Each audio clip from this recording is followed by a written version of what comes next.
Hello, cats and kittens. We are live.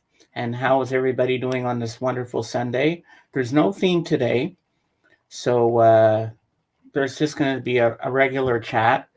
We might go a little thrifting later with AGK. I got to mute the other thing here. Whoa, whoa, whoa, whoa. Here we go. So we're going to go thrifting with AGK later at the flea market. So that should be fun. That's always fun to do, and it Mhm. keeps me relaxed too, because sometimes when there's a lull in the stream, I like when that happens because it keeps the flow of the stream going. So now let's say hello to my wingman and best friend and wonderful amazing person, Dave Hopfrog. How you doing today? How's everybody doing? It's good to see everybody here. Happy Sunday. We won't be having Kate with us today because she said that, hey Jen, you're here, happy to see you. um, so we won't have Kate here today because it's her dad's birthday. Oh, okay. Happy And they birthday have to a Kieran's dad. tradition on his birthday. They have to play a game of Monopoly. That'll take a while. Oh yeah, they always do, and it's always jump ball for boardwalk. Yeah. Oh, I'll trade you here. I'll give you a couple of bucks if you trade me boardwalk. And I remember playing with my sister. We'd always fight who was going to get boardwalk. Mm-hmm. Yep. Hello, hello, Darren. Welcome to the stream, and hello, Bob. Sorry, guys, I'm a little out to lunch because my Motrin is still working on me. I have to take it twice. I found out I have to take it twice a day because of my knee. So now I guess I should tell everybody the story about my knee who doesn't know. So you get the full idea what's going on with me, because it's going to lead up to something really cool that happened to me when I was sleeping on Tuesday night when I first took a Motrin. I've never had one before. Wait to hear about the dream. Oh, this is the best dream I've ever had. Hey, Aunt Mimi, nice to see you. So it all started not this past Tuesday, but the Tuesday before, when George sent me all those albums and stuff that you Mm-hmm. saw, and the what's it called there, Ed Sullivan show with the Beatles. So I was thinking, where am I going to put my albums? I have to put them in a bin, and I had over behind me, as you can see where I'm pointing to, there's Mm-hmm. a big I have a like a bin, and I had full up to the top with CDs in there, so I had to move them. So I took my two boxes that I had in my bedroom, and I was putting all the CDs in there, and it got so heavy. Don't worry, I didn't lift both up at the same time.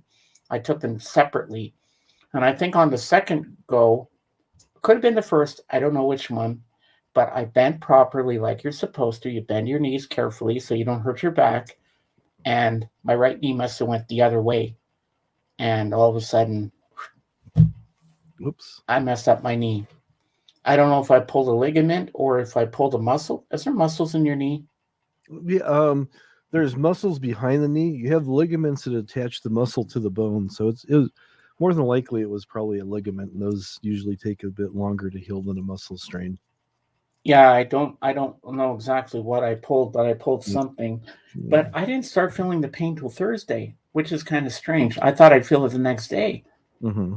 And then the sharp pain, and I had a couple of sleepless nights. Oh my God. And when I was doing the hot and cold compresses, because the cold is for to bring the swelling down, and the Mm-hmm. hot's to get the blood flowing in your knee. And I would sit up on my mom's bed, and I would be screaming in pain Hmm. trying to get up there. It wasn't fun. Yeah. And then Tuesday, my mom and our friend Terry Venus, I think you've seen Terry Venus before. I think we have seen her once on the stream. Mm-hmm. Yeah, and she and my mom were talking, and in the morning, and then they went out to go grocery shopping, and then they went to the dollar store, got me some Motrin, got me a knee brace. It's a cloth one that you slide over like a sock, which Mm-hmm. was a godsend. And so that night, uh, I went on to Patrick's stream. We were talking, and I told him what happened and everything, and that was the first night I took the pill. So I took the Motrin for the very first time. It's extra strength. I've never had that before. Mhm. And so I was sitting there. I took it. Once you swallow it, Dave, it works just like that. Hmm. Like other pills take 20, 25 minutes to start Mhm. working. This one was boom, right away. You feel something. So I went to bed, and in the middle of the night, I'm sleeping, and all of a sudden, I start dreaming. It was the most lucid, beautiful dream I've ever had. I was walking down this path, and it's like a forest path. I was coming around the other side, and I was trying to find something. I don't know. I forget what I was looking for. I come down to this clearing, and I see this beautiful lake all around me. I look up to the sky, it's blue, with all the puffy white billowy clouds and the stars and the full moon. Gorgeous. And then all these people were coming in rowboats. One was going down the side and one was coming down the middle. And as I looked over to the corner of the lake, a voice was telling me in my head, remember when we went here, we went swimming and we were having fun in our boat, we went fishing and stuff? It was a girl talking to me. I think it was one of my friends that I know in real life. Her name is Deborah Seabaran. And I think that's what happened. But it was like a deja vu. It's like I had this dream before Hmm. where I was in that corner, but I can't remember ever having that dream. But I remembered something familiar about it. Mhm. So I turned back to the other side and I'm looking across the lake all the way over and I see the city over there. And that's where I lived. And I had to get home. And I could think in my dream, I said, do I know how to row a rowboat? I'm not sure I know how because I had to go down to the dock and take one of those boats to get back. Mhm. I didn't want to leave. Mm. And I want to find an artist who could actually draw this place if I describe it to them Mhm. because you have to see it to believe it. It was the most beautiful place I've ever seen in my life. And so since then I've been taking my Motrin, and I only put on the leg brace when I need to. I'm Mhm. trying not to wear it a lot because I want to walk around with my knee like Mhm. just the skin to breathe, Mhm. to walk around because I Yeah. don't want to rely on that knee brace all the time. I only put it Mhm. on when I'm feeling a bit sore. Yeah. Shut up, phone. Sorry. It's all right. Aunt maybe says the drugstore gave you LSD by mistake rather than Motrin. Oh, I don't know, but it was a beautiful dream, Aunt Mimi. Even you would love the place I went to. And I like what you said on Facebook a few days ago, Dave, when you said, was Mary Hopkins feeding you grapes while you were there? I said, nope, I Nope. wish. No, maybe next time. Oh, yes, it was a Oh yeah, beautiful dream, Jen. yeah. Aunt Mimi asked the same thing. Was Mary No, Hopkins? she was not in the dream, and I didn't care that she wasn't in the dream. It was just that night sky.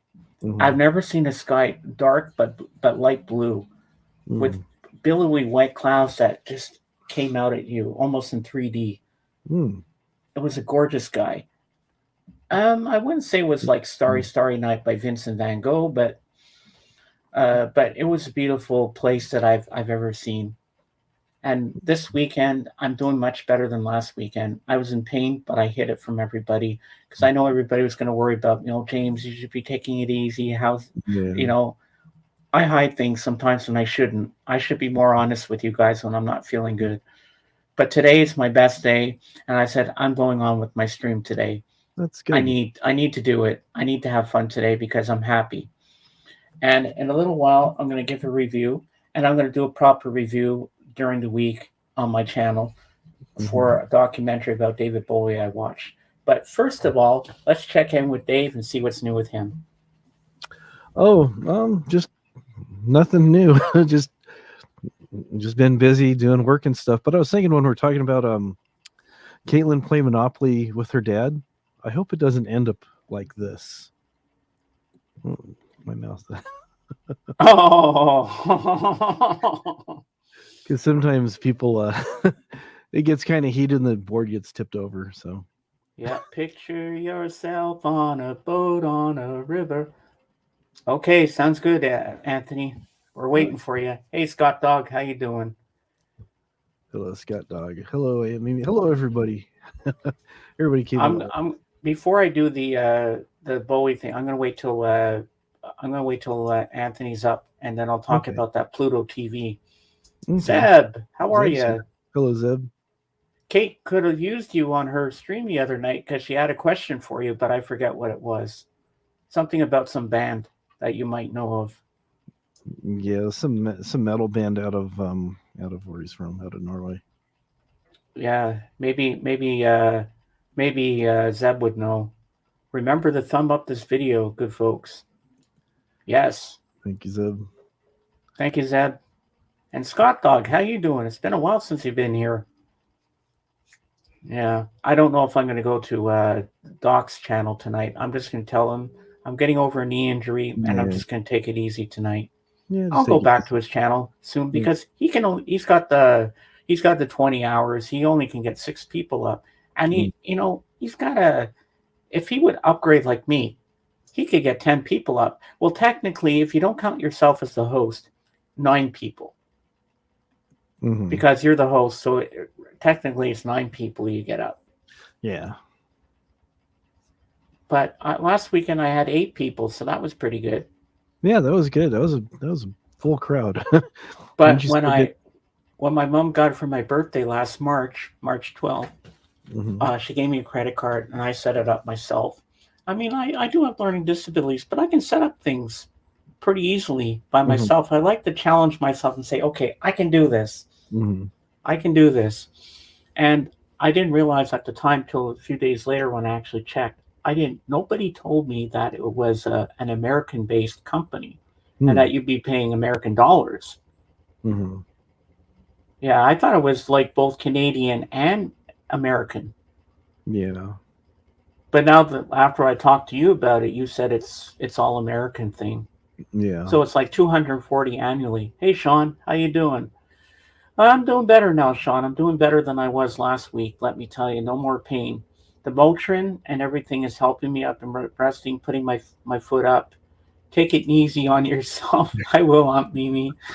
It's nice to have a smile on my face today. And Sean, if you want to come up and join us on camera today, I'd love to have you up. It's been a while since I've seen you. And I miss your phone call, Sean. You should give me a call tonight if you want. I'd love to talk to you on the phone. It's been a while since we've done that. And James, when is last you heard from? Oh, I was just about to talk about JJ. I don't know. I haven't heard from JJ since I think it was August 31st. That was the last time because I was on Patrick's stream because I'm part of the panel, and he came in. Hey James, how's it going? After that, the next day, I sent him a message because I just got Jurassic Park Dominion on Blu-ray. I was telling him about it and the 7 Elvis movie collection. Nothing. Since then, nothing at all from JJ. And for a while, that's why I didn't do well. I was doing live streams by myself, but I gotta find a new wing person. You notice I said wing person. Yeah. Because it could mean a wing woman or a wing man. Yeah. Either way, yeah. Yeah. Yeah, and I couldn't figure out who the hell am I going to get to replace JJ.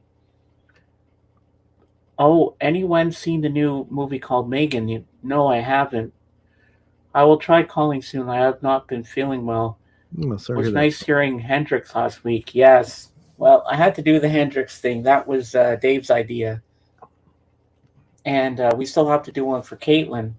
But I might not always have the albums for everything, so that's why I got to figure out when I'm doing a theme, do I have anything to show for this? Yeah, it's okay. You can talk about stuff, or we can even, if you don't have the album, let me know and we can do it. If I don't have it, we can do screenshots ahead of time or something. So yeah, that'll be a good idea. I'll let you know a few days before what I'm doing. I'll say, okay, Dave, I have this idea for a theme, but I don't have anything to show for it. And maybe we can, work something out like that. Yeah. I think it's written Megan. That's the way it is, Zeb. Looks like a cheap ripoff of Chucky. Yeah. But it's on. I know it's on that a free channel online that you can go to. It's called SFlix. You ever been there? I have not. I know I can watch Megan on there. I'll eventually watch it. I don't know. I've heard mixed reviews about it. Some hate it, some like it. I don't know. Uh, what was I saying before? We're talking about different streams and want to know if you have albums so you can show them in different No, things. it was before that. Before Before that, because I got distracted by what was in the chat. Before that, we were I talking was about explaining JJ. something. Now I can't remember.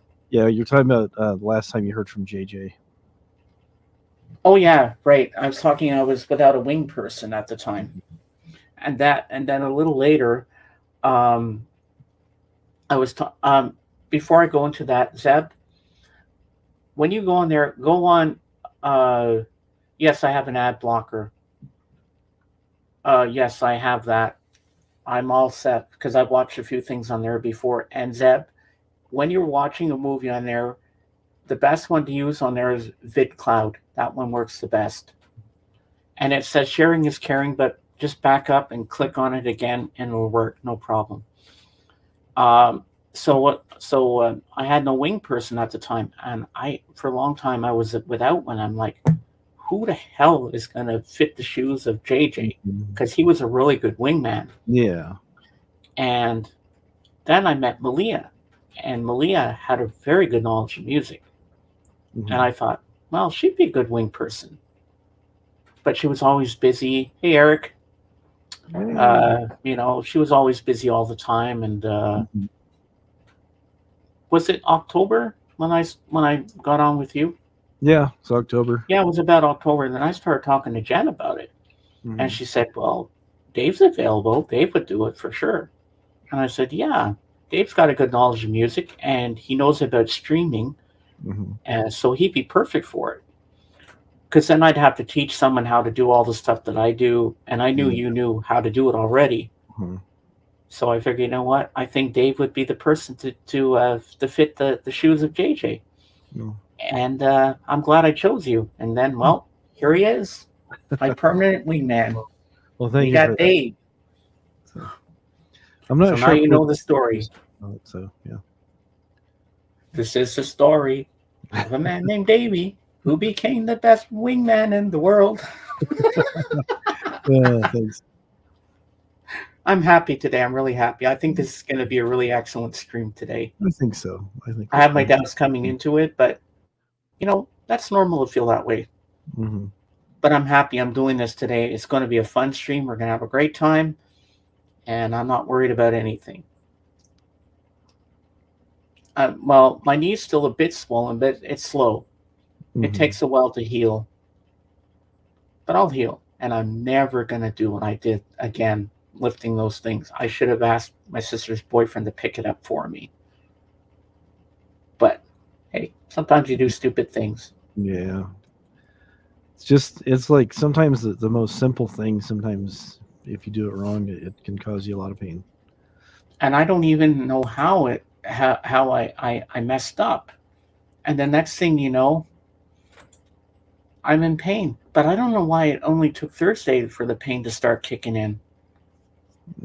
Yeah, you probably aggravated something, and then you were just, still using your leg, not realizing you did anything wrong, and then just got irritated and got worse. Oh, he's got a question. Yes, he does. And I like him. He's good to me. He spends time with me. And we play some NBA 2K basketball together. I'm teaching him how to play, but I'm always kicking his butt. But he's learning it. The last time he was so excited, he did a slam dunk. He said, James, I want to do a slam dunk. I said, you will. And he says, I did a slam dunk. How did I do it? I said, the first time I did a slam dunk, Patrick, I don't know how I did it myself. I just mashed all the buttons and something happened. Oh, there you go. Yeah, you guys make a good team. Keep on keeping on. Oh, we will, Scott Dog. And I'm going to, on my community tab, I'm going to do a poll soon. If everybody wants to get in on this one, how would you guys feel of me doing an interview with my sister? Would you be up for that? right knee. Darren. Left knee, right knee, high knee, we. Do you think I should do it? I was talking to my sister about that. You know, she could tell us about working at the liquor store because she knows a lot about wines and liqueurs and spirits and stuff like that. Mhm. I think it would be a very interesting interview to do. Yeah, I'm going to talk to her about it. She doesn't have a YouTube channel per se, so the only way I could get her up is through she has Instagram, so I'd have to send her the link through that, Mhm. and then I'd bring her up. And if you're around to support the stream that day when I'm interviewing her, Dave, because I'm going to bring up a special guest, one random person I'm going to pick in the chat to come up to meet my sister and ask her a personal question about Hmm. wines and stuff and what goes good with what. And Dave, you're going to be one of them. I'm going to have two people I'm going to pick, and you're going to be one of them to come up and meet my sister and talk to her and ask her some questions. Yeah, Would I've you had like my that? share of wines. I've had my share of wines, but different kinds of wines where people complain about. Oh, different kind of wine. Never mind. Oh, you're a wine purist. Well, you got to meet my sister. Sounds cool. She's still banned from Mr. Toad's Wild Ride, I hear. Yeah. You remembered that, Scott, when I told that story. That's pretty I'm funny. so glad you're all here today. I'm having fun. And yeah, I think it would be a really good interview. My sister said, "Yeah, I'll think about it. I think it would be really interesting." And you guys I know you're all going to ask her musical questions too. Mhm. I'm going to tell her because I'm going to warn her ahead of time. When you come up, they're going to ask you music questions too. So be prepared. Be prepared. And when I say I open the floor, I'm going to tell everybody I'm opening the floor now for questions. And I know what Nick Fantasy's going to ask her. What wine goes good with weed? I'm sure he's going to ask that question. Probably so. If he doesn't, someone else will, I'm sure. Oh, the damn phone again. I'm doing a live stream. I'm not answering. Damn it. I'm busy. The phone always rings at the wrong time. I know. Where I'm at, we've got the answer machine right here, and I have the ringer down low. But when somebody starts talking, you can hear it and stuff. And we sent a gift to Jen's sister a while back and stuff, and so she called to thank us for it, and she's like, "Oh, just want to let you know that I got your package." And then I was live at the time, and everybody started laughing. What are they talking about package? What's going on? Because they didn't know this is my sister-in-law. Thanking us for a gift that we sent. And they were like trying to turn it like into something. Red different. wine goes with weed. Past experience. Woo. Experience. Okay, he knows. I'm curious to see what my sister would say. So I know someone's going to ask that question. Pick it up. Maybe Elvis. I doubt very much, Aunt Mimi. If it was John Lennon, that would be cool. Hey, John, how you doing? I'm just calling from heaven. Want to see how you're doing. Yeah, be like the episode of The Twilight Zone where the lady keeps getting phone calls. I don't know if you've seen that one before or not. She keeps getting phone calls, and then there's just a bunch of static. Then she hears somebody talking. Well, what happened was there's a storm, and the phone lines went down, and the lines fell down in the cemetery and landed on her husband's grave, and it was her husband calling to talk to her. It's pretty. Captain Ellis. Who farted? I don't know. Did you fart? I haven't seen you in so long, man. It's been a while since I've seen you, Captain LSD. Yep. Did I tell you that when I'm not on YouTube, I'm a semi-professional wrestler? Really? Yeah. I got proof right here. I got some footage. Oh wow! I didn't know that. Yeah. And you've been hiding this from us all this time, and you never said anything. Oh, I don't like to brag. Oh, not even with the chair. Not even with the chair. I think it's sewn to his head. Oh my God. Hey, Rob. Gizmo, welcome. Ouch. I love everybody inside the Hey, chat. Quicksand. It's too easy for me to mention them all at one time and be quick about it. Yep. I see the winged star mafia is here. Yeah, yes. Yep. Oh, I'm sorry. That's just winged star in the side. A friend of ours, he has a Bravo. bunch of people that he puts in his video game, and every Friday night he'll stream with different characters fighting other people, and it's like people in his little community in YouTube. And I used to talk to him all the time, so he's all, hey, I hope you don't mind. I've got a wrestler like you, and mine changes from time to time and stuff. And it was like, I have this plague doctor mask, so my wrestler was wearing that for a while, then he was doing different things. So now he's just in a black shirt because he's seen me wear black shirts all the time. So, Oh, but yeah, I actually won that bout. So it was. oh, that's cool. But yeah, there's a few people. Some of the people that he puts on there, they look pretty close. I know my character, and some of the other ones do look like me. And it's like, I show that to somebody, they go, "What?" I ate too much alphabet soup and had a huge bowel movement. This isn't Dave the Pickup Artist, is it? 'Cause that's the I kind of believe thing it he is. does. Dave, is that you, the pickup artist? You could be honest. It's okay. Yeah. I'm not going to take your wrench away. I'm not going to kick you That's all out. right. You're welcome to be here. You know you are. I just want to know if it's you. We're curious. Inquiring minds want to know. That's pretty funny though.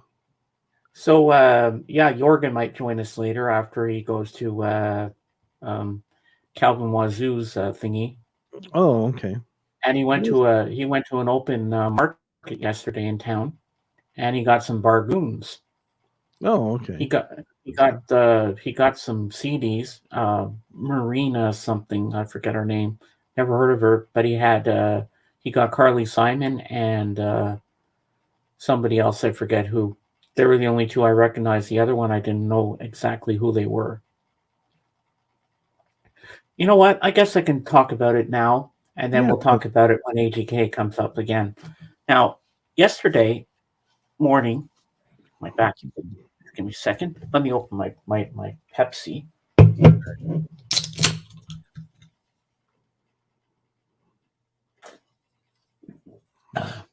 Oh, that's cold with a cough drop in your mouth. Ooh. Whoa, major buzz there. Okay, what was I saying? Oh yeah. So yesterday morning I was doing my hot I was doing my cold and hot compress, and my mom had the TV on, and it was a commercial with Drew Barrymore in it, and I have a major crush on Drew Barrymore. I mean, she's hot. And so what happened was, yes, I have a Bowie documentary review. I'm going to get to that soon. And she was saying, was that dramatic enough for you? Like, she was doing different stunts in the commercial, and it was Pluto TV, and it's free. Download now, pay never. So that was pretty cool. And so I'm sitting there thinking, I'm going to look that up. And it's Canadian too. And I think there's a US one. So last night I went on my apps on my TV, because I have a smart TV, and sure enough, they had it. So I installed it and turned it on. They've got classic TV in there, and guess what I found? My childhood favorite, Happy Days. I was like, yes. There you go. So I was watching a couple of episodes of that last night. Drew Barrymore has her own talk show on there too. And so I watched some of that too. Very interesting show. She's a good host. And they have The Love Boat on there. They have Mission Impossible, the original series. They have Gunsmoke. You must remember that, Dave. Oh yeah, I remember. I only watched it a couple times, but yeah, I remember it. And they had the original Beverly Hills 90210. They had Degrassi: The Next Generation. I watched some of that last night. I was watching a little bit of this, a little bit of that. And they had movies and stuff like that, and comedies, and they even have Mork and Mindy, Laverne and Shirley, They have a whole channel dedicated to the show Taxi. Remember that with Danny DeVito and Tony Danza? Oh yeah, yeah. They have Christopher Cheers. Lloyd too. Christopher Lloyd was on Taxi. Oh yeah, that's true. Yeah, Link for Mr. AGK. it's already there. Oh, your son has the Pluto thing too. Yeah, I don't know if you get the same content that I get. it's probably very similar. So I got to ask Anthony when he gets up if he's familiar with Pluto TV. And then for Scott Dog, I will do. Reverend Yes. Jim. That was his Yes. name, Reverend Jim. Here he is. Let's bring him on up. Sorta is. Here he sorta is. Still There it is. Hello. Phone in the tripod here. Were you talking about Pluto? Yes. I missed it because I just heard the tail end. So what are you watching it on? I'm watching it on my TV. They actually have the app, and I installed it last night. They have all the episodes. Because my TV doesn't have the app yet. I'm hoping PlayStation will get the app because I do everything on my PS5, like Twitch and YouTube and Amazon and Netflix and There's a lot of good stuff Disney. on there, AGK. I They do have them all on the my YouTube. Degrassi's on there. I do them all on my PlayStation 5 because Netflix, Disney, Amazon, Twitch, YouTube. I do those all on my PS5 because my PS5 streams in 4K 120 hertz. So I get the best picture as opposed to my Rogers box. My Rogers box has Disney Plus. It has Disney Plus and Amazon and Netflix, but it doesn't have any of the other services and YouTube, but it doesn't have like Twitch. But none of them have Pluto yet. So I'm not going to watch Pluto. I'm not going to Anthony, watch sit Pluto. down. We can't see your head. I know. Well, I got to get my stool. Okay. I'm not going to watch Pluto on my phone, Yeah, while you're talking, it looks like it is available on the PS5. Is it? Yeah. Because I've been checking the PS5 App Store and it's not there. Maybe, don't forget, Dave, PS5 App Store in the US, the PS5 store in the US and the PS5 store, like PlayStation Store in Canada, have different content. That's true. Yeah, Dave, Sometimes there's games that appear on the US store or even the UK PlayStation. That's why I have a UK PlayStation account. I have a Japanese PlayStation account so that I can, if I want to, I can play Japanese only games. They're all like in Japanese. Because there's titles that never even make it. There's titles that don't even come to Canada, come to North America. Darren, where are you? You're in the States. Oh, that stupid phone call. Oh, I know what it is now. If they keep calling it scammers. I'll check my PS5 this afternoon. Because I know Amazon's been calling a lot saying that my mom owes money for an iPhone that she didn't pay for. Yeah. I even have. They always try to get you. I even have something for today. Ooh. Just arrived a couple minutes ago. Oh wow. Probably, Bob. Yeah. But yeah, I was really excited when I saw I have Pluto on my app, and it's got all the Degrassi Next Generation series on there. I was watching a bit of it last night. I saw Joey Jeremiah and Snake, and I used to watch the original series. I wish they put on the original series from that. Yeah, no, I have all. Oh, that's true. That's true. So you can get Pluto TV as well, Darren, if you wanted. Hey, James. Yeah. You can get all of the seasons. Like you're talking about Degrassi, right? Yeah. Talking about Degrassi, if I can find it. Well, they're showing all the Next Generations on Pluto, but I wish they'd show the original series as well. Yeah, you see, I have the entire next generation series. Wow. Because I got it given to me by the guys at Degrassi, right? Cool. Because my assistant worked on Degrassi. Right? I told you guys that before. Yeah, you you're did. showing us autographs and stuff. She played a character. So people at Degrassi, I've got the entire Next Generation on DVD because they gave me it, all of it. So 14 seasons. Wow. 14 seasons on DVD. And then HBO's not going to renew it. They canceled the series. Oh, for Pete's sake. I looked it up. when you had told me at that time that they're going to be redoing it. I heard Not that it was in happening. production. What happened? I don't know. I guess You know, they didn't want to do. Netflix. That's one thing that really pisses me off because it was a Canadian thing, and it was produced here in Canada. It got bought up by Family Channel, who then were producing it for a while, and then fucking, excuse my French, It's okay. fucking Netflix bought it and ruined it. The last 4 seasons were Netflix property, and Netflix bought it. Netflix bought it from Family Channel. Played the last 4 seasons, and it was Degrassi, not Next Generation, New Generation, or whatever they called it. Ran for 4 seasons, and then Netflix canceled it. But then, see, that's what Netflix does, right? Netflix are famous for starting series and then just killing them. Saying, okay, that's enough. Let's piss some people off, and then Even though Degrassi had a massive following, 14 Next Generation seasons, 3 or 4 original seasons. Like, it had a massive following, and Netflix comes and buys it and does 4 9-episode seasons, even not even the usual Netflix little short seasons. Whereas Degrassi, of course, their seasons went like, the Next Generation had anywhere from 24 to 40 episodes per season, and Netflix does pissy little 9 episodes a season for 4 seasons, and then says, I don't know, we're going to cancel this.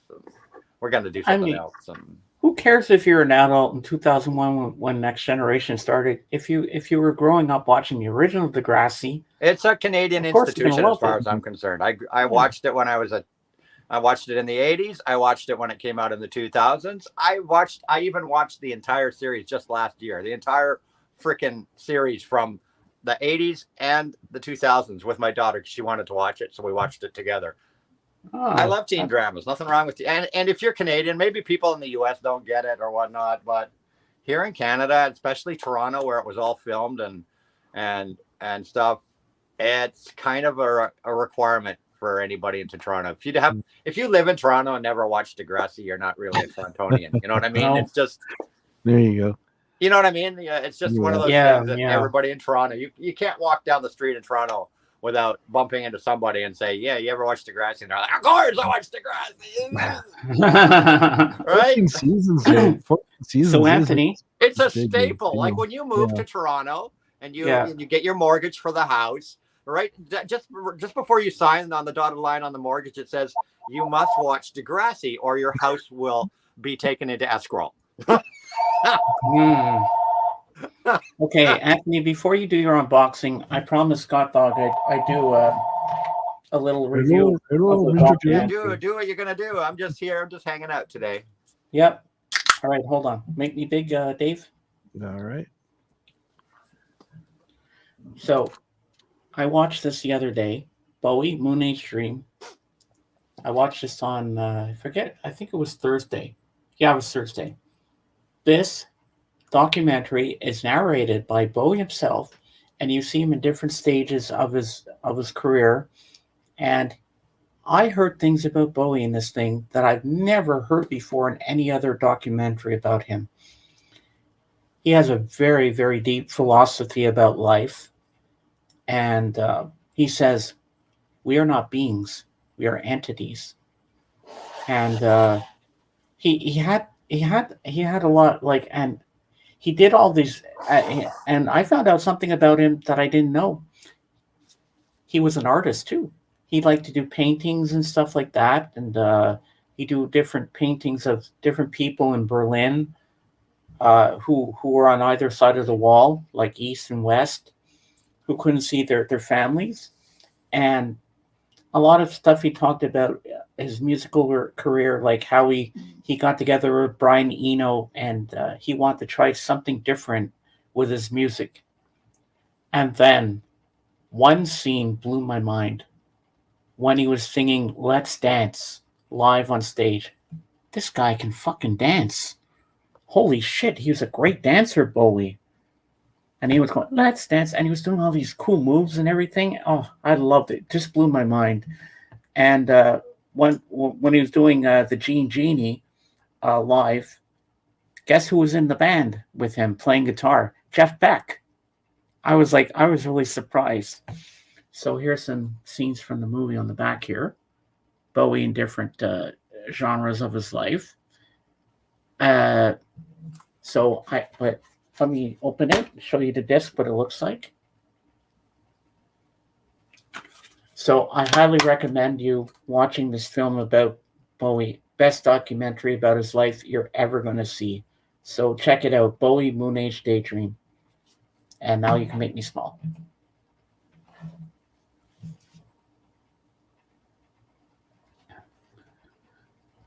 How did I do with that? Sometimes I'm not good with movie reviews. Good. One thing you mentioned is you said it was narrated by Bowie himself. So was this documentary filmed like 10 years ago, or like years and years and years ago, or I don't know. It says it. you know what I mean? Like, I mean, I thought it said it now? was released in 2022. Well, Yeah, so Dave I got it. I know the thing got released in 22. I know the Bowie documentary is brand new, but you said that he narrated it. So the question is I guess all the narration was from way, way, way back, or Yeah, I don't know how they did it. And it's directed by Brett Morgan. He directed, wrote it, and he edited it. And the editing in this film is fantastically done. Well, thank you, Quicksand. Sometimes with movie reviews, I'm not that good. But when I talk about the Beatles, I seem more relaxed when I do that. But I have to keep pushing myself to try different things on my channel. And movie reviews, sometimes it's hit and miss with me. But I have to keep pushing myself to try. You're welcome, Scott Dog. Bowie was a super talent. I saw him live 3 different times. Wow, that's pretty cool. I've never seen him live once. But he had some very weird get-ups when he was on stage. Like he'd dress in a dress, and he'd have women's boots on and makeup. But you know what? I didn't care about all that stuff. I just liked that he was a great talent. He brought something to the stage. I mean, everybody loved him. And one scene, okay, this is not going to spoil the film, but I have to tell you this one scene. He's being interviewed, and he's all dressed in some getup, and he's got an earring in one ear, and he's got these shoes on. And the interviewer, I forget who it was, asked him, "So, no, I haven't, Sean." So he says, "Are those women's shoes? Bisexual shoes?" He says, "No, they're shoes, silly." And then you see him smile, and British have fucked up teeth sometimes. Yeah. Like his teeth didn't look good when he was smiling. Yeah. But they're shoes.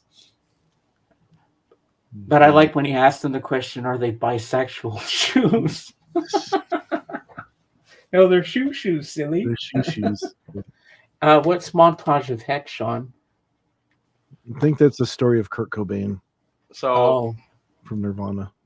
So does the movie just talk about his film career at all as well, or a little bit, but they don't really focus on that. Like Labyrinth and The Hunger and you just see little clips of that throughout.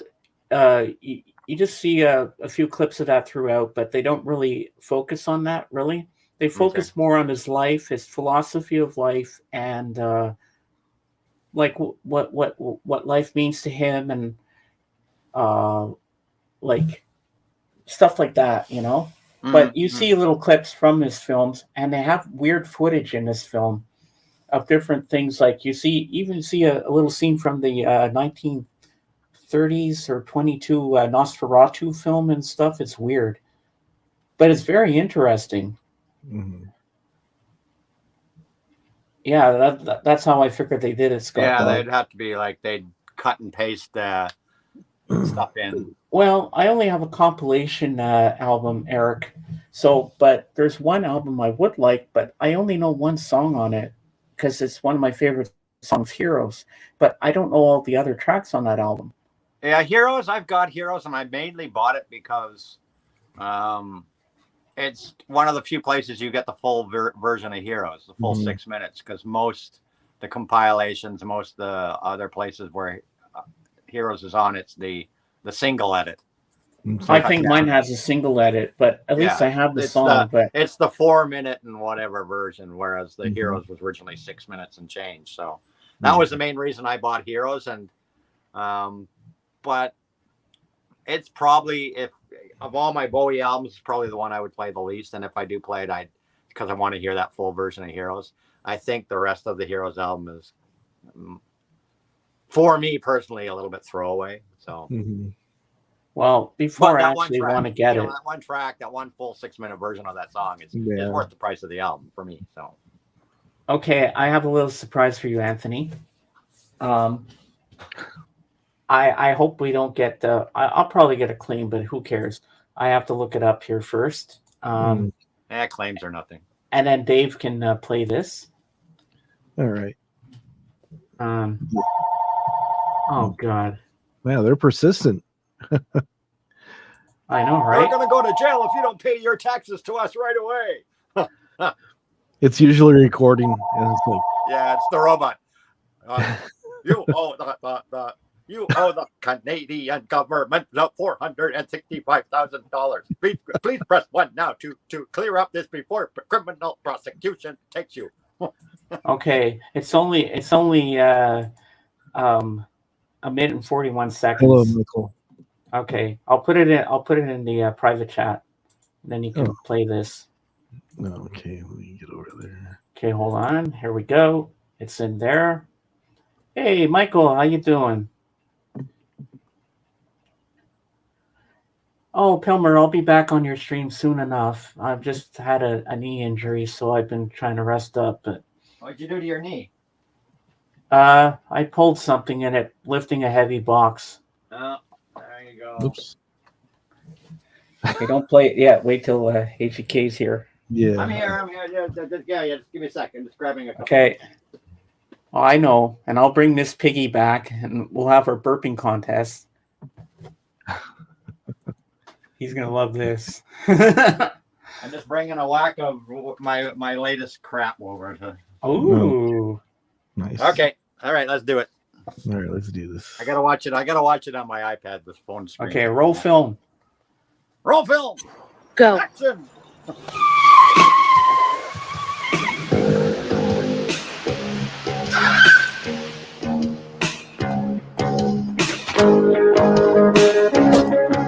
Toxic Remedy.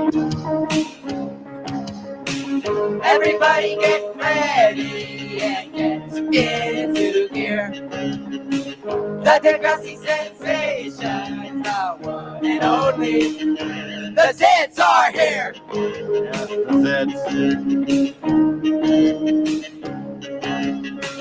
Everybody wants something, they'll never give up. Everybody wants something, they'll take your money and never give up.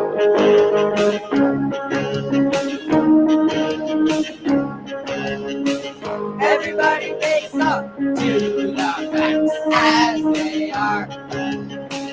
Dedication is hard, but you'll be somebody, and you will go far.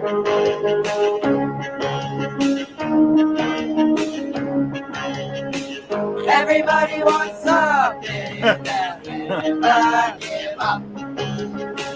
Everybody wants something, they'll take your money and never give, and never give, and never give up.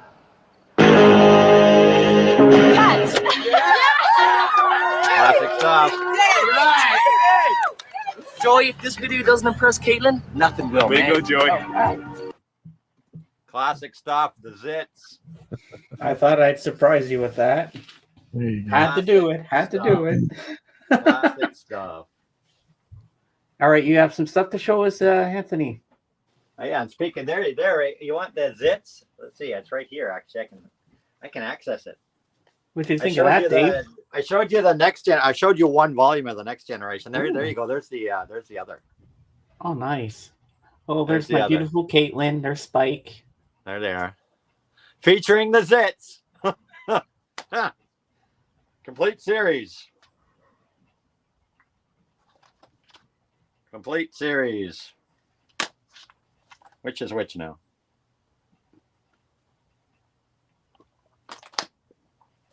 All right.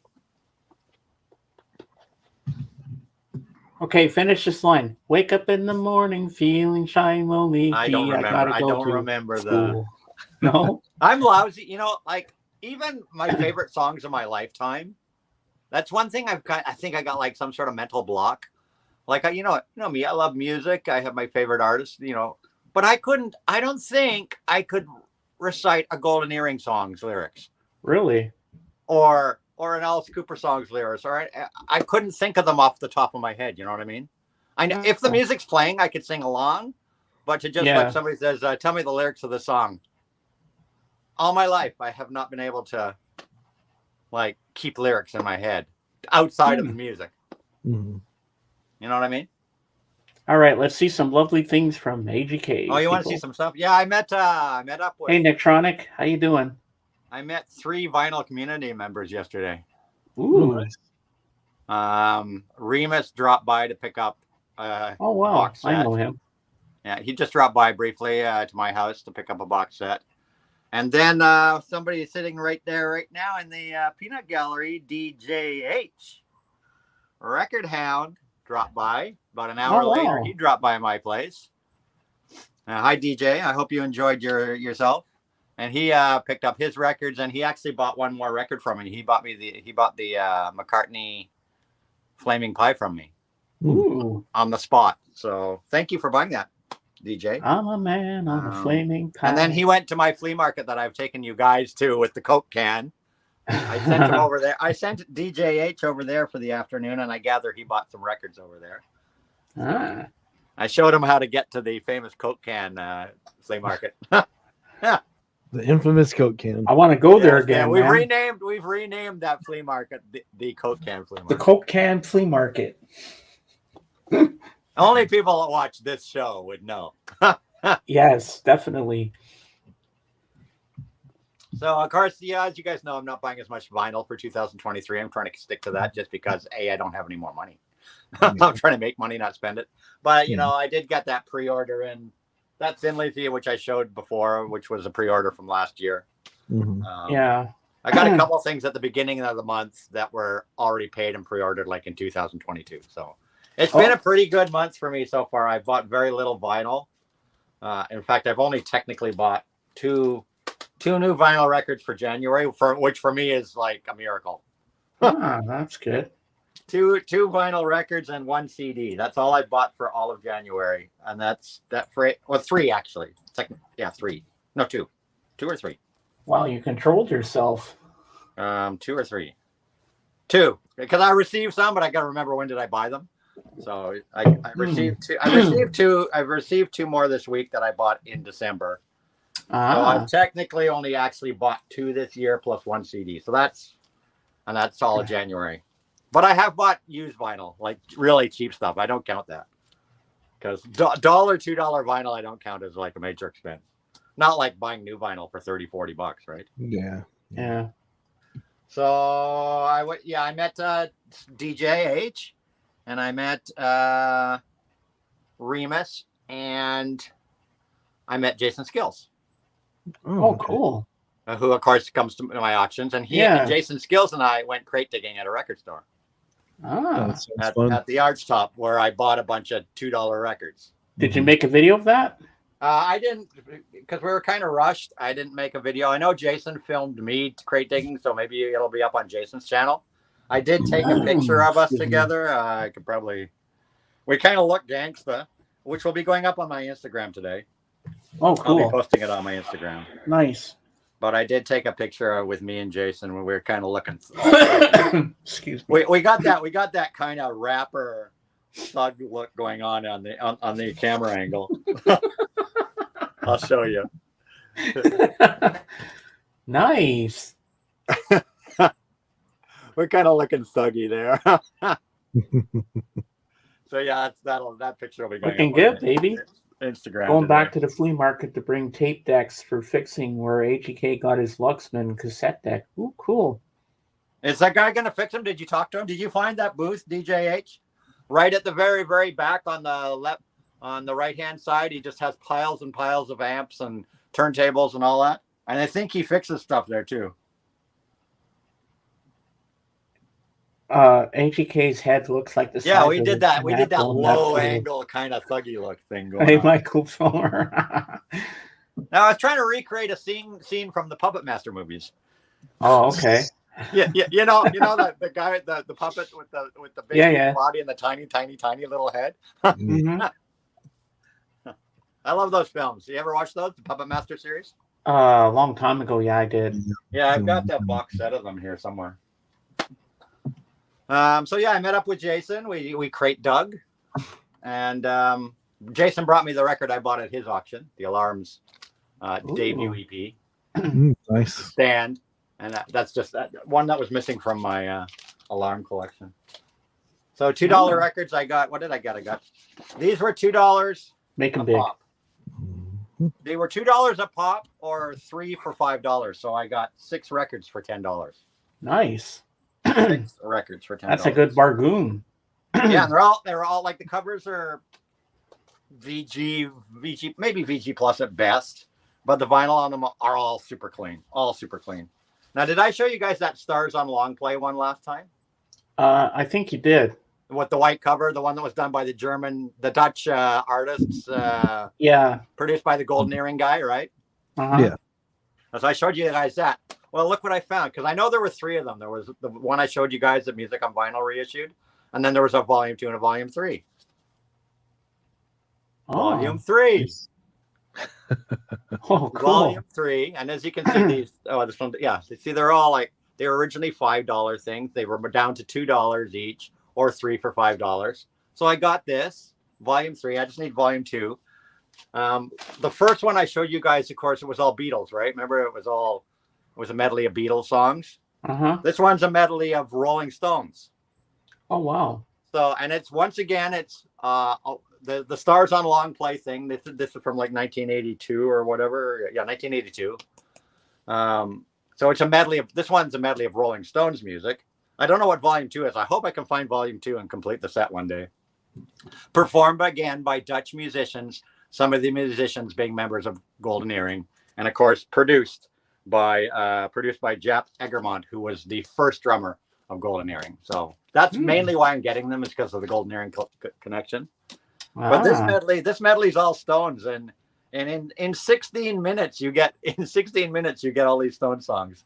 Sympathy for the Devil, Miss You, As Tears Go By, Brown Sugar, Jumpin' Jack Flash, Take It or Leave It, Under My Thumb, Honky Tonk Women, Lady Jane, I Can't Get No Satisfaction, Get Off My Cloud, Under the Boardwalk, Out of Time, Give Me Shelter, Let's Spend the Night Together, Tell Me, We Love You, Play with Fire, It's Only Rock and Roll That I Like It, Ruby Tuesday, Star, Emotional Rescue, She's a Rainbow, and Start Me Up and Angie. Wow. All in 16 minutes. Hello, Christopher. Oh, Side Anthony, 2. sorry, stop for a second. Yeah. Record Hound says, got all 3 volumes. Volume 2 is red vinyl covering ABBA. Oh, okay, cool. Yeah, I got to watch the red vinyl one. I don't know if Music on Vinyl is going to reissue that one. If they reissue this one, I don't need it now because I got it. Side 2 of this is Stevie Wonder. Ooh, nice. So it's all Stevie Wonder songs. Uptight, Everything's All Right, My Sherry Amore, Yester Me, Yester You, Yesterday, Master Blaster, You Are the Sunshine of My Life, Isn't She Lovely, Sir Duke, I Wish I Was Made to Love Her, Once in My Life, Superstition, Don't You Worry About a Thing, Place in the Sun, Fingertips. So side 2 Stevie Wonder. So I'm glad to have that for 3 for $5, man. You can't go wrong. Canadian band, the Head Boys, new wave band from late 70s. Not familiar with them. I'm thinking 78, 79. The Head Boys on RSO Records.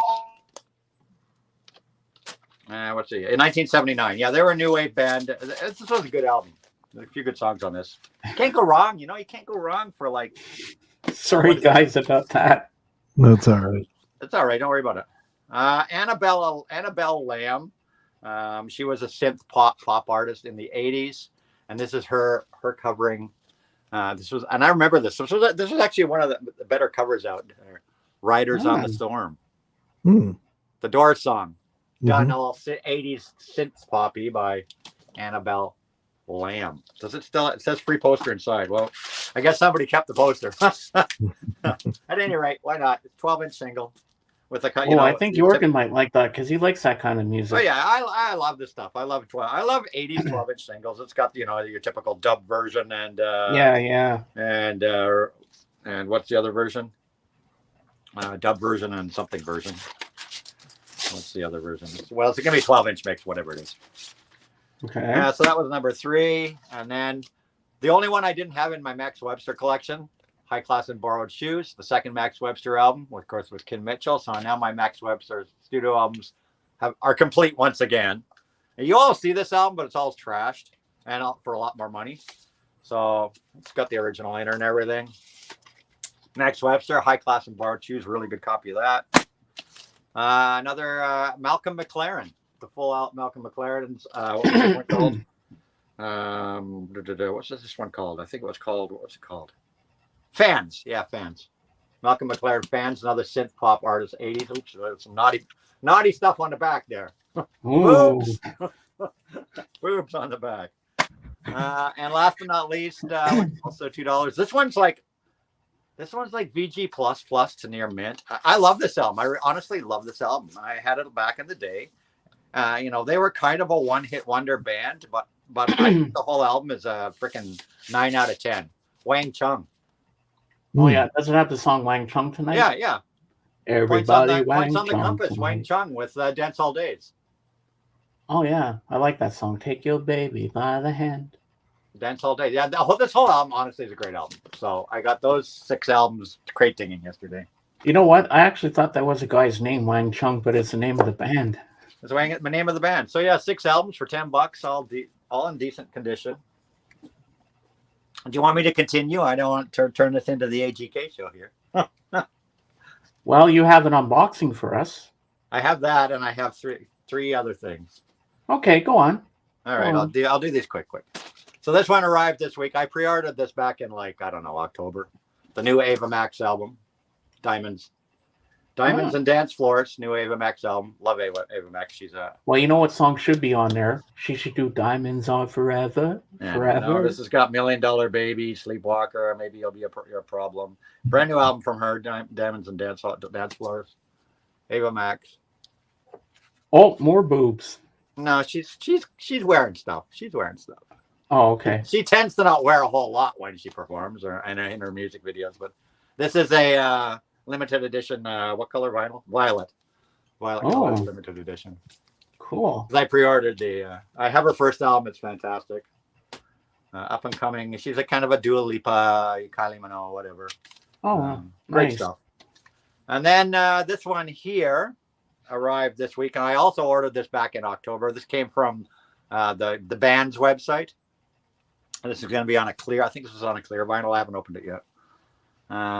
Black Star Riders, brand new. Their fifth album. Black Star Riders, called Wrong Side of Paradise.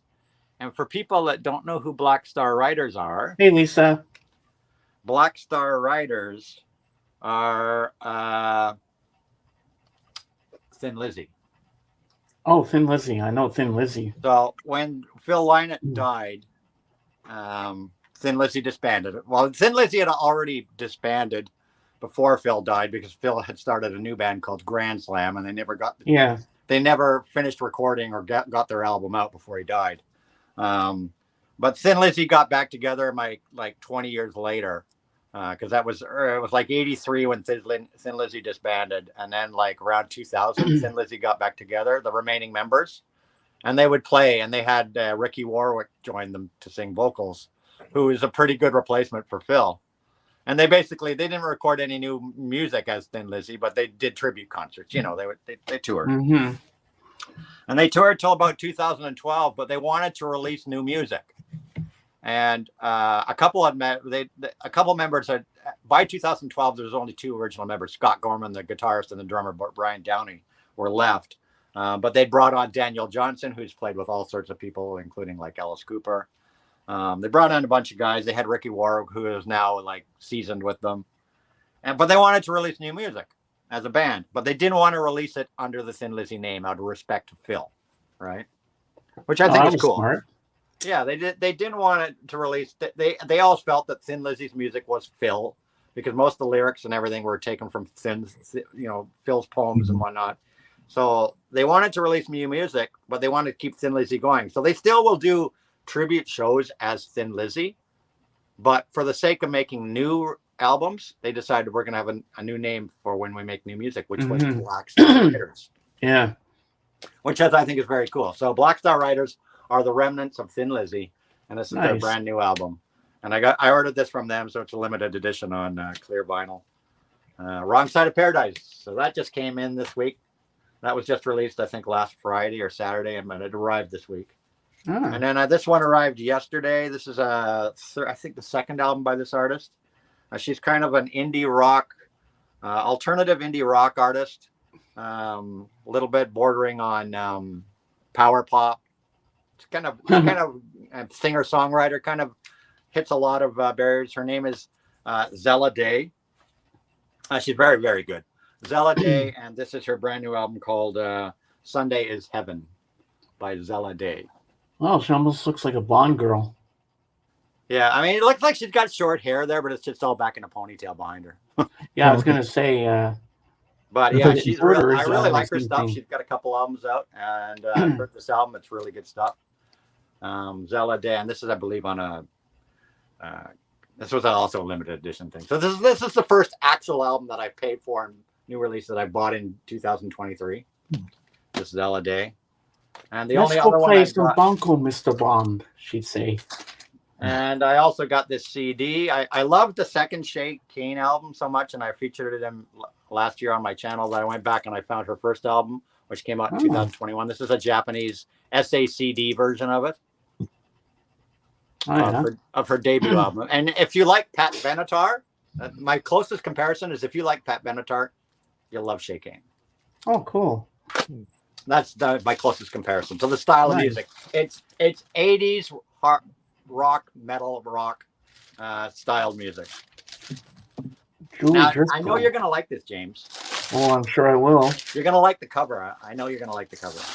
Dave might actually be interested in the album. Because I know, Dave, you like a lot of metal and stuff, right? And prog and stuff. Oh, yeah. So this is my second purchase of this year. Though it did get released last year, and I'd had it in my shopping cart for it came out like last August, but it was never in stock. Like they got a few copies and it was gone. It was back ordered, and it finally came. I finally saw it in my cart as being available, so I picked it up. And this is from a Japanese artist. He's a keyboardist, sort of a Rick Wakeman kind of guy. I don't know if you've ever heard of him. His name's Ryo Okamoto. Mm-hmm. And this is is it a 2 or 3 LP? 2 LP. This is the guy here, Ryo Okamoto. He's kind of a Rick Wakeman, Tony Banks kind of guy. He's very proggy, bordering on between prog and progressive metal. You're going to love the cover. This is his latest album called The Myth of the Monstrophus. The Myth of the Monstrophus. Oh, wow. Godzilla. Well, basically the song. Oh, that's so cool. The song, the main song, as you can see, the side floor is called The Myth of the Monstrophus. So it's a 22-minute kind of proggy metal thing, which tells the story of this creature, which is very Godzilla-like. Wow, that is so cool. Look at the cover. Is that cover not freaking awesome? That's awesome. Is that not a great cover? Of course, a Japanese artist would go this kind of route, right? So I'm really looking forward to hearing this, because I've heard songs, and one of the main other reasons I got this is because one of the songs on here, Turning Point, because he has a lot of famous guest artists to play with him to do all the other parts, right? Because he's just a keyboardist and writer. One of the other people on this album is a Michael Sadler from the Canadian band Saga, which are my favorite Canadian band of all time. So the vocalist from Saga, Dave, I'll be right back.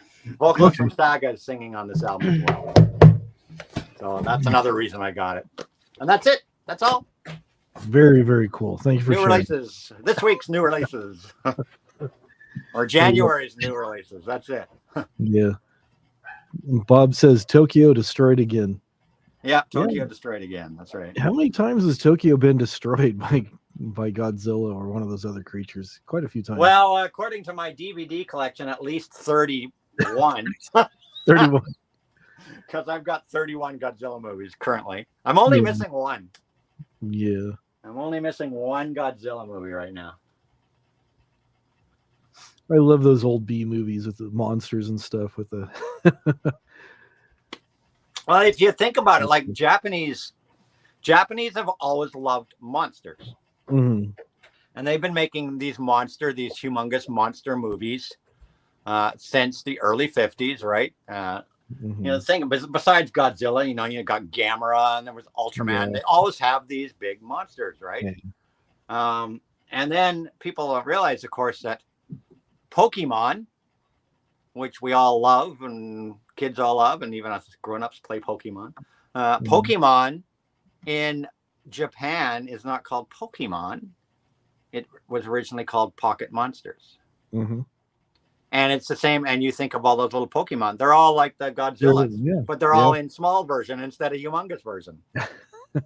Right? So Pokemon is also monsters, and it comes from Godzilla and all those monsters too. Mhm. So, Japanese have always been obsessed with monsters. Yeah. Yeah. It's their thing.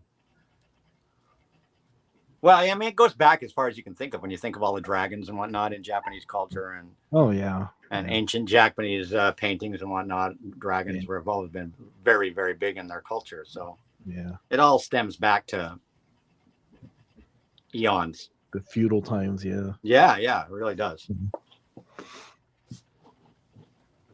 So wonder if James got captured by a telemarketer. Good afternoon, sir. How are Yeah, you they doing? finally got him. They sucked him into the void. He was holding the phone and he literally into the mouthpiece of the phone. They just sucked him right in. There you go. He's living in the wires now. It's like Poltergeist. Yeah. Yeah, James got sucked into the phone by the telemarketer. It's just like Poltergeist. And now if you pick up your phone, you hear, "Where am I? Where am I? Where am I?" Carolyn! Where the telemarketer sucked you into the phone. So. Yeah. Yeah, I was just talking to my mom about that. She says, yeah, Amazon keeps calling something about an iPhone that you owe money for it. Yeah, Now she's not I've answering got it. that exact same phone call. You purchased a iPhone on Amazon, and I've got that exact same phone call. Exact same phone call. The iPhone call. Yeah. Or do you get these, extended Anthony, do you ever get these ones? I'll do it right into the microphone because it'll sound more funnier when it's deeper. Hello, this is Microsoft. You'll be having a problem with your computer today. Oh, We're yes. going to help you. Computer. Yes. I came home one day. I was at work. About, I don't know, maybe 8 years ago or so. Eight, something like that. Whatever. And my mom was on her computer in the living room, on her computer, talking on the phone to somebody, and she was on her computer. And I walked in the door from work. And I'm like, "What are you doing, Mom?" And she goes, "Oh, there's a technician is fixing my computer." I'm like, "What?" Yeah. And I look at her screen and the technician's clicking on her folders. I see the mouse moving around on her screen. And she goes, "Oh, how the virus? They're helping me get rid of it." I go, "Are you paying them any money?" She goes, "He'll tell me if I owe him anything at the end." And I disconnected everything immediately. Yes. Yeah. Freaking guys. Because that's what they do, right? They call you and then they ask to, and you know what it is? And I found that I fixed it myself, because what they do is a little tiny, literally tiny, and anybody that's watching, you can learn this trick. It's really simple. A little tiny file is placed in the main directory of your hard drive, in the root directory of your hard drive. a tiny, tiny little file, which is very easy to identify because it has some stupid ass name. And just some, like, you'll notice right away, it sticks out like a sore thumb. You'll go to a website or whatever that which plants this little file in your root directory. You'll click on a banner, you'll click on a link, whatever. It gets by your virus software, boom, drops into the root directory of your hard drive. Then when you turn on your computer the next time, a screen comes up and says, you need to call so-and-so, your computer's infected with a virus, blah, blah, blah, call this, blah, blah, blah. It's basically their little advertisement.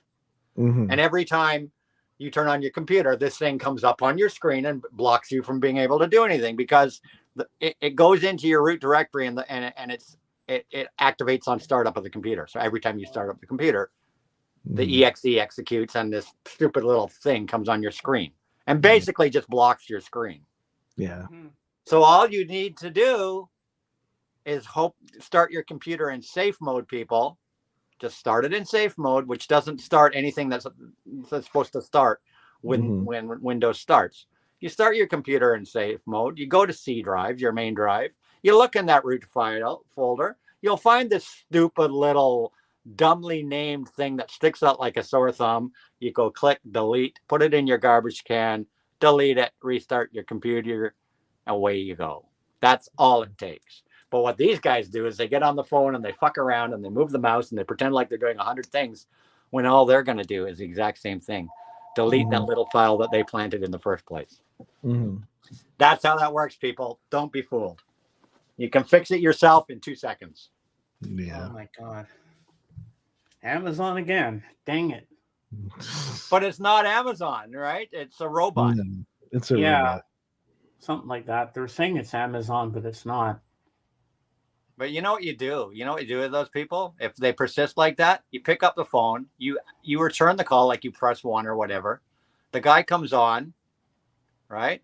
Yeah. And you go, oh, just a minute, please. I just need to get a paper and pen. Put the receiver down and just leave it there for like 5 minutes. Just leave it there. Just leave the guy waiting because these guys they make their money by like number of calls in an hour kind of thing. Yeah. So you put it down and you waste his time for 10 minutes. He's, that's probably 100 calls. Oh, we got Jorgen. Could have dialed. Hello, right? Jorgen. Hey, Jorgen. So just waste his time. When they persist, waste his time. He'll eventually hang up and they won't call back. Yeah. I told one time my name is Theodore Geisel and I had him on the phone for a while. That's actually Dr. Seuss, in case you guys didn't know. Yeah, I knew that. He's passed away, but yeah. Okay. I said, you can call me Ted if it's that easier. Okay, Mr. Ted. And they launched. Yeah, like I got one guy. I did it. A couple times I've gone in and just for the fun of it. And one time I went in and I said, oh yeah, tell me about it. And I let him babble for like maybe 2 minutes. I just let him babble and I just like this, holding the phone to the side. And then I came back and I go, okay, thank you very much.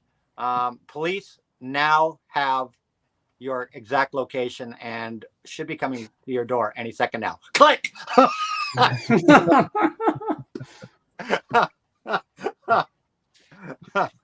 Another time I answered and I said, yeah, aliens just returned me to Earth. I'm very unfamiliar. I sounded like a total crazy person. And the guy hung up. Oh my God. Anthony, show Jorgen that synth pop album. Oh yeah, let's see if he knows this single. 80s synth pop. Where did I put it, guys? Do you know Somewhere this one? there. Do you know this 12-inch single, Jorgen? Where did I put it, guys? They're gone. They ran away. It's there somewhere. I know you still have it. They're here. Do you remember this 12-inch single from 1983? Annabelle Lamb doing The Doors' "Riders on the Storm." I have the entire album. There you go. We know Jorgen would have it. You see. Yep. Yeah. I picked this up. In a crate dig yesterday for like less than $2. Good stuff. Love it. Oh, he's gone to get the album. All right, he's gone. Yeah, you see, we knew Jorgen would have it. I knew Jorgen would be all over this. Yeah. That's definitely. I'm trying to fix my chair. I can't find it right now, but I have I gotta get up for a sec. Hold on. I have her 3 first album. Very there you go. nice. There you go. Very, very nice. We knew you. I knew you'd know it. I knew you'd know it. It's great. It's definitely great. Both albums are great. Yes, I told you. So yeah, I picked that up yesterday for less than $2 at and it's in Oh, like my chair was off it's balance. in perfect condition. It's in perfect condition. Here is another album by her, When Angels Travel. There you go. This is from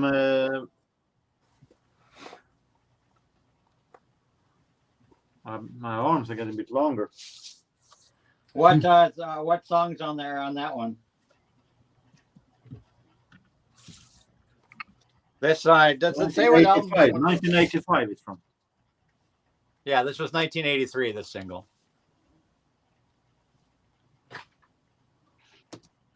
Do we know where she was from? UK, I think. Yeah. I actually have a UK price tag on this single. So this somewhere meandered over to Canada because I've got a $5.22. Is it 52? 52.2? No, it couldn't be 52 pounds. It must be $5, £5.22, whatever. On the looks like it's probably the original price sticker too. Where was this? Was this a UK single then? If this came from the UK, is this a UK pressing? That would be a bonus. Perhaps Not a it would Canadian be. press. Huh.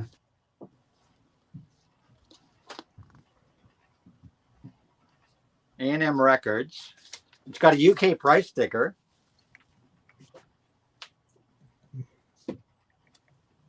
Made in England. Cool. This is actually a UK import. Nice. Ooh. Very cool. Awesome sauce. Less than $2. Yeah. If I check on the letter cool. L as in lamb instead of the letter A as in Annabelle, it would be very much easier to find. UK import. I got a bonus. Here it is. Here it is. Is that the one with Riders on the Storm? Yeah. 1983? 82 in this actually, but So it must be the album after that then. Or it's this has got 2 songs on it. Riders on the Storm, and the flip side is besides the dub, No Cure. now I get very, very unsure. I should have it. But this is another great one, The Flame. This is a really great one from 84. Ah. I need to. You can make me small while I. Oh yeah. Then I saw you had Lissa, you've got the new video up, so I put the link there for everybody. Your latest haul. And Jorgen, if you want to show your latest haul for everybody here, for some content for my channel, you're welcome to. Well, I'm going to. Yeah, first- you can throw the link for my latest video up if you want, Hop Frog. Save me. Yeah. Figure that out. Oh, yeah. All right. Let me find Did it. you anybody check out my latest video, which is of course Albert Lee live at the Alma Combo? Nope. So I have a story about that I can tell later, but I'm not gonna hog the show right now. No, you never hog my show, Anthony. Well, We just have when we fun go when to you're the flea here. market. When we go to the flea market, Are we No. going there today? no, it's I'm possibly going to a concert tonight. So Oh, Again. who are you going to see? Chilliwack, Oh, Chilliwack. I know that band. Chilliwack, great You know Canadian what? rock band from yesteryear. I just check out the thing with this one. It was the second release with a different cover that included Riders on the Storm. So it's not on. It is the only album is on is the second release of this one. This is the first release. Okay. Riders on the Storm. Dum, dum, dum, dum. So, while I'm at it, I was at a thrift store yesterday. Those that you can rent a table and stand. And there was one who had records in CD formats, but it was one who actually was very interesting because it was that one who had far from the usual flea market stuff that had different from what I have seen. Cyndi Lauper, Night to Remember, the one with I Drove All Night from '89. I Drove All Night. That's a Roy Orbison song. That also, yes. And Bruce Springsteen has, had Drive at Night. I think many have made it. Celine Dion has made it also. Ah. This is Swedish indie pop band Eggstone and the album Somersault. And Eggstone, think Cardigans and during the Love Fool period. That is pretty much how it sounds like. Oh, okay. It is also made in the same studio as that one, the Tambourine Studio in Sweden. Carly Simon and Coming Around Again. What I found very interesting here is that the style of the cover, because with this font of the title, it looks more like it could be some kind of a low budget compilation. This actually, Yeah. Yeah. Wasn't that an 80s? That was an 80s album, wasn't it? 87. Yeah, It is Coming Around Again. Yeah, she had that 80s thing going on. With trying to all do the due 80s respect, thing. for all due respect for Carly Simon, who's good and great, and the 80s and Coming Around Again, the song, but I've heard some quick peeks of this one, and I've heard the worst, maybe, version of As Time Goes By as I've heard. Yeah, she looks great on the cover, and Carly, God bless her, is one of the great of all time, but that was not one of her shining moments in her career. Yeah. No. No. 80s were not good. The 80s were not good to Carly. She should have just stuck with what she was doing and not 70s were good when she had You're So 80s. Vain. You're So Vain was one of her famous hits. She did some great songs in the 80s also. She had, You Know What You Do to Me. Hey, Exactly. the spy, nobody does it better. Exactly. Yep. Nobody does it better. Okay. This is a Swedish Euro dance artist called E-Type and a summer hit called I Just Wanna Be With You. And now we have the thing that I was most happy to find. This is 3 albums from the same artist. There's an American artist born in Greece called Marina Diamantis. Diamante. Sounds Italian. Diamantis. I think Diamantis. she's Greek born. No, she's Greek descendant. And she have released albums with yes, I know you would say that, Seb. If it's not Zeb, it's Christopher. Yeah, I'm Christopher waiting. was here earlier. I don't know if he's still here. Marina has done albums lately with her own name, and it's also really good. I don't have those albums though, but some of the songs from her latest album was some of the best songs 2 years ago. But previous to that, she made albums with the name Marina and the Diamonds. Diamonds, as in her name, Diamandis. And these are 3 albums from the 2010s. It's the first time I buy so many records from this decade. I mean, I'm feeling sick. This is her first album, Family Jewels.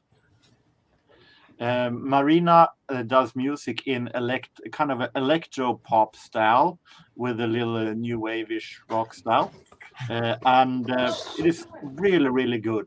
And she has a great voice, little mature voice that goes up all of a sudden, can go up in almost opera falsetto. Oh, and it has parental advisory on there. Is there explicit lyrics in there? I guess I haven't checked the lyrics. I haven't listened to Quick Peek. Because it says parental advisory. This is her second album, Electra Heart. Oh. And this is also, as I said, deluxe edition, includes 4 bonus tracks if you put in the disc in the computer. He was running around with this in the backyard. So this is her second album, and this is her third album, Fruit, and the title track is really, really good. I know that one from before. This is from 2015, and after this, he stopped using the name Marina and the Diamonds. This is all 3 albums that where she used the name Marina and the Diamonds, complete set. That's pretty cool. So from what I've heard from the quick peeks, it might wind up as an early contender for best finding of the year. You want to use the machine or the shovel? Is it very deep? So you want down? All right. Oh, okay. Let me take you down. There we go. Sorry about that. I had dog craziness in here for a second. Christopher, with the music I know you like, I would assume that you have a lot of those warnings on your records. So I wouldn't throw stones in the glass house if I were you. I was waiting for this to happen. What? You listen to a whole lot more music with forbidden lyrics than I do. Well, AGK wouldn't be AGK if you didn't have boobs on your show at some point. Most of the time, by sheer randomness. Well, we were talking about, and speaking of which, we were talking about Carly Simon, and this is anybody knows what Speaker's Corners pressings are. They're like Analog Productions and MoFis and all that. They're entirely analog. This is a Speaker's Corners pressing of No Secrets. We all know this famous album cover where Carly got a little bit, a little bit cold out when she took this picture. So there you go. And of course, this had You're So Vain on it. Yeah, I love that song. Yeah, this is a great, great, great Carly album. And this Speaker's Corner pressing sounds amazing. Oh, he's got it too. Yeah, No Secrets, fantastic album. Nice. And she clearly had no secrets on that cover. What are you laughing about, Dave? She clearly had no secrets on that cover. I made him big, and then he showed it, and then I made him small when he showed it. And big and oh, you want it back again so you can make it big, or what? Okay, who's this Chilled Pint? I don't know. Chilled Pint? That sounds like a pint of beer. I don't know. Is this a troll? I've never seen him. Not trolling. Let's give him a chance to do. Well, look at it. What is the picture? Is I would assume that he tries to jump on Christopher's bandwagon. There you go. Made me investigate into Chilled Pint who this person might be. I always take precautions. I have one interesting thing for James that he'll find interesting too. I know James will find this interesting. Okay. I'm going to admit that this is a good album, definitely a great album. Yeah, it's fantastic. I think it's my favorite of all her albums. I only have those two, the new one and this one. You definitely have the best of the best there. No Secrets is classic. I guess it was, I don't know which was first. Was Anticipation first or You're So Vain? I can't remember the order, but I only heard of the first you mentioned. I'm thinking You're So Vain was before Anticipation, but I might be wrong. Somebody in the Peanut Gallery, can they check which was first? Whichever song it was the song that made her, right? Well, there's no doubt that. Oh, you have. Well, I've never seen it before, Zeb. Oh, okay. Yeah, he just has a bunch of music videos on his channel. So. Oh. Hang on here. All right, there we go. I'll do that for a minute. I got it here. Yeah, Dave's answering James' calls now. You forward it to James. You're right, James. Just forward all your calls to James. James, forward all your calls to Hop Rug. So yeah, I went to see Albert Lee on Thursday night. Right, I went to see Albert Lee at the Alma Combo, and of course, people can go on my channel. I've got an hour of the show there, right from nice and close up. Sounds good. I'm really happy with how that video came out. Anticipation. My buddy invited me, as he does, to many concerts, and went to see Albert Lee. And if people don't know who Albert Lee is, you're living under a rock. One of the great guitarists. He's like, he's up there with great guitarists of all time. He's played with everybody, of course, Clapton, the Everly Brothers. Thank you, Aunt Mimi. Emmylou Harris, just to name a few. He's played with everybody probably everybody has Albert Lee on an album in their collection somewhere. Anticipation, 1971. Yours of Wayne, 72. Okay, so Anticipation was first. I was going to say something. I was going to say something bad.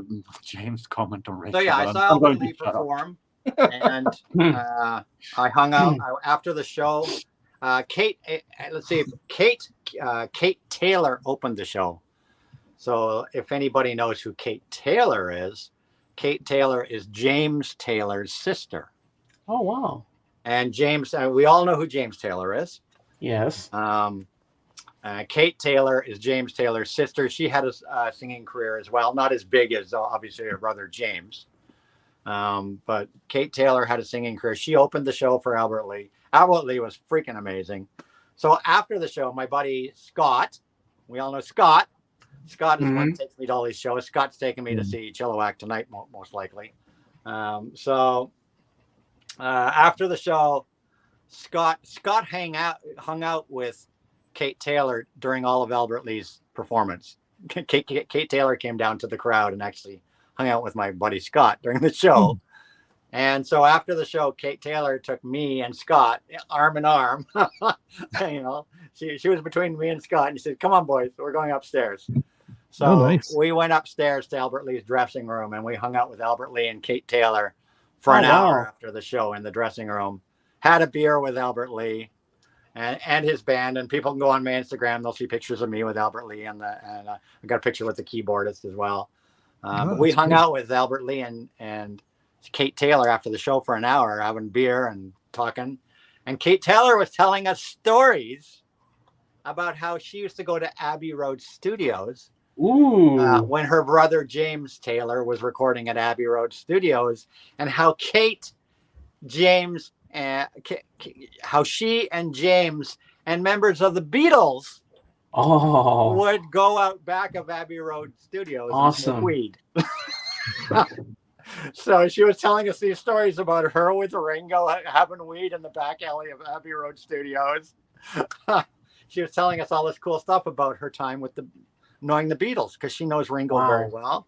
And she told us all sorts of stories that I've never heard anywhere in the world about Ringo and Paul. That is so cool. That is cool. Her time hanging out in Abbey Road Studios with James while he was recording albums. And smoking weed in the back of Abbey Road Studios with members of the Beatles. So I thought you'd enjoy that, James. I did.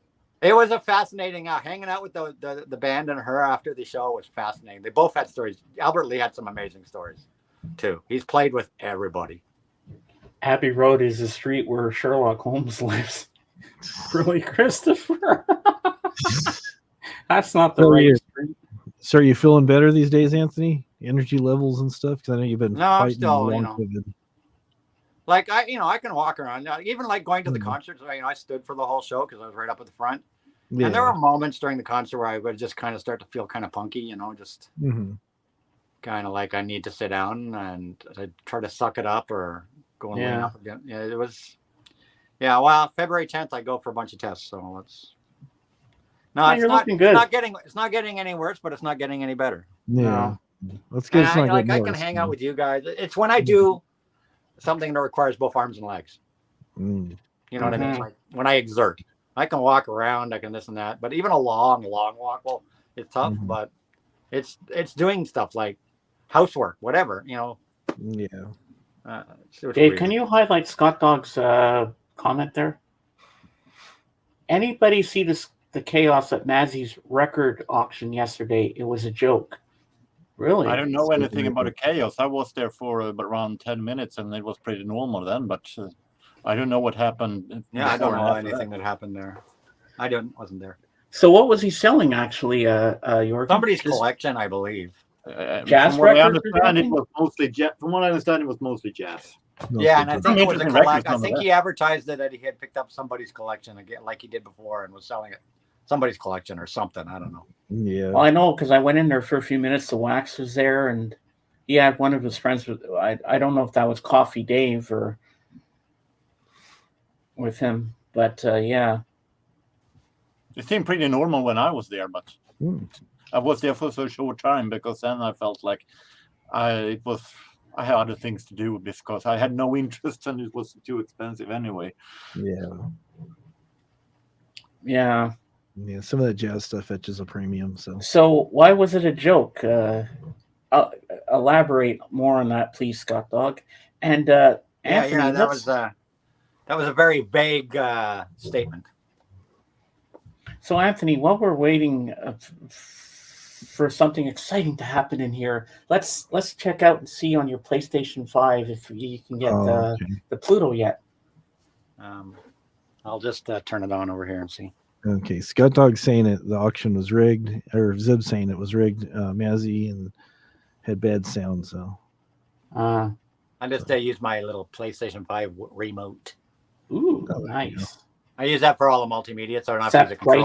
prices, but mainly one bidder got most of it. It seemed rigged. Yeah, that. Well, I you know, smell a one rat bidder, there. it's got deep pockets. That's it. You know, I Yeah. mean, I have my friend Scott comes to the auction, and he doesn't. You know, people are like, Rick, no, yeah, Scott's my friend, and he buys my stuff, but he also buys everybody else's, and Yeah. he's well off and likes to spend a lot of money and support everybody at the auction. So yeah. Some if people somebody's have got more deep pockets disposable and wants to income, buy the so- records, fine. Oh, we got Darren. Hello, Darren. Hello, Darren. Hello. Good to see y'all. I was hey, just listening. hey, buddy. Who knows, Christopher? Oh, you got Brave to come up again. Well, so what am I looking for? You want me to see if I can get the app or something? Yeah, the Pluto. See if it's there. Oh wow. App library. Where's the app store? I guess I got to go to the PlayStation Store to get the app or something. Yeah.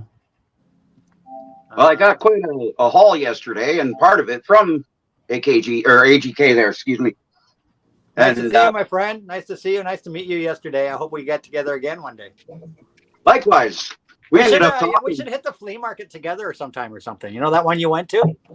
Yeah, We could go Well, deep I dive. ended We could go up, deep dive that together. I ended up diving into a couple of the record dealers that are there. Yeah, you went to the two I told you about, the guy with all the cassettes and CDs and. Yeah, I know. and I went to the one at the far back there, right by the equipment dealer. Yeah, that one there at the far back, the one at the far back, he just opened. He took over for my favorite records.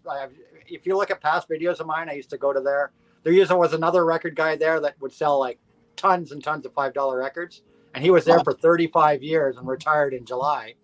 And now another record guy's taken over his booth. Well, at least that guy's quite fair, and actually, he had some pretty good stuff. Yeah, he's more fair than the guy at the front. I think the guy at the front, some of his stuff is too pricey. I mean, you get great for CDs and cassettes from the guy at the front, but some of the vinyl is crazy. Well, the guy at the front was having a sale on 45s, so he was doing like a 2-for-1 deal. Well, that's not bad. And I ended up getting back to that stand a little too late. They were just about to close, but at least I got through half of those 45s. And hello. It's okay. It's just There you go. But yeah, I got a good haul of records. Got about 10 albums and something close to 30 45s. this is ridiculous. I got you, James. Don't worry. I don't mean you. It's the phone calls we keep getting. Yeah. Oh, it's just the It's an same bunch. Amazon scam. But yeah, I was quite happy to find cover songs. This one that I got in the auction. It's she does like a whole bunch of covers throughout this whole thing. It's really good. Jazz record.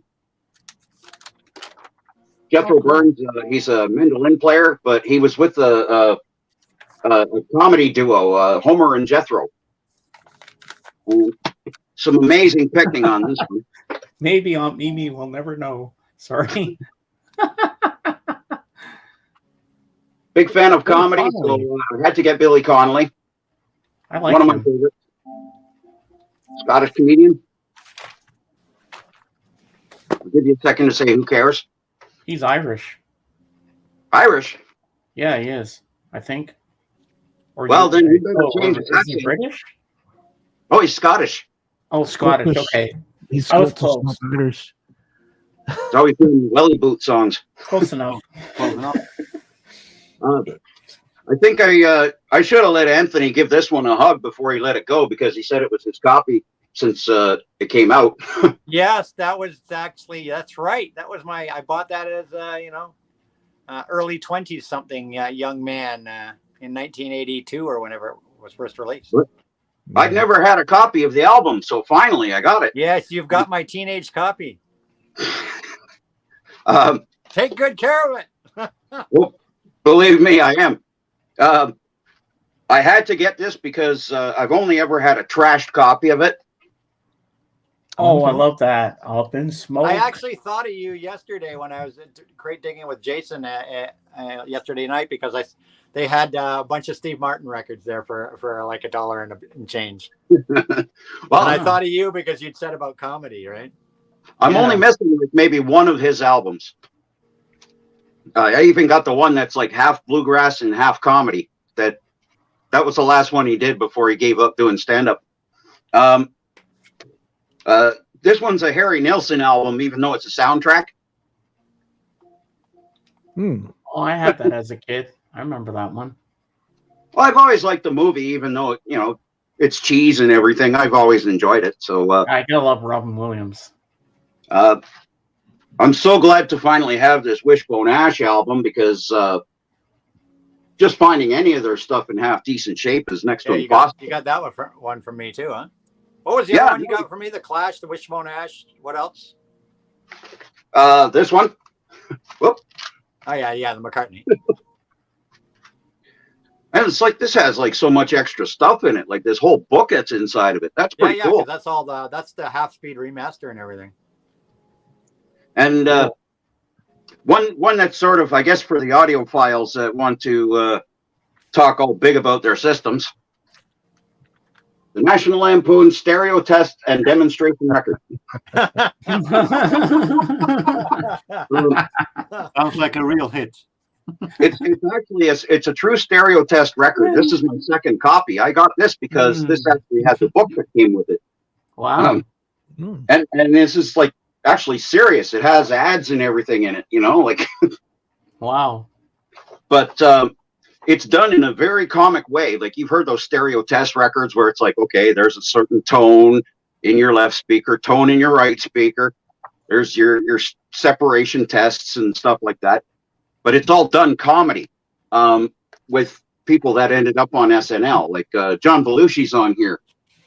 And he's your stereo yelling at your neighbors to let him be played as loud as he wants,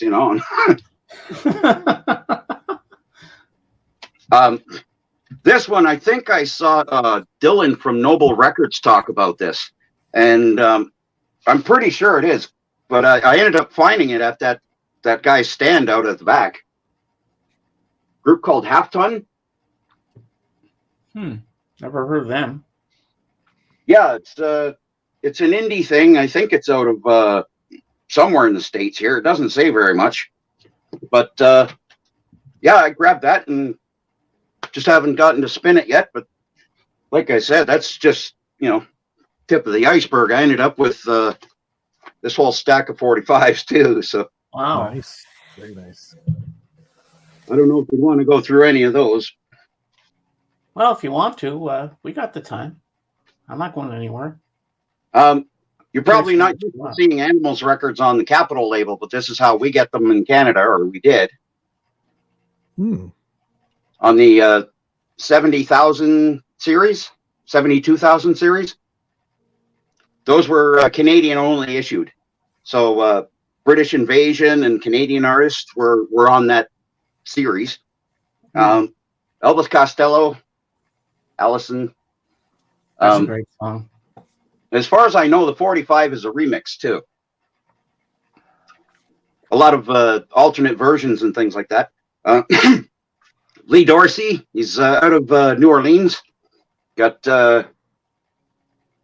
rain go away and got to find a job on the flip side. Those were all from that guy at the front there?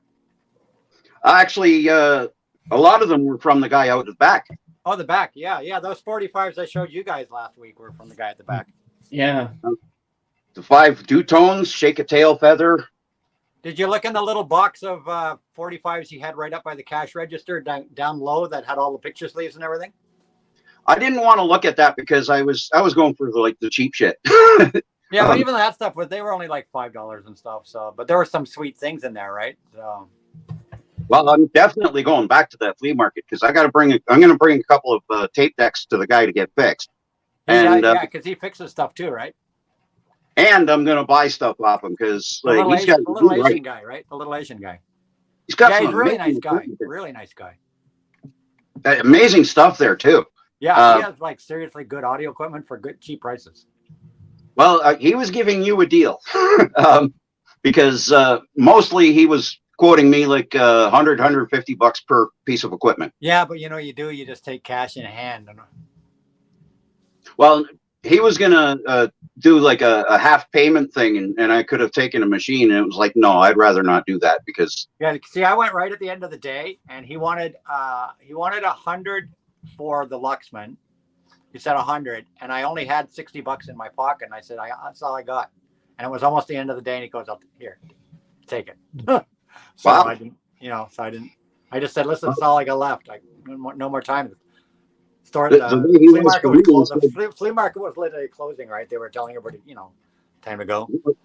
He was telling probably me just figured, last chance sale, right? He was telling me that I could pay him like was it $80 and then just pay him the rest later. And it's like, no, I'm not going to do that because I just don't trust myself more than anyone else. But even $100-$150 is good for the equipment he's got in there. Like, oh, absolutely. I just ready. didn't If I'd had $100 in my pocket, this is ridiculous. I probably would have done it anyhow. But he took it, so I was like, fine, thanks. Well, I ended up like I said, just I'll come back in probably a month or so, like after your next auction. If I come and pick it up, then I'm right there. Yeah. But there's like. There was probably another, $100 worth of records I could have picked up just easily, just like that, because there was so much good shit around there. Did you get any blank tapes? No, they got some around there though, eh?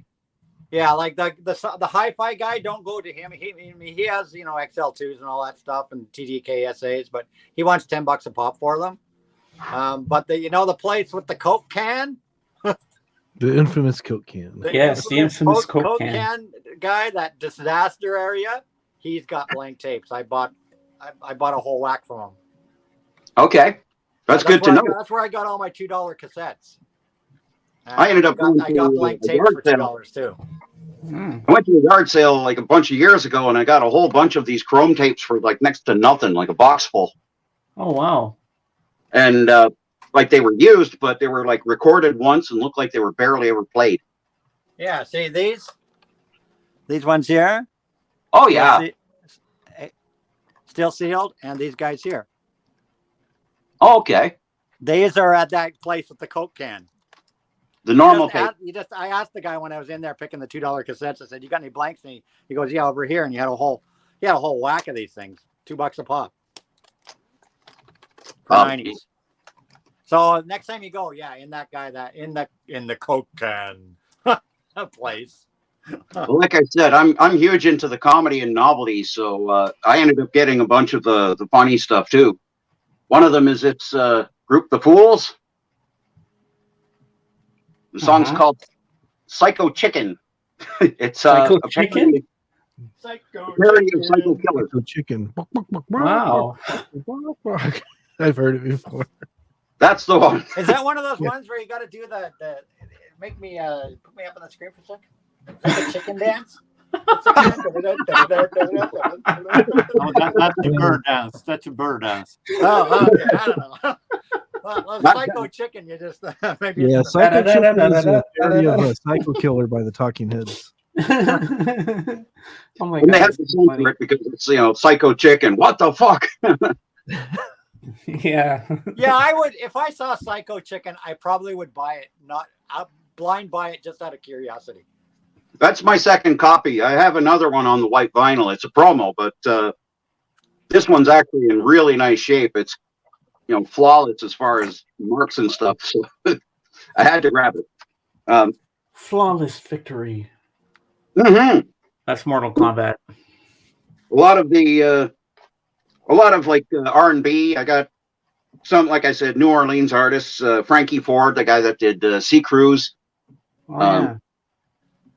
called "I Want to take you on a sea cruise." Ooh-wee, ooh-wee, Harvey- baby. Harvey Ooh, Kuzma. baby, yeah, ooh, baby. Piano player Lloyd Glenn. He's actually did some pretty cool R&B. That's the guy that did "It Never Rains in Southern California." Oh, I Actually, like like that song. I like the one that he had after that, and this is it. It's called "I'm a Train." Hmm. I'm a train. I'm a chicken train. Yeah. Okay, that's weird. There's the start of the bubblegum era was this is a rocker called Quick Joey Small. That Buddha, what was it? That Buddha, what records is that? Buddha, what? Yeah, Buddha Records, huh? That's a Canadian Buddha. That's how all our Buddha records look like. For Wow. 45s. For 45s. Yeah. The albums, I think they had the color, but it was like a very generic, like yellowish, red and yellow. Yeah. This one out of Memphis, the Mad Lads. I don't know if I'm It's close kind of enough. blurred. I can't see that. I want someone backed with "Nothing Can Break Through." Ah. But I'm also into like Trinidadian and soca. So this is out of Barbados. It's Mighty Duke. Ah. It's soca music. Preston Epps, he was a bongo player, had bongo rock and all that. This was a follow-up called Bongo Bongo Bongo. Yeah, I love Bongo. Bongo Rock's classic. Well, the Incredible Bongo Band. Oh my God, yeah. Their albums are hard to find. Yeah, well, there was a Record Store Day pressing a couple of years ago, huh? Have you not Really? seen that one? Didn't know that. I'm not as much into disco, but I'm into covers and remakes. And this was redone in Canada. 5, 4, 3, 2, 1. You'd know it when you hear it. It's one of those. Oh, cool. One of those like dancey tunes you probably would have heard and said, "What the hell is that? That's not too bad." And then it disappeared. British one called the group is the Rockin' Berries. B-side's called Flashback. This side is called He's in Town. I've never heard this one. Round Robin, Kick That Little Foot, Sally Ann. That makes two of us. I don't know, but I'll grab it. This one's definitely Canadian. The Romeos, it's called Sorry Baby. And the flip side's called All I Want to Do Is Sing My Song. I have a book here written by a guy named Jamie Vernon. He ran Bullseye Records. You probably know, Anthony? Sorry? You might know of the record company Bullseye. They were putting out all the Klaatu stuff a little while ago. Yeah. Jamie Okay, Vernon runs that label, but he also did a book all about Canadian artists, like describing who's who, and it's become sort of a godsend for when I find these kind of 45s. I'm just digging out the book there without toppling a whole bunch of stuff.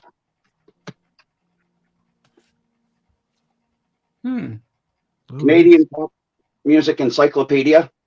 From A to Z.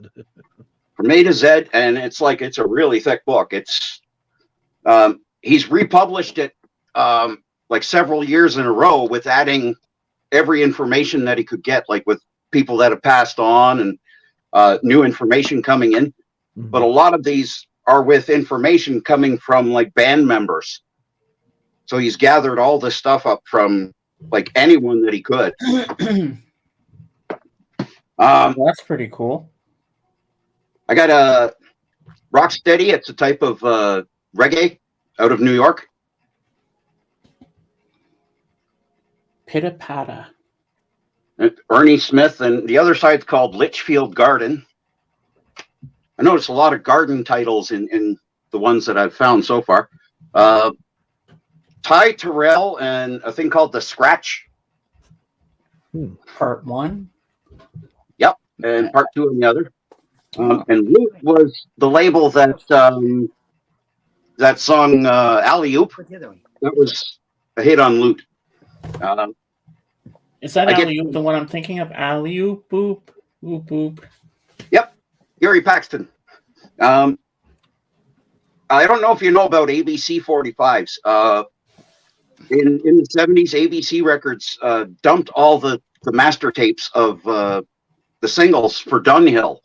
And almost all of Dunhill's 45s were remixes and dedicated mixes. So a lot of those tapes were dumped and they're pretty well lost. So now I'm just grabbing like ABC 45 of hits, like big hits. Because this is actually an alternate version of Black and White by Three Dog Night. There's like usually there can be a segment that's in there that's not on the album version. There's like the mix of instruments is different. There might be a voice mix difference. It's really cool to find these things out. But like almost every Dunhill 45 had a remix of some sort. It was pretty cool. And ABC, that's ABC Dunhill. Yeah. Jorgen, look at the chat. Look at Christopher, what he put. Yeah, I still have my original Steely Dan Already Can't Buy a answered. Thrill ABC Dunhill that I bought when I was a teenager. uh-oh. What's that? I got to see this.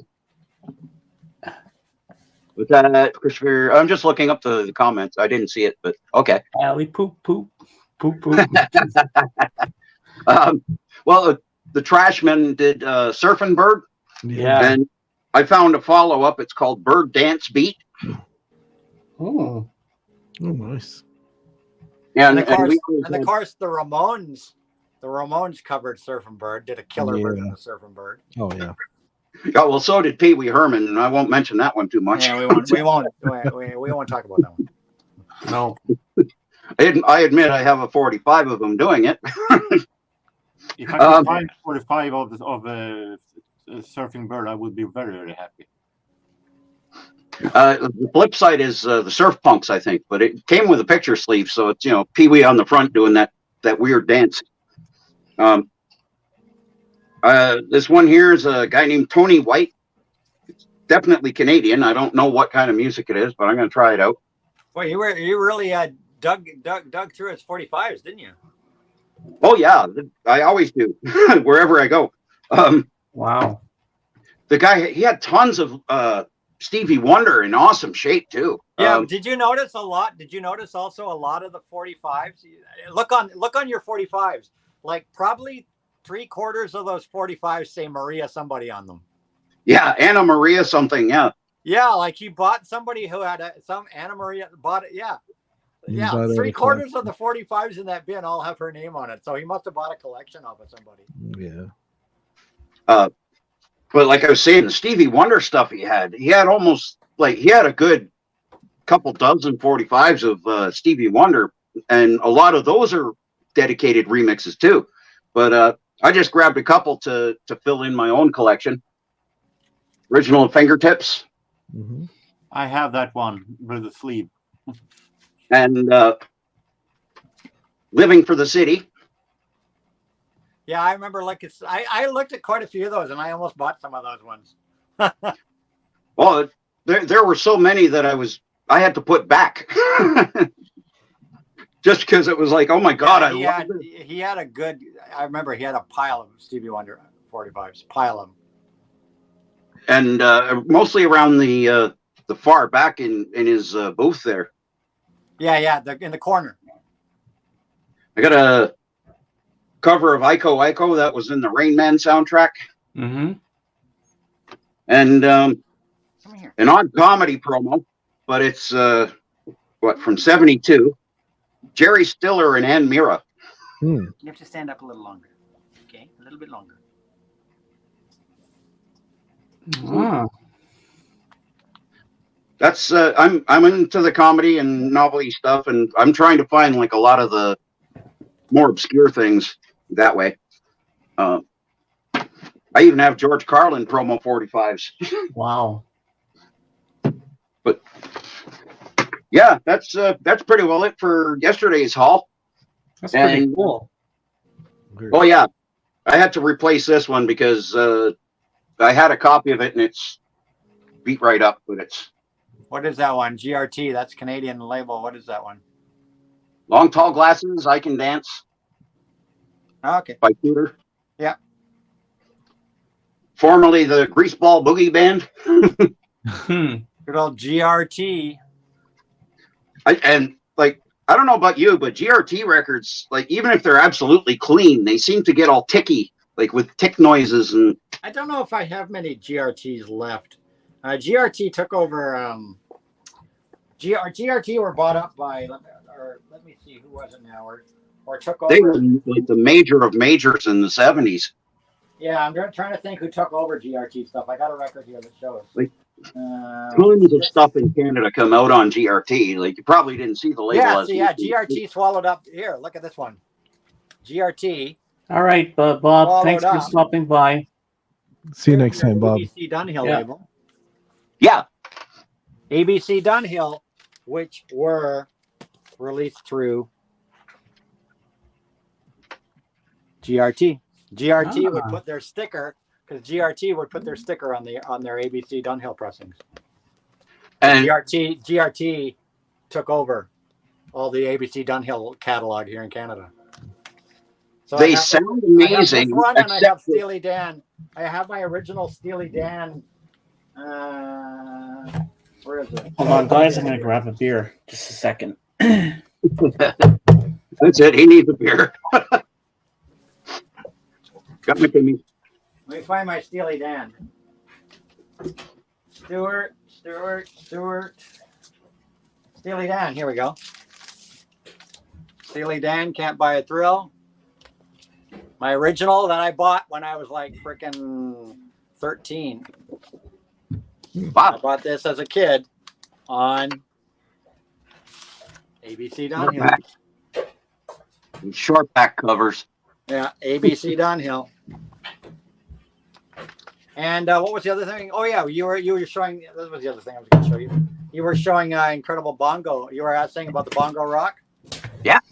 Record Store Day, 2000 and what Record Store Day is this? Does it say? 2021 Record Store Day. They did it with a silver cover, like a shiny silver cover, and an Obi strip. Incredible Bongo Band's Bongo Rock, and it came on a silver vinyl. That's cool, Lisa. So there you go. Yeah, Bongo Rock. What a great album. Oh, by the way, Anthony, did you ever look on your PlayStation 5 to see if you got the Pluto thingy? Yeah, I brought it up here. I can tell you what right now. What the only apps I can download in the App Store on the PlayStation Store for Canada is that I don't have currently installed are Apple Music. Of course, you know, the ones I mentioned before: Apple TV, Crave, MBLB, Funimation, DAZN, Crunchyroll, NBA, NHL, Plex, UEFA TV, whatever the hell that is, Tubi, Sportsnet, Red Bull, UFC, Rad Television. That's it. Nope. No Pluto. Oh, that's where the hell I had it. Now, No Pluto Darren, no Pluto on the PlayStation Store yet. do you have the Cheech and Chong record? Dave's not here. You know, Yeah. he's not. It, Hey man, it's Dave. it was a Dave's beat not shop here, as well. I have it on the 45 too. Oh yeah, that's a great one. I love that one. Dave's not here. Well, you are here, Dave. I'm here. Wait, there we go. Where is it? Mm-hmm. We're back here somewhere. Isn't it the same album that has Basketball Jones on it? I think it's on their first album. Give me a sec here. Garland. And George Harrison plays guitar in that on that one too. Oh yeah, So- Lisa, you're gonna have fun with Pilmer. I've been on the streams a lot, so I'm comfortable with him. He's gonna make you laugh. You're gonna have such a great time. And be careful. I have to warn you, he does burp a lot, so be prepared. Yes, but no one can burp better than Pilmer. Oh no. I mean, I've been up on the screen with him, and he loves when I do Miss Piggy, and he likes angry Miss Piggy. Well, I'm one of sure my you've seen me do favorite Miss albums- Piggy on there before. One of my very first albums was The Muppet Show on 8-track. Well, the Muppet Show was actually on 8-track. Holy shit! I was I given didn't it. know that. It was given to me for my 5th birthday in 1979. Huh. And I was 10 in 1979. it came out in 77. And then there was a second album that came out in 78. It's just Muppet Show 2. But that's the one that Dave is on. Oh, yeah. Starts off side 2. And I have 2 copies of this that has the rolling paper in it. Oh, cool. Where's Yeah, it's Nick? hard to find ones that have the rolling paper. Nick, Well- you got rolling paper. Do you have a don't- record store day scratch and sniff one? No, not that one. This is original. Oh, you will, Lisa. Oh, that's cool. That's the rolling paper. Oh wow. And for a little factoid, this picture here, on the back of the 8-track where they actually listed the program listings, that's the picture they use on the back of the tape Ah. of this album. So, yeah, I'm surprised. I got 2 copies, both with the paper. Dang. But is it still in good shape to use it if you wanted to? Well, you might want to wet it down or something so it doesn't just burn right up, because it wouldn't Probably actually. so brittle after so many years that it would just go poof. Probably. Yeah, probably it would go up like a disintegrate. magnesium flash. Or you might have one hell of an explosion. It'd go up like a roll of film. Just This rolling paper will self-destruct in 5 seconds. Pretty much. So when you went to the flea market, did you run into the infamous soda can? oh, geez, Yeah, I you must didn't go have. in that booth. I didn't tell you where that. He was on the Oh, he's on the left other side, side. about halfway down. The infamous booth with the disaster area booth. That was like halfway down on the left side. Yeah, But here's that's here's where what you go next time if you want some blank tape. here's what you Cool. missed here. If I don't clean him out of all his blank tapes first. That's okay. I got a whole mess of them here, Yeah, I got enough to last me for a while now. and I have one of those erasers. Coca-Cola from They call degausser. Yeah. Dang. You Here should it do a is. stream of drinking one of those. No, just kidding. Oh, I know that'd you be the guys last kept saying drink you I wanted me to probably open ever one and drink it. Jen I says you actually should have saw a rubber guy gloves on. I on figured it out. YouTube. His Maybe- name is, maybe he you calls guys himself didn't want- Cinestalker. And one time some he beer. bought You want some beer? an old box of Wheaties from Yeah, you're at it now. 1996 You're at it and now. he ate it. Look. Oh, There it is. Oh, that's gross. Hey, nasty. Yeah, that looks fresh. Oh, Not. that's Is disgusting. that from the Toronto when they hosted the Olympics back in the Look, Left it outside too long. You guys just wanted me to drink it so I would never appear on your stream ever again. No, we just We'll go. Remember that time? There would AGK? have been a GoFundMe for AGK's funeral. Yeah. They just wanted a live puke on camera.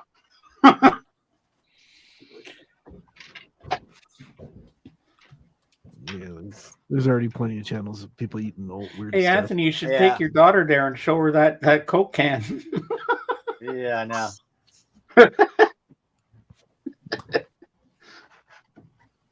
But I will go back to that guy and clean out some more of his cassettes. And like I told you, he had that one stack, and I should have grabbed it. He had like all the Partridge Family singles, every one of them, elastic band together for like $2. Wow. That's pretty good. Yeah, every Partridge Family single. I mean, those things are actually worth something.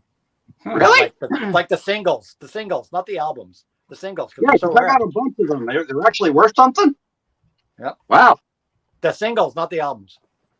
And well, the Canadian singles are even better, apparently, because they're not styrene; they're actually vinyl. Exactly. Yeah. But he And had like- a bunch of Elvis singles too in that disaster area.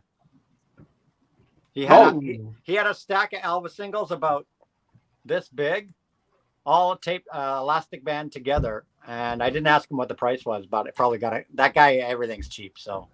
Well, that guy that was doing the 2-for-1, he had like, oh shit, probably a good stack of like this tall of, of Elvis singles alone. Yeah. Wow, I'd want those Elvis singles. Well, Now, they're all the guy at the front or the back? Far back. Oh no, The guy no. The guy at the front. Sorry, because The guy at he the was the front, one doing the 2-for-1. Yeah, the guy at the front has a Pet Shop Boys album there that I would love to own, but it's $350. $350. He had a hell of a setup there. I like that. But honestly, that $350 is cheap because they go for $500 and more for that Pet Shop Boys album. Actually, there was I'd only like to ever go back one to pressing of it. Pet Shop Boys Alternative. There was only ever one pressing. I have the limited edition CD version, but there was only one pressing on vinyl. He had a lot of CDs there too, and stuff in cases too. Yeah. Like in glass cases. So Yeah. I grabbed a couple of Ramones CDs last time I was there from him. Wow, that's pretty cool. Dave, do you have any flea markets around you? Not really. No. And he That's still the has disc that goes Star inside. Wars laser disc there. I still say you should get it, Anthony. I know, just the cover bothers me. But I you know don't that- play I know the cover. I know the movie discs are in great shape, but and I should get it just because it is the original transfer of Yes. Star Wars Empire That's Strikes the Back. whole point of it, just to have the original transfer of the film. Maybe Well, next that time I movie go. doesn't I do doubt it. it's going to be a big moving item. I don't think it'll be a big moving item, but well, But it's it's a one I digital would pick up, copy of it. definitely. so maybe if it's still there next time I go, maybe I'll go next week or something. If it's Cool. still, Be right back. All maybe I'll right. take you guys to the flea market next Sunday, Yeah. and maybe we'll buy Star Wars. You The only guys, laser you disc I guys have will is talk me into it probably. You guys will talk me into it. I only got one Maybe more they with buy this movie. Star Wars, Anthony. You need to buy. And I Star want to Wars. see those. And when we're there, I want to see those Elvis 45s. Yeah, I'll take you back to that disaster area store and Yeah, show you because you know I love Elvis. and show you the so- section with the cassettes and the 45s and stuff. That they're like the 45s. You know where I found them? You know, like when you go into his booth there, the Coke can booth. He has Mhm. some furniture at the back, and he has like old china cabinets. China cabinets with the wooden cabinets with the glass windows in them, and they're at the very back of his booth. And I saw a bunch of 45s and cassettes and stuff piled in one of the doors. And so I opened the doors, and sure enough, there was a freaking mound of 45s just jammed in there, like jammed. Like nobody would ever, unless you really deep dive that place. Like I said, there's probably gems in there, and that's where I found a stack of 45s all elastic together that were all Elvis 45s. Wow. So there's probably others. So maybe we should go in there and deep dive his stuff next time. I'll get some rubber gloves on and a hazmat suit, and we'll go deep dive that booth. And it's sad, that I can't pay you, because if I like those Elvis 45s, I'll probably want them. Well, if they're honestly, James, if they're super cheap, I would just buy them and VCLT them to you. Oh, thank you. If they're a couple of bucks, I don't care. I'll send them to you, man. Really? Of course I would. Oh, that's so nice Because of you, I'm Anthony. not a big Elvis guy, but I know you are. Well, yeah, I am. I'll take them. I'll send them to you. We'll see. Maybe next Sunday we'll go back there again on your Mhm. show. Yeah, if everything's okay and whatnot, and whatever, I'm feeling it. Well, if you guys want, we'll take another road trip. Oh, definitely. I like that. Lots of Elvis records. I'm not the hugest fan, but I just happen to have a lot of his stuff. Oh, wow. Hey, Anthony, do you think one time we could do a field trip and you could show us the Grassy High where they filmed it? Yeah, I was actually mentioned when you showed that Zit Remedy, when you showed that Zits video. I know where that school is. I know where that place is. I can take you down to the Grassy set. Yeah, I want to see where they actually. I can take you to the high school where they filmed all that stuff. Yeah, I'd love to see it's that. Downtown Toronto, so it's a little bit of a jog, but I can take you there. Cool. It's I'd love to see all that. It's on Degrassi Street. Wow. It is. There's actual Degrassi Street. Look it up on, Yeah, because there was a show before all that. Look it up on your map. Degrassi Street. There's Degrassi Street. Let me bring it up on my map app here. Downtown Toronto. That's why they would call it Degrassi High. So, but it wasn't, the school wasn't Degrassi High or anything like that. No. It was just a school. But I can take you guys down to where they filmed the show. Well, that's because it was high school, so it's, that kind of high. Yeah. And Darren, I'm so proud of you for being brave to come up on the camera again. But yeah, it was fun yesterday. I met Remus, and I met DJ here. DJ and I here. We hung out for a few minutes. Wow. I think we had the most ADD conversation ever. We had the what? We had the most ADD conversation ever. We were just back and forth. Yeah, totally definitely. yeah, definitely. That was fun. Yeah, it was nice. It was nice to get together with him. And then, of course, I was with Jason, crate digging with Jason later in the afternoon. And the only VC member that Jorgen's ever met was Christopher. That is correct. And then I've been here for 9 years.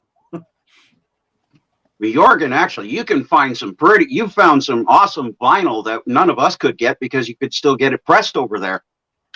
I'll be right back. Just got to make a trip. Like a lot of the 90s vinyl that I've seen you bring out just amazed me. Yeah, but I always go for that. I'm not collecting because it's expensive, because it's worth a lot. I collect because of the music. So I more go for the more cheaper stuff, because if it's a good price, if it's in a good quality and it's good music, then I don't care what format it is. Mm-hmm. That's what I mean. Like I was getting a lot of records imported from Europe in the 90s, and a lot of them like Warner in Germany and stuff out of the UK that was still being pressed on vinyl, but you could never find it here. Black Crowes and you name the artists, you could still find it on vinyl easily. But over here, they quit pretty totally making it at all. Up in around 1989, 90, they just totally kiboshed records altogether. So good luck finding that many. And into the 90s, mostly it was just 45s out of the States, like of new hits. Otherwise, you couldn't find anything on LP. No, I can say that a lot of stuff that I've been seeing from the 90s, but people have showed on vinyl. I didn't know it existed on vinyl. That's right. I got some stuff actually a couple of years ago that amazed me. I never thought of on vinyl. I will make you big. And that is actually a couple of vinyls that were actually on released for jukeboxes, but it was 90s stuff that I never seen on vinyl. We have Madonna's "You Must Love Me" from the Vita album from '96. Yep. And what's the B-side for that one? Rainbow High. That's also from the Vita. Yep. And Seal's "Pray for the Dying" on vinyl. Meet the Flintstone B-52s.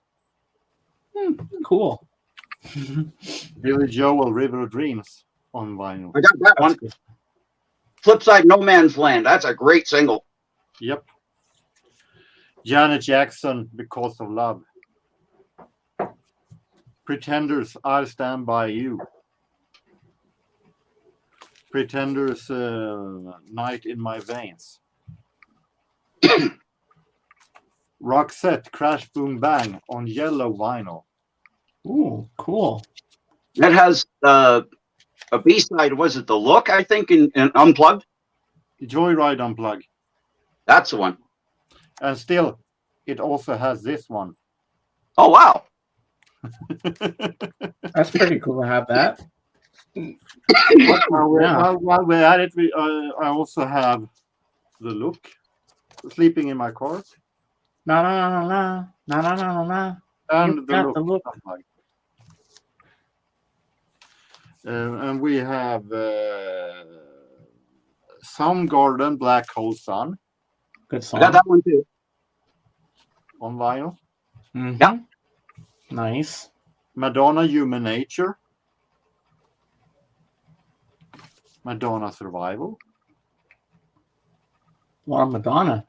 We were into Madonna, yeah. The old Madonna, from the previous century, not the new one.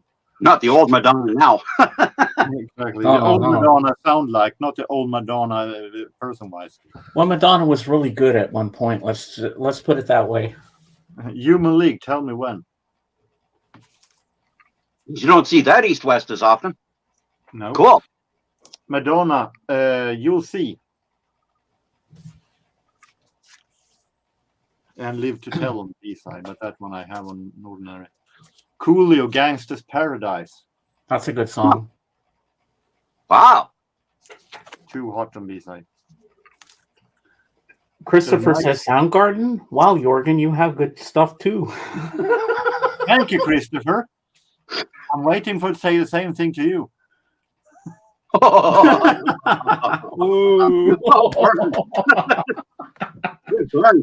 No, you have shown some Kent records that I do like also. So, just kidding. Scream, Michael Jackson and Janet Jackson, and we have Elton John, Believe. Good song.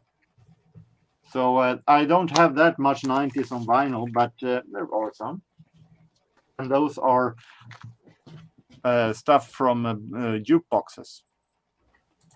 Most of the 90s 45s that I found were like country and stuff like that.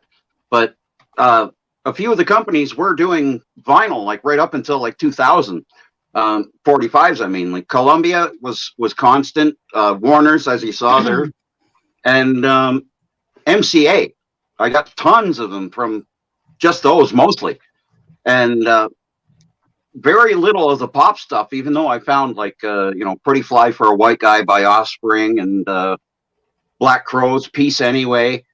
Trying to remember, but like I was saying, most of it was country that I'd found in the 90s, brand new. The last brand new 45 that I bought, as a hit single was Smooth by Santana. And it had Maria Maria on the flip side. So it was like a lot of those jukebox, Capitol did that with the jukebox only on the title. Like they would usually have that right on the label. Mm-hmm. Wow. And, Capitol, like that's another one. I have like Garth Brooks and I think a George Thorogood Christmas one on red vinyl. Just on those white labels, like the weird thing that EMI was doing in the 90s. But at least that's when like Beatles came out with a whole string of colored 45s at that time, like in around 93, 94. I don't know if you... Hey, Walrus. Peter Frampton does a good instrumental version of Black Hole Sun. Oh, cool. Really? Wow, that's cool, Walrus. Didn't know that. Did you So Darren, there's a person I follow on YouTube, and he does a live stream every Monday at, it's 3:00 my time, Atlantic here in New Brunswick, but it's actually 7:00 p.m. UK time, and his name is The Lamb.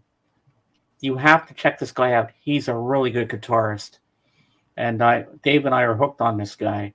So Dave, could you put the link to the Lambs stream here for Darren, so he can check him out too? You will absolutely love this guy. This guy can shred guitar, and he's got some amazing guitars. If you like guitar music, you'll love this guy. And you should enter the duck race.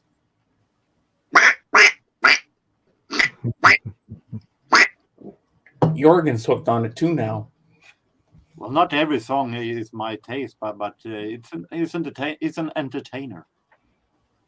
Oh yeah, everybody loves going there. I wouldn't mind hearing that Black Hole Sun Nick. instrument. Hi, Nick. Long time no see. Hey, Nick. Nick Fantasy is in the house. Finally, you're Nick, here. Ah, yes.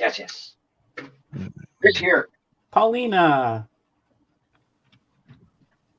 I made a sandwich for Nick Fantasy.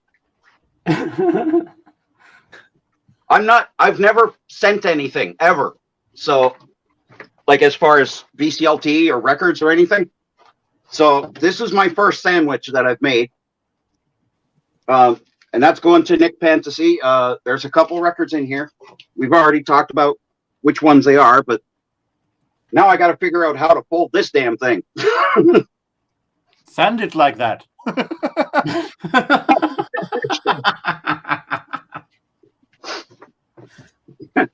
At least it'll get to them in one piece, hopefully. Oh, good thing you're here, Paulina. Next Sunday, I'm doing.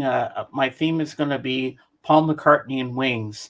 So if you're available, I'd like to have you on the panel so you could show some Paul McCartney and Wings stuff and talk about them, because I know you know everything about them. So I need your help. I have a few albums, but not a lot. But you probably have every album, so that would help me out a lot if you could help.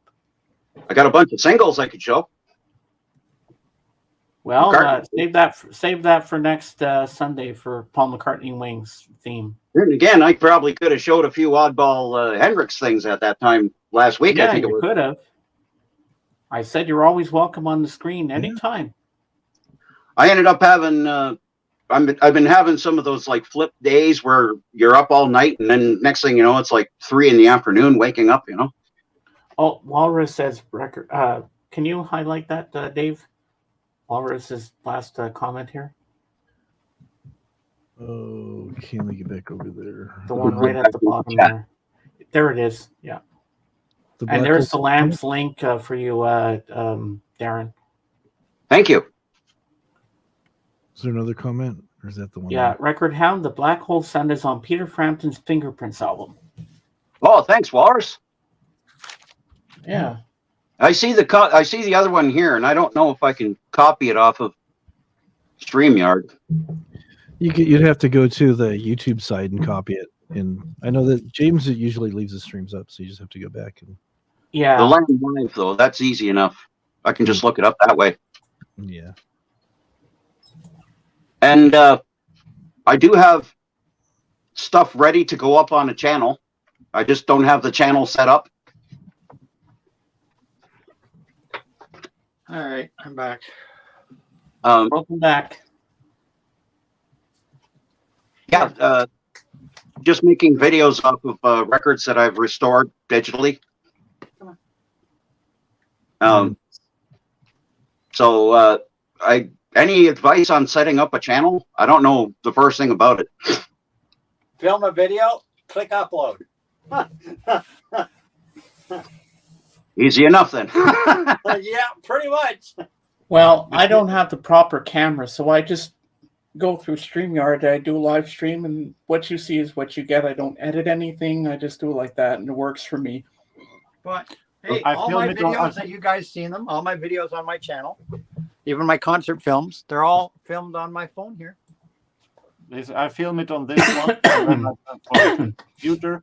I edit it, and then I download it on my computer, and then up to YouTube. Well, then that's awesome. Because I know I was talking with others that actually like do this whole creating thing, and they got to write a description and get pictures for this or that for the.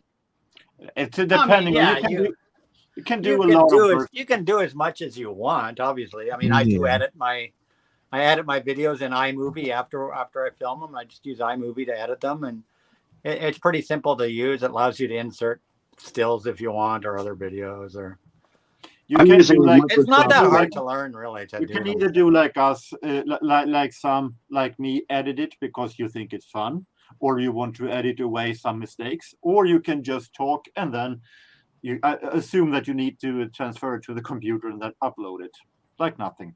Yeah. Well, most of mine won't be any, like there won't be pictures of me on the channel because, yeah, you know. I'm the same, but whatever. It's whatever. If No, people are more you're concerned showing about yourself you here than on what my you're camera, showing. and you're fine. Nobody's. Yeah. We were thinking like almost like pop-up videos, but with records instead. Okay. I actually know of. I actually have subscribed a long time ago to a Finnish guy who only shows his hands when he talks. Yeah, what's his name? Bad English Records. Yeah. And He's a hand model. he only shows his hands on the black table when he shows records, and he talks. Yeah, Beth at B-Sides used to do that too. Yeah. She would only show her I'm only hands. good at showing off. I'm only good at showing off jack-o'-lantern teeth. Now I get the same problem happening right now. You know, I get the But same if you're problem. planning to use just your hands, it's not a thing that makes You know what? have a lot of subscribers. I don't- It's not that people that's not interested in that much, but they Like, want honestly, if people want to be toxic and be more concerned about how you look and who you are than what you're showing and talking about, you don't need them watching your videos anyhow. Yeah. Exactly. It's not that. I joke about it I don't anyway. care because- about how Yeah. I come to terms with how I look or whatever because of my dental problems and shit. I don't care about any of that. I don't care what people think of me. I course. really don't give a shit about what people think of me as a person. I'm here to show my records, music, whatever. Mhm. That's what I'm showing. If that's not what you're watching, then you can. When I first There's came lots of on other here, channels out there you can go be toxic on. yeah, when I first came on here to do all this kind of stuff, like doing chats and videos, I was afraid people might find me ugly and stuff. But once I started doing it, everybody wanted more. We're like, James, we love Like I your, said, I joke we love about your that daily kind of- vlogs. We love how you talk about the Beatles. We love how you talk about movies and stuff. They wanted more from me. And now I've got quite a following of people because they see something in me and not my looks. Mm-hmm. I joke about my looks anyway, and that's Yeah. one of the things I always did. I sort of beat people to the punch before, and you know, it's good just to joke about it. And You know, like one of the things, looks, you know what they say, look, beauty's skin deep. It's not about the looks, it's about the personality, it's about the Yeah. knowledge that we're presenting on our streams. It's what the we're only showing. disappointment about losing you know. these teeth, the only disappointment about losing the teeth was that I can't pull my bottom lip over my nose. It's just, Well, on my It- top, in the top of my mouth, I got a tooth missing, but you can't see it because my mouth, my lips are low. So that's Yeah, good. I lost both these ones in this year, and I need $6,000 to do the dental work they want to do. So it just it ain't in my budget anytime soon. Yeah. well, when I'm you're trying to going pay a mortgage, teeth gotta wait when you're trying to pay a mortgage. You know. Yeah. in another couple weeks, I'm getting partials, so Oh, okay. I have to learn to talk and eat all over again. So it doesn't matter. I just want the teeth so I can eat. I don't care about the looks as much. Like Yeah. I joke about that. Oh, you're going to be fine. You're going to be fine, Darren. And what are you going to film with when you do your videos? Oh, I'm already making videos, but it's not of me. It's actually just like pictures of the records that I've restored, and Okay. with like little facts and stuff along the way. Kind of Well, like what camera are you using? Are you using an actual camera? Or are you using your phone camera? How does that work? this phone camera taking pictures of the you know, of the what do you call that? Just taking pictures of the record labels, or you know, maybe download a few pictures off the internet for you know, subject matter, and talk about maybe the subject of the song, or in one of them is a speech from the Prime Minister in 1927. So Oh, like there's a wow. lot of history with it. And you know, I'm showing pictures of the Prime Minister actually doing the speech and That's whatever pretty else. cool. That's more of a historic thing. Like, he's talking about the peace after the war, you know, the Great War, Yeah. and dedicating dedicating the Peace Tower at Parliament. But you know, another one that I might put no effort into it and just show the record, and pretty well that's about it for the whole thing. Others I might actually be flashing between lots of different pictures. One of them that I did, it's a 78 from 1923 called Come On Sparkplug. And if you've ever heard of a cartoon character called Barney Google, Google was named after Barney Google. And he had a pet horse, and his horse name was Sparkplug. And it's a song about Sparkplug getting into a horse race. And like, it was just when he was introduced, so he became a very popular character. Ended up taking his name over on the comic strip. It ended up totally being switched from Barney Google to Snuffy Smith. So like the whole Snuffy Smith thing, and Barney Google was like Snuffy's cousin or something. And so many years later, it became the Snuffy Smith comic strip, just because. Oh wow. But Sparkplug, Sparkplug was the beginning of the nickname Sparky. You heard a lot of people called Sparky. Oh yeah. And one of the biggest people that was known as Sparky was Charles Schultz, who did Peanuts. That was his nickname. And in the video, I actually have a picture of this little figurine that Charles Schultz had, and it's of Sparkplug, the horse. Oh, cool. Now, You know, everybody here, I want to ask you a question. Raise your hand if you love the Honeymooners.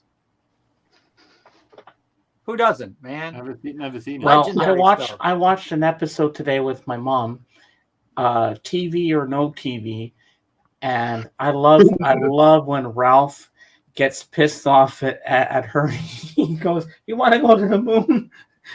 And then when they get the TV, it's staying down there, and the bickering between him and Norton when he wants to watch that Space Cadet show. I was laughing so hard. And then when he falls asleep and he opens the door, he thinks he's going to bed, but he falls down the stairs. Captain Video! Captain Video. I was laughing so hard. My mom and I were killing ourselves laughing. To the moon, Alice! To the moon! I couldn't. I was crying. It was so funny when he falls down the stairs. If you remember in the 80s, they did I fell down the stairs. I don't know if you remember in the 80s, there was a rap record that came out by Joe Piscopo with Eddie Murphy. It was called The Honeymooners Rap. And between the two of them, they were doing both Gleason and Carney. It was pretty funny. The extended 12-inch single had a whole section in there that it's about Captain Video and, you know, let me in there, Norton. You know. And another one I liked, another episode I liked when where Alice was looking after that puppy, and she left the food on the table, and Ralph thought it was pate. He's gonna sell it, but he's eating pate. Well, of course, don't forget, guys, that the Honeymooners was a prerequisite, was homage, is whatever you want to call it. The Flintstones was the Honeymooners. Was directly Flintstones was directly taken the concept from the Honeymooners. And I think there was a Looney Tunes characters that were like the Honeymooners as well. All as mice. Yeah, there was the Looney Tunes characters that were the Honeymooners in the Bugs Bunny Roadrunner hour. And there was not the only time Ralph fell down the stairs. He's fallen down the stairs a couple of times. Remember the one did a cartoon of Jack Benny where he was the janitor and he had that phone thing installed in the apartment. Then he goes into the room and he gets stuck in the pipe. They also did a cartoon of Jack Benny with all the people from that show too. Yeah. Mel Blanc worked with all of them. Yeah, exactly. Yeah, and a lot of famous people, of course, appeared on were homaged on the Flintstones, and Mark Rock, Yeah, Cary Granite. And those are you know, the way out. Beatles. What were they? The Bell Brummel, the Bell Brummel Stones. The Bell Brummel Stones. Yes. And what's the way outs were The Way Gary Outs. Booth and Gonna go Playboys and way something? out, way out, way out. And Those then, came of course, out as and then, of records. course, the Jetsons was the spin-off, was the futuristic reworking of the Flintstones, was the Jetsons. Mm-hmm. Sorry, I'm just getting a text from Caitlin. Right on. I'm just going back to the comments. I see. Yeah, Snuffy Smith was in Little Abner. Same artist. Yeah. Billy DeBeck. Cool. Dave, you should send the picture of the table flipped over from Monopoly to Kate. She'll love that. I just told her to wish her dad a happy birthday. Send her that picture. She'll laugh. I see Nick Panzetti finally got himself an avatar. Nick, he finally got an avatar. I was so used to just the generic. You threw me off there. I was like, who's this new guy in the chat? Oh, it's Nick. He's got an avatar now. Eventually, Nick will actually get he'll upgrade from his 56.6 modem. That thing keeps signing out on him. So, like I said, I digitize records and things, and sometimes for shits and giggles, I'll make a KTEL album on CD for record dealers when I go to record shows, and they get a kick out of it when I hand them, after buying from them. I did this one because a friend of mine wanted it for Christmas, and I'm a little late, but I had to do this. Had to put it on CD for someone, and it's horrible. It is terrible. What is that one? Can't see it. Let me make it big real quick here. Oh my God, I have that one too. Dumb Ditties. Dumb Ditty. Oh, I remember that one. Dumb Ditties. I remember that one. That's where it has the Martian hop on there. Hey, Trucker. The only thing is this is all re-recordings. Actually, I was Trucker. Yeah, occasionally KTEL would sneak in amongst their chopped down songs that they'd put on their 20 greatest hits albums. They occasionally would sneak in an album that really didn't have any of the original stars on it. They were all sounded like bands. That's why when you bought a KTEL album, you always had to say original hits, original artists, because if it didn't, they were like my star. They were like my stars on my Stars on Long Play album. Other musicians recording them. So I actually did make a CD cover for this thing, and I got to deliver it to the guy tonight. But he's gonna get a huge kick out of it because it was like one of his favorite childhood records. That was mine too. Well, I can send you a CD if you want. No, I actually have the record on album from my friend JJ sent it to me. But I am looking for the vinyl of Looney Tunes, the KTEL Looney Tunes. I got that here too. I have this weird thing with KTEL albums. I find them in great shape, and it's a curse because I don't really care for them that much, but every time I see one, it's like shiny. It doesn't look like it's been played or whatever. And it's like, not true, Tracker. That's not true.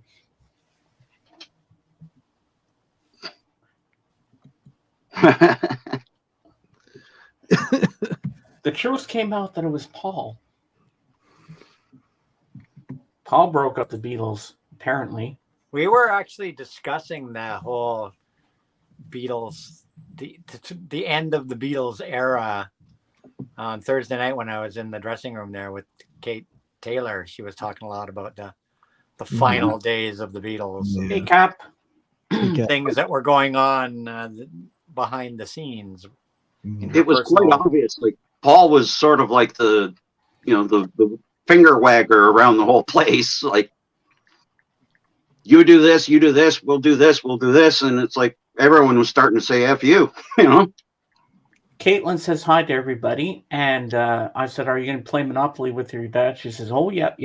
And she said, "I'm going to win." Did you send her the table flipping over?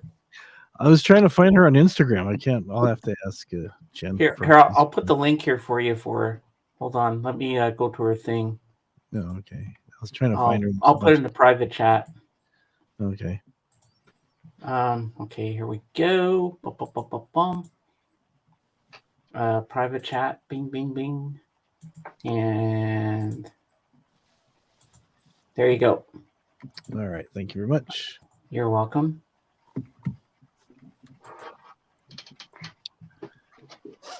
Okay. Oh, that was falling already. Okay.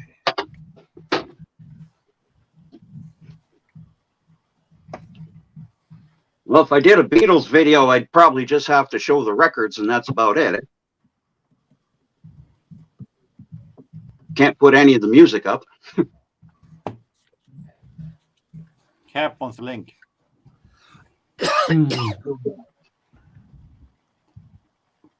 Dave Cap wants to come up. Okay. Actually, I've got friends that are streaming in about 10 minutes, so maybe I should split. No, you don't have to go when you want to go. Yeah, go when you got to go. Well, in about 10 minutes or so. Oh, yeah. Well, at least say hi to Cap when he gets up here. He's going to come up and join us in a few seconds. Well, I'm glad you had a good trip to Toronto yesterday, DJ. Oh, it was awesome, actually. I really enjoyed that. And thank you as well, because now last trip to Toronto was shit because Google got me lost. Oh. Yeah, like DJ, anytime you come to Toronto, hit me up and I can tell you how to get this shit. I can tell you where stuff is. I can help you out. He can even tell you how to get to Sesame Street. Yeah, I can. We could go. You come up here sometime. We can go hit the record stores. I can take you around a few places. Oh yeah, just let me have the boxes to dig at. Yeah. I might need to do some purging too, but I don't have like really valuable records to auction off. So that's why I'm thinking of going back into the record show circuit. Well, you are welcome. Oh, Trekker, don't say that. When I do my auctions, if you got records you want to auction up, you're welcome to come up and auction too. Anytime, just shoot me a message. Say, even if you don't have to stay for the whole auction, you can come up and auction off what you want to auction off and go. Even if it's a handful of records. Yeah. Next auction, February 25th, everybody. Oh, and Anthony, when Mark had to leave, I was so tired, but my knee was in pain that night. That's before I got the Motrin and all. I would have come up and helped you, like to do the Mark thing, because I kind of yeah. Next time, I knew you were leaving at the same time too. Yeah, here's Cat. Plus, I'm going to have you monitor. I want you to monitor the peanut gallery. I want you to kind of be the peanut gallery monitor on the next one. Yeah. Anybody just starts cracking jokes, just kick them the fuck out. Simple. Oh yeah, I will. Hey Cap, how you got doing? No time for that. Hey. It's an auction. You got no time for the silliness. It's an auction. And you know Darren, don't you? Yeah. Ooh, what's that? I was at a yard sale yesterday. I had to gather up every bit of change I had in the car, but the woman was taking this out of the box and was going to throw the box and the book away. What is it? I can see that. What is it? Make them big. What is it? Yeah, can you make me big? No way. What is that? Oh, is that a VHS? What is that? CD? What is that? CD. Nice. Yeah, they aren't even opened yet. Ooh. Oh my God. Still sealed. Yep. There's 4 of them in it. Those are the kind of comps I love. Yep. Save your money, Cap. Save your money. I am. Like I said, I gathered every bit of change I had up. They wanted $4 for it, and I wasn't letting her throw half of it away. That would be stupid. Really $4 is good for that little box. Yeah. Really nice catch, Cap. Yeah, it has Bo Diddley, Howlin' Wolf, Muddy Waters, John Lee Hooker, B.B. King, Lightning Hopkins, Lightning Slim, Jimmy Reed, Leadbelly, James Cotton, Big Bill Bronzy, Big Joe Williams, Lonnie Johnson, Mrs. Hippie, John Hurt, and Robert Johnson, and that's just on the first. That's just on the first CD. Wow. You made out like a bandit there, bro. Cool. $4. Yeah, $4. $4. Yeah. Hey, yeah. That's pretty good. Yeah, that's $4 why I didn't. for That's why I $1. super didn't mind getting too much getting rid of that. Stuff. You know, I got rid of that Confessing the Blues at my auction, which was hard to part with that 5 LP box thing. But I still had this one on CD, which is really good. Which has quite a few of the songs that are on here are actually on that other one, Blues Gold. Oh yeah. And this is a 2 CD. It's a 2 CD released by Universal. It's a 2 CD with a nice little booklet in it, and it's got on it. You know, you got Muddy Waters, Big Mama Thornton, T-Bone Walker, Lowell Fulson, Guitar Slim, Little Water, Bo Diddley, Ray Charles, Slim Harpo, Otis Rush, Jimmy Reed, Howlin' Wolf, Freddie King, Junior Parker, Bobby Bland, Albert Collins, Sonny Boy Williamson, Buddy Guy, John Lee Hooker, Eric Clapton and Dwayne Allman, John Mayall and the Blues Breakers, Paul Butterfield Blues Band, Albert King, Etta James, Taj Mahal, B.B. King, Allman Brothers. Like it goes on and on. Stevie Ray Vaughan, George Thorogood. Like it's a really good collection, you know, really good collection. Wow. 2 CD. Blues Gold. So I still got some blues, even though I got rid of that really nice LP box at my auction. That was hard to part with. Yeah. I needed your next auction, Anthony. I'm going to have a little bit more money to play with. It's my Well, let's birthday. get through the first one, Cap. Hint, hint, nudge, nudge. Say no more. I know. Tuesday, Cap. Tuesday. That's all I know. I ain't going to be late. Why are you giving all your coin to all the ladies on the Did street? you say you're going to Trevor? be late? I hope you did not just say you're going to be late. I said I'm not going to be late. Okay. Okay, my friend. I guess he is, Lisa. I gotta What are go. you gonna do? I think he's joking around. We'll see you. See y'all later. See you later. See ya, Thanks for DJ. being here, See ya, Darren. my You're friend. always Message me. welcome. You know, you've got my number. Like, you know, just message me anytime, man. Sounds good. Message me anytime. Yeah, it was fun meeting up with DJ yesterday and Remus and Jason. It was a lot. It was a good time. Sounds like you had a lot of fun. Good times. Good time. We're moving on up Move on up. to the PC side. Like I was saying, Anthony, next month is my birthday month, March. Next auction's February 25th. So Yeah. not too much to wait long. They go fast. I know. So that month I'm going to have about $350 I can spend.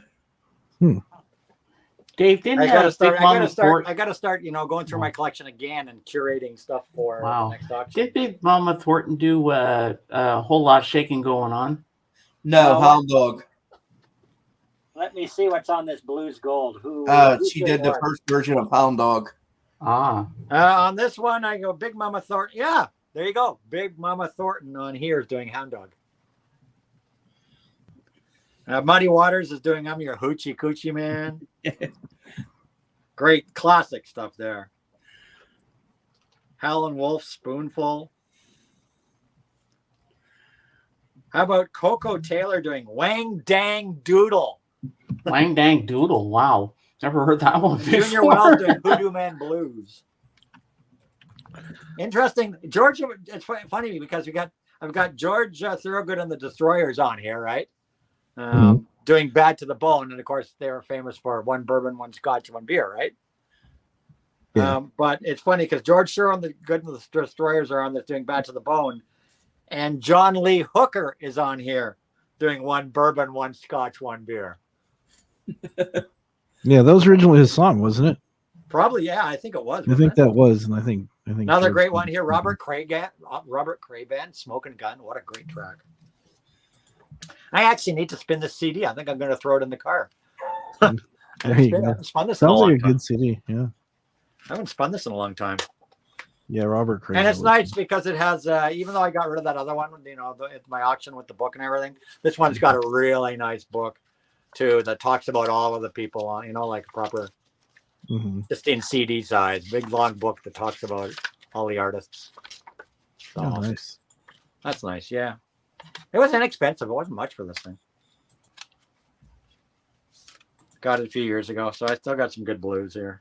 Here it is, gentlemen. Big Mama Thornton did do a whole lot of shaking going on. I just looked it up and I put in a private chat. Nice. Sorry, Oh, got JD. BB King on here doing, of course, The Thrill Is Gone. Like they really did choose some good shit on this. And it's got some nice brass section in there. Shake and we shake and we shake. Ba, ba, da, da. Dusty is March 23rd. My sister's March 15th. Okay, I was asking everybody earlier, Lisa, and I want your opinion on it. Should I interview my sister? Should you what? Should I interview my sister? Well, you were here before when I said it. I was? Yes, I think you were. I must have been out to lunch at that moment. Was I here? No, you weren't here, Jorgen, but should I interview my sister? Interview your sister? You do if your sister wants to be interviewed. Yeah. Yeah. What do you want to talk about her with? Well, she works at a liquor store and she knows a lot about wines and spirits and stuff like that. And the winos that come in to buy the booth. And I know what Nick Fantasy will ask her. What wine goes good with weed? I know he'll ask that question. No, I won't ask her if I broke up the Beatles. It was Paul McCartney that broke up the Beatles. Wait, I thought Paul McCartney said it was John Lennon. Well, it was. Now I'm confused. Well, it's pretty much everybody's fault in the Beatles because they were all arguing with each other. Nobody was, getting along anymore. So, that's when Paul said, okay, I'm leaving. And even... Because he did a Howard Stern interview where he said that John announced that he was leaving first, and that was who broke up the Beatles. And John said, I want a divorce from the Beatles. Yes. He said that. I know he did. Because it was mentioned on the Fab Forum once on Sirius XM on the Beatles channel. They were talking about that John said he wanted a divorce from the Beatles. Mm-hmm. Well, that's why I found Thursday night when I was in the dressing room there with Kate. I'll definitely ask her that, Lisa, or you can ask her yourself. That's why I found that so interesting when I was in the dressing room in there and she was talking, because the stuff she was telling me, the story she was telling me about Abbey Road Studios and her experiences with it's stuff that nobody Hold on, let me grab another knows. beer. She has never, publicly discussed. It was just, side chatter. So it was very interesting, the things she told me that haven't been ever told before. Very cool. Very cool. So I guess he's coming back. At least his phone stopped ringing. His phone was ringing off the hook earlier, so maybe it's after hours for the call centers. They have a power outage here a few weeks ago and the liquor store had to close. I've never seen so many people leave a store shaking uncontrollably. All into the Beatles in order to save the Beatles. Don't drink it all, just weed. Okay. Yeah, it was all that weed smoking out back of Abbey Road Studios, apparently. There you go. There was some finger wagging going on about that, apparently. Yeah, it's a pretty huge complex from what I hear.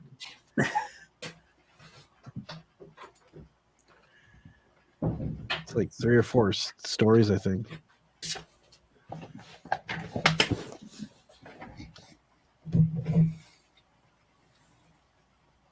All right, I'm back. It's like Mr. C, the rapper in the group, The Shaman, when a journalist asked him, how much do you party? How much do you drink? And he said, I don't drink. I only eat mushrooms. Paul ended the Beatles and not to save the Beatles. Oh, he did. I didn't know that, Paulina. Good thing we have you here to help us with that. Oh. That movie Caveman Ringo Starr was in. That was a weird movie, but interesting at the same time. Well, then there's Candy, of course. Classic. James, I actually don't drink at all. Just weed. But Have you got Candy in your collection, James? Have you added that one to your collection? No. Nick, you know what you should do?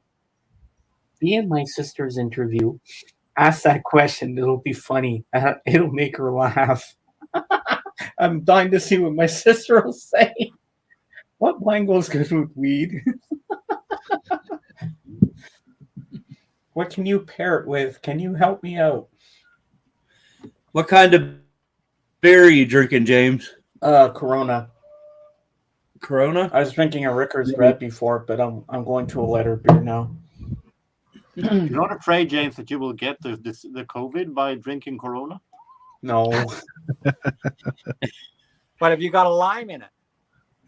Hello, Vinyl Community Records. Have you got a lime in your Corona? You can't drink Corona No. without a lime in it. I don't like lime in it. 'Cause that's like that's Yeah, just I like don't how, either. That's I'm like with how James. everybody drinks Corona, right? Like you go to Mexico.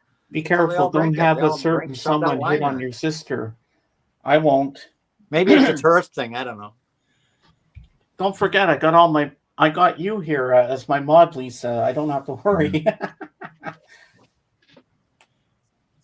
Hey, Vinyl Community Records. Who are you? I forget your name. I know you, but I forget who you are. It's been a while because John, George, and Ringo were entering dangerous territory and dealing with Alan Klein. So Paul sued to dissolve so that Klein couldn't profit off them. Oh, okay. Yeah, he had some pretty crazy contracts from what I hear. I don't drink Corona. I only listen to Corona. You listen to crap. There you go. I forgot there was a band called Corona. That's right. Yeah. Yes. Not much of a band, a disc jockey. Hey, Jen. No, Tricker had a question for you, James. Was your sister in school with you when you shoved that girl in the locker? Yes, she was. And she was proud of me that I stood up for myself because she spit on my favorite sweater. And that's enough with her.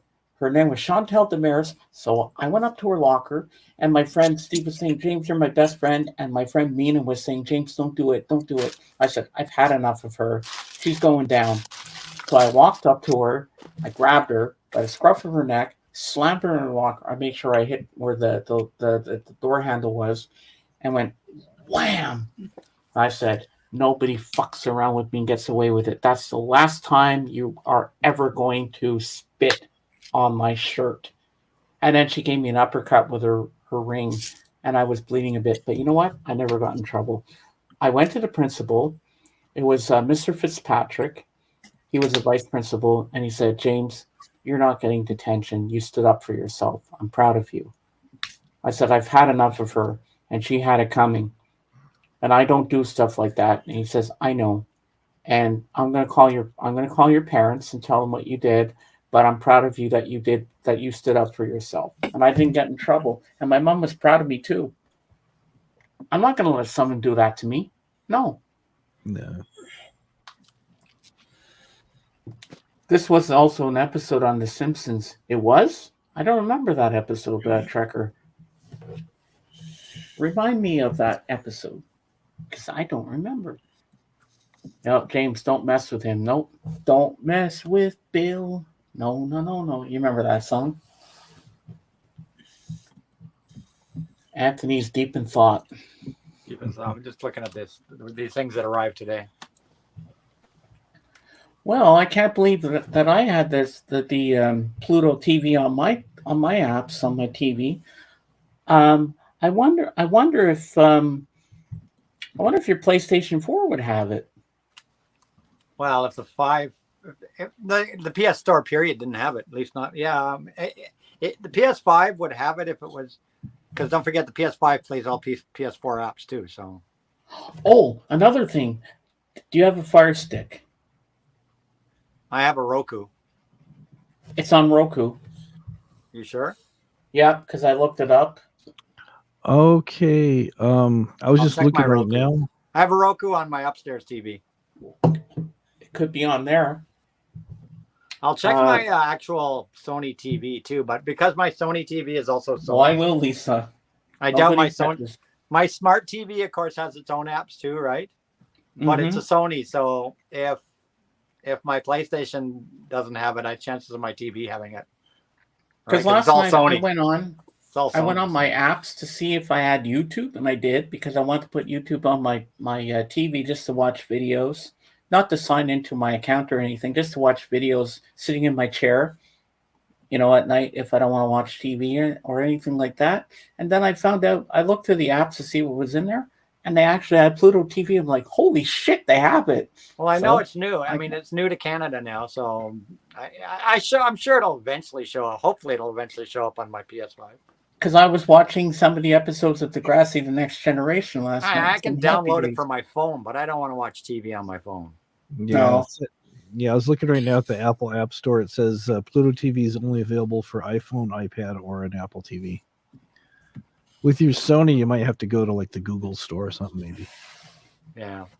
Google Play. And my TV is an LG smart TV. I'm going to turn my TV on and just go to the actual TV. I never use it, but the actual smart I'll TV beat you portion up, of it. man. Nobody touches my Beatles albums. No. Boom, boom, boom. I got to remember how to even get to the smart TV on my TV. I think I need the actual original TV remote here. Home menu. There you go. Cap, can you get Pluto TV where you are? Yes. Okay, here we go. What apps are Yep. available for my TV? And what about you, Jorgen? You could probably get Pluto TV, I think. What is Pluto TV? It's a streaming service like cable. I don't think Pluto TV is worldwide yet. I don't use streaming TV that much, so I don't know. I haven't tried. But another one you could get that's really good too is Anthony is Tubi. Tubi's good. I too many ads on Tubi. Like they're every 2 seconds. Like it drives me crazy. Well, you get used to it. I mean, I have Tubi. I don't watch it much, but if there's something good on there, I'll watch it from time to time. But Yeah, I don't pay for any of that crap, like any apps or anything like that. I have this website I go to, and anything that's on Netflix, Stars, any of that stuff, it's on there. Disney, Cap, it's have all you on seen this this movie? all in place. have you seen the movie Megan? Not yet. It's on there to watch. I just haven't watched it yet. Is it good? I haven't seen it yet. It looks like a cheap ripoff of Chucky. It is a kind of an updated Chucky kind of story. Well, Is I'll it? probably watch it on. I'll probably watch it on Netflix. I'll You know? probably watch it then. I thought it was about a damn robot. Pluto. Install. Yes, you got it. Hey. Yeah, Pluto's available for my actual smart TV portion.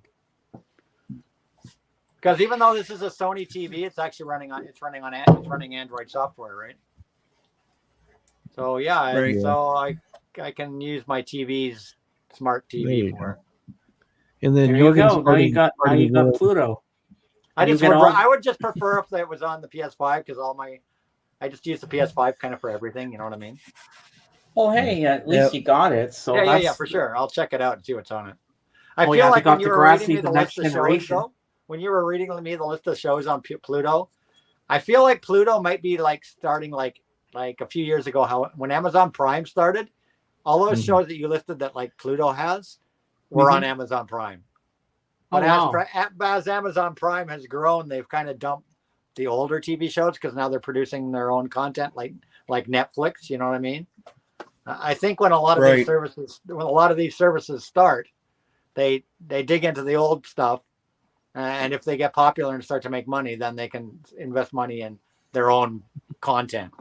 Like even when Crave started, right? When Crave started, Crave had just basically the same crap everybody else did. Now Crave has tons of exclusive stuff, right? They all go the kind of the same route.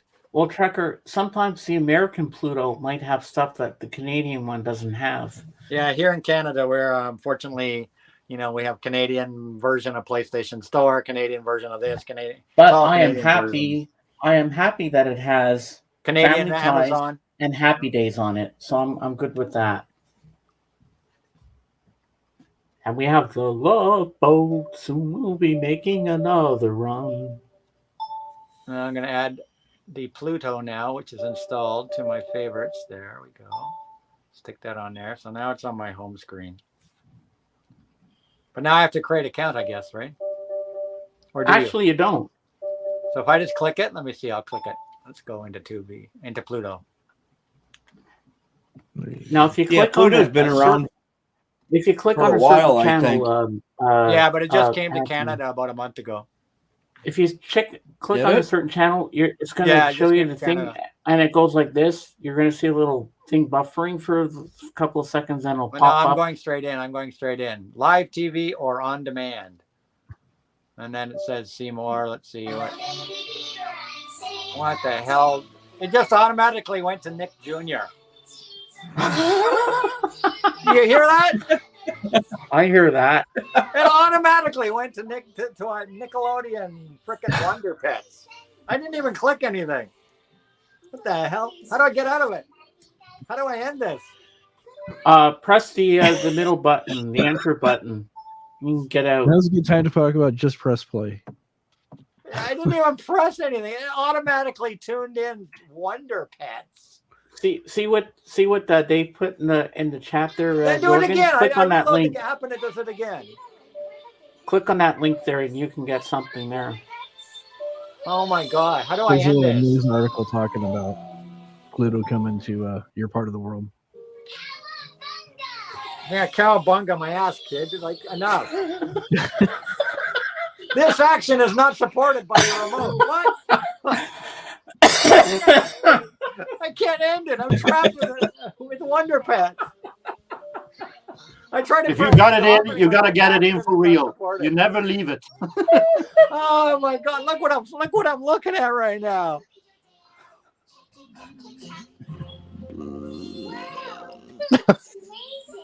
Kind of like Hotel It's California. You Wonderful. can always enter, but you can't ever leave. Yeah, I just been sucked into the. Thank you, James, for sucking me into this void. You're stuck with it forever. I can't. You do never anything. get out of this The remote channel won't let me alive. end it. How do I end? No, I don't want to favorite this channel. Can you I actually stop changed the it. video? I can change the channel. Oh, it's like TV. You just flip the channels and it goes like a TV. Now I'm on gameplay Roblox. If I keep changing channel, it's like tuning in a TV. And on the Gameplay left-hand Fortnite. side, you'll see genres, different things you can do. Uh-oh. Uh-oh. We lost it. Pluto has killed all the power at AGK's house.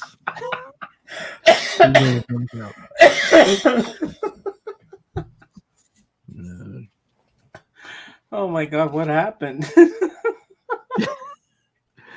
He'll be back. He'll be back. Oh my god, that's too funny.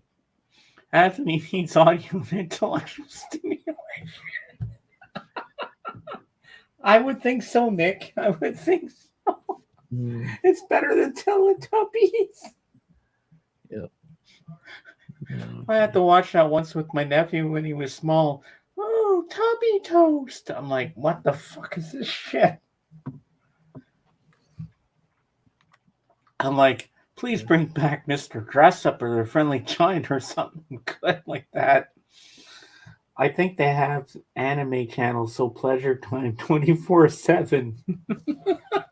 Like raccoon balls. Hold on, guys. I gotta go to the toilet. Just give me a sec. All right, I'm gonna mute my mic. All right, there you go. Yep, let's check it out. So, what do you guys have planned for the rest of the day or the evening in Jorgen's case? I'm waiting for Doc. Waiting for Doc. He should be starting probably what, half hour, 45 minutes or so, I think. Like that. Give or take, yeah. Yeah. It seems like they have Sunday is my streaming day. First is Calvin Vasu, then it's here, then it's Doc, and then I'm exhausted.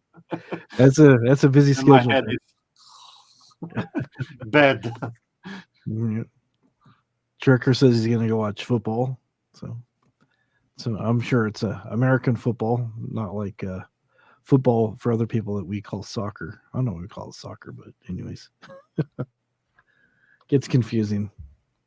Yeah, I try to watch the American football, and I end up make heads and tails of that. But Yeah, it gets kind of confusing. It's a lot like rugby, similar rules and stuff. I thought it was the same thing. Yeah, it's pretty much like rugby. Yeah, it's the same thing. No, but I thought it was the same. Oh, football the same? I thought it was a different word for the same game. Yeah. Football and rugby are the same thing. But there's slight differences. I know the slight rules and different things and stuff in rugby, but they're about the same. But soccer is, it's pretty much what we call soccer, everybody else calls football. So I just texted him on Instagram to ask him what happened. oh, he'll be back. Oh, here he is. Oh, there he is. I had to turn the TV off. It was never ending. No, I had a phone call. Oh, okay. Which automatically disconnected me from the stream. It was my buddy. Yeah, because Scott. I just texted you on Instagram. What happened? Like, Yeah, I saw that. No, it was my buddy Scott phoned me, which kicked me oh, out. okay. Oh, okay. Because he confirmed that I'm going to see Chilliwack tonight. Going to see Very Chilliwack nice. with Scott tonight, and we're meeting the band. So the next time someone asks you about We're gonna hang out with the band at Chilliwack tonight. So next time someone asks you about Pluto TV, you will say, no, never again, never again. So Scott said, Anthony, bring some stuff if you want the boys to sign it, because we're gonna hang out with the band afterwards.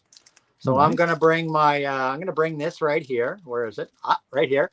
I'm gonna bring this one right here. Original Mushroom Records pressing of Chilliwack Fly By Night that I bought as a teenager. So I'm gonna get them to sign this Nice sleeve for sure.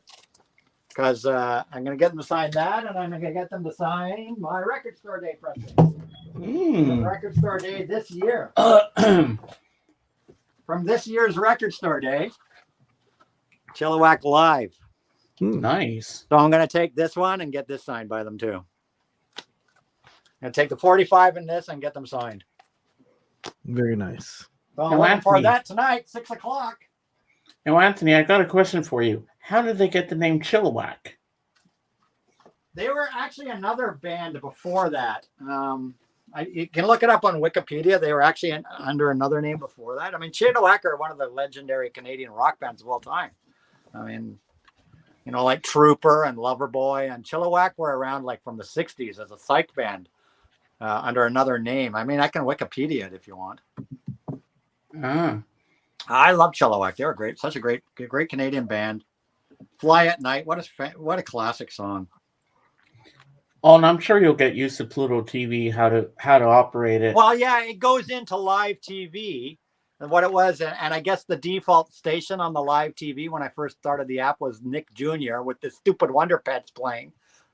And then it wouldn't let me stop it because it's not actually a video playing, right? Mm-hmm. So when I pressed up and down on the controller, it was flipping through the channels, the live channels.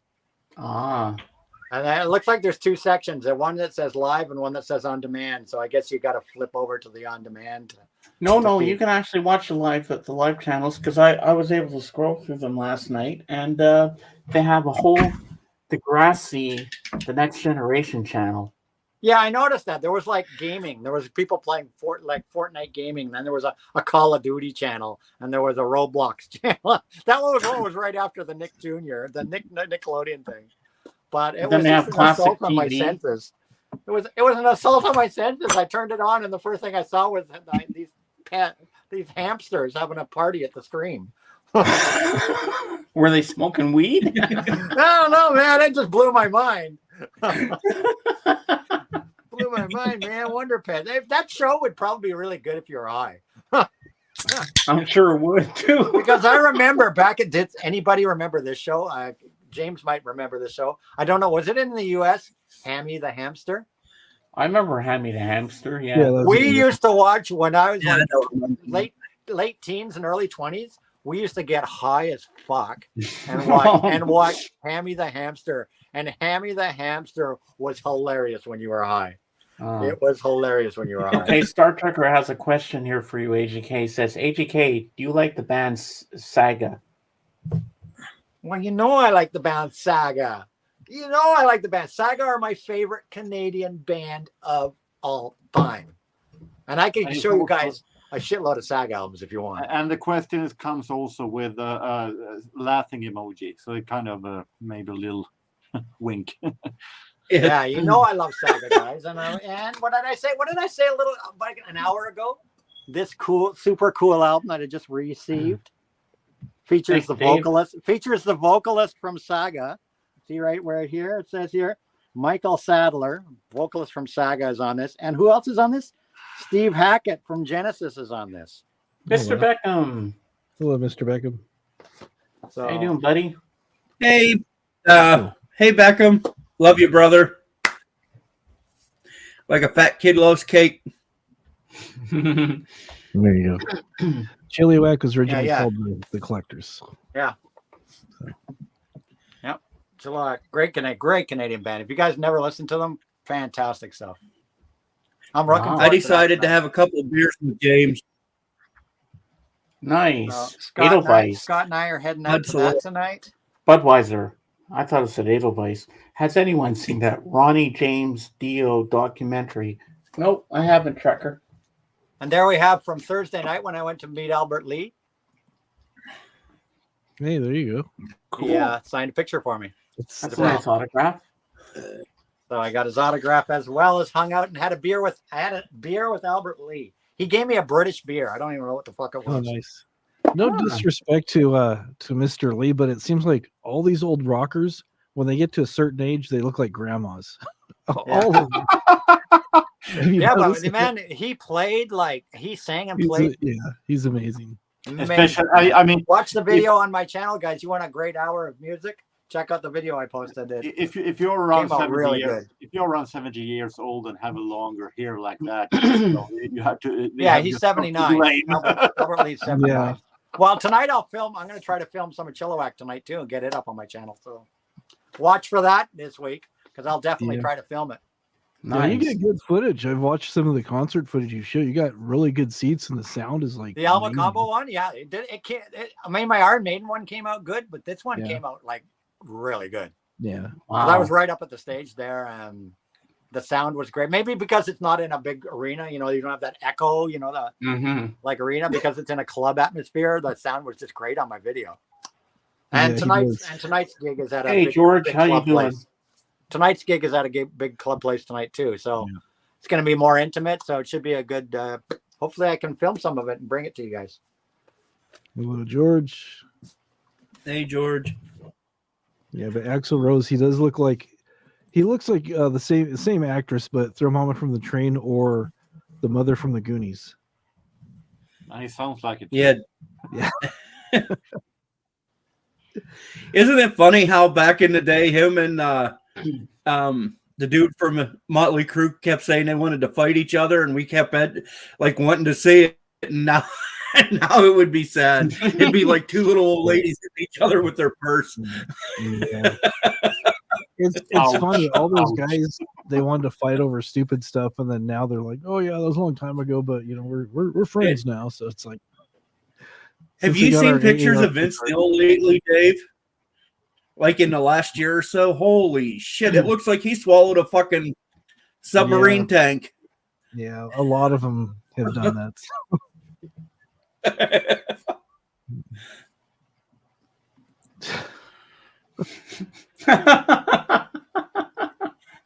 Like really? Wow. Schizophrenia, but she's good people.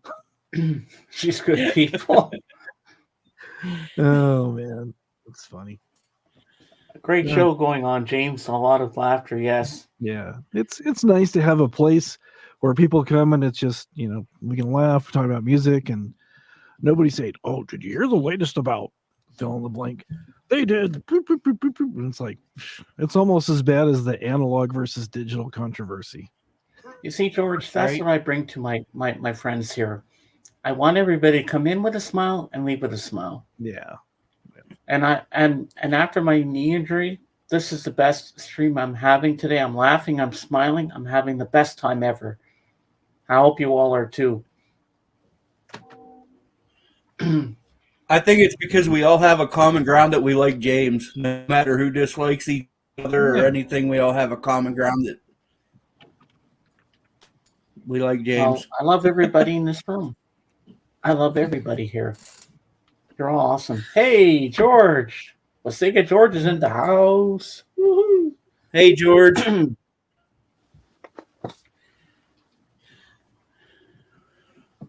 Yeah, we're having a great time.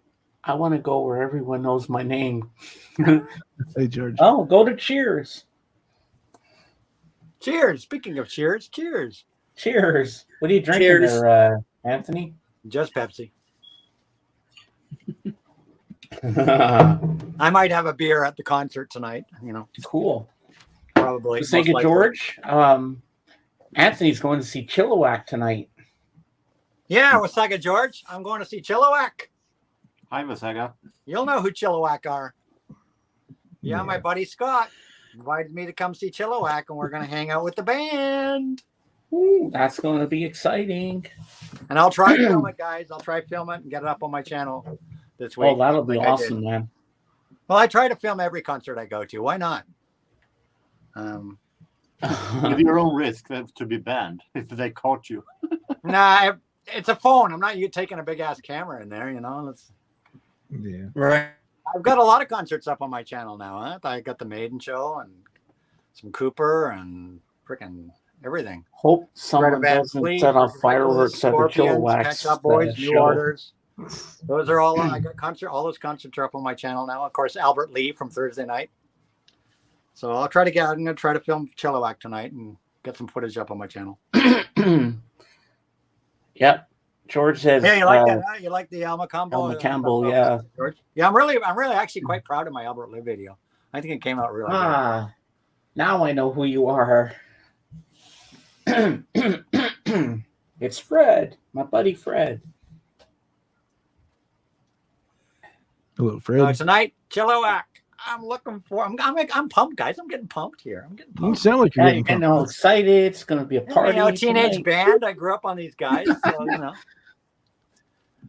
Be It's cool nice to you get had my fun. original. It'll be cool to get this original 45 signed. Oh yeah, definitely.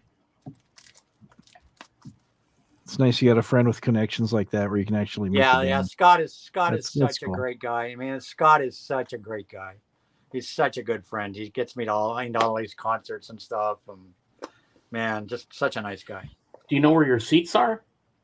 No, I don't know. No, because it's a club thing. So it'll just be we get there early and we grab a seat. You know, it's club gigs, you don't have preset seating. You know, you just Maybe get you'll in the get door front and row. find your way to wherever you want to be. Maybe you'll get some really kick-ass seats at the front row, man. Right in Well, front of the it's stage. a club, so there'll be I tables. was just gonna say, Anthony, maybe you'll get close enough to where you can throw your underwear on the stage at them. Because I remember when I went to see Cowboy Junkies at a bar once with my ex brother-in-law, my sister's first husband. He paid the waiter to get us a really good seat in front of the stage, and we got that. And I sat there. I teared up a little bit, and I said, "Michelle, oh my God, we're right in front of the stage." He said, "James, I only want the best for you tonight." Because you can really see Margot really good from this vantage point. He says, and you don't have to worry. All the beers are on me. You can get as drunk as you want. I know And it's just did. crazy because my buddy Scott, he's just like, I'm just so surprised every time I go somewhere with him to go to one of these shows. It's like he walks into any like club or arena or anything. When I walk in with them, they like the staff of these places like, "Hey Scott, man, how you doing?" Like he knows everybody everywhere. He knows everybody everywhere. It just blows my mind. Yeah. Oh, Lisa, this is my best stream ever since I pulled the muscle in my knee. I'm happy today. I'm laughing. I'm having a good time. And I'm glad you're here, Lisa. Because you are my adopted How's your daughter. knee doing, Jay? And I love you. It's getting better. It's getting better. Definitely. Yeah. Very neat. Very neat. Your knee. Yeah. One who understood that. Good job. And we have a winner. What do I get? A What's my smile. prize? And behind door number one is a lifetime supply of Rice-A-Roni. Yes, Rice-A-Roni. A year's supply of Rice-A-Roni. The San Francisco treat. That's right. Oh, I forgot San that. Francisco treat. To tell me, Hop, you live out in California. Does anybody in San Francisco actually eat Rice-A-Roni? San Francisco is about 8 hours away from me, but there might be a handful of people that do. Door number one, it's Rice-A-Roni, lifetime supply. Door number two, it's a lifetime supply of turtle wax, the best thing you can use for your automobile, truck, or motorcycle. So when they give you the lifetime supply of Rice-A-Roni, they just deliver it all to you at once? I think so. Yeah, it's a big. And then big apparently semi-gassed this stuff can last forever. It makes you wonder what it's made out of. If it can So last. if you have a forever, bomb shelter, bigger you put in lifetime. Rice-A-Roni, Twinkies, and many bottles of water. It says the life. Or canned food like beef stew. Canned food like that. That shit lasts forever too. Well, we all know one thing that doesn't last forever. Don't we, people? We all know one thing, that 1992 Coke doesn't last forever. Oh yes. Yeah, did you see they're coming out with crystal clear Pepsi again? Oh, that stuff's horrible. Oh, that stuff was horrid. Yeah, It was like freaking drinking glue, man. it was bad. Wow. Mm-hmm. Oh man. Yeah, I think Pepsi, when they created that, just wanted to take a non-alcoholic spin off of Zima. Because remember, Zima was big at that time. So Pepsi's like, hey, if they can make a crystal clear malt liquor, we can do a crystal clear soda. Oh, it should have been left alone. It should have been left alone. Honestly, most alternate flavors other than classic frickin' Pepsi should have never been created. All these other Pepsi flavors, they come and go. I don't know why the companies try to. I actually like the Pepsi with lime in it. Have you ever had Pepsi with lime in it, Anthony? No, Coke and lime go good, but I don't think Pepsi and lime go good. But that's just me, you know. Do you remember back in 1985 when they had the new Coke? Yes, we all remember the new Coke, the new Coca-Cola that didn't even. Yeah, I remember that when I was a for kid. a year. And No. they brought it out, and everybody hated it, and then they had to bring the original Coke back and call it Coke Classic, Yeah. right? Because But then there was you know Coke, something? then there was Coca-Cola and Coke Classic, and they very quietly made the new Coke disappear. They didn't even announce it. It just faded away. You into know the what I think background. they did, And then Anthony? the classic came off the cans of Coke. The word classic came off the cans of Coke. What I think they did was I think they just renamed the new Coke, and people, they said Coke Classic, and it was the new Coke. That's just my opinion. No, it was definitely different. Oh, It it was was definitely different, it was definitely the original. Yeah, flavor. the new formulation tasted, from what I remember, a lot like RC Cola. Yeah, well, Did they it? wanted it to. They even Pepsi. They were trying. It was very close to Pepsi It was close too. to, it's kind of like somewhere between RC and Pepsi. It's really close, and people are like, "What happened to my Coke?" People Yeah, were and the all dumb thing over is the they carbs. announced it was in the news. We're changing our Yeah. flavor after 50 years. Blah blah blah. It's like- and it's like everybody was going, "Why?" when something's not broke, Yeah. don't fix it. Yeah, Why? it was like Yeah. 87 or 88, I think, is when. Why they- change yeah, something that- when I'd it's never good forget the way it is? Yeah. Can you see why I would have thought that though, Hop Frog? Because that's some kind of shady shit a company would do. Yeah, they do that sometimes. If they change the label on something, they call it new and improved when nothing's changed except the Except the label. Very true. Very true. Yes. Yeah, because technically they're technically not misleading. yeah. They're going technically, something has been new and improved. The label. Yeah, exactly, and that's all it takes. That's to be legally correct. That's all it takes. What do we got coming up on screen here? No, this is. Crystal I clear actually Pepsi. found some. Oh, it's crystal clear Pepsi. Yeah. That was so horrible. Sometimes Is they'll throw all the top. is This that one water? they didn't. I guess they didn't want you to waste it after you take a drink. But anyways, enough yakking. Let's get into the Pepsi Crystal. I was in there on the other channel. There we go. Breaking the seal. Well, I can't consume it because the seal's broken. I am off the hook. No, I promise you guys are going to try this. So let's do it. Has like a lemon limey kind of smell, but let's see what it tastes like.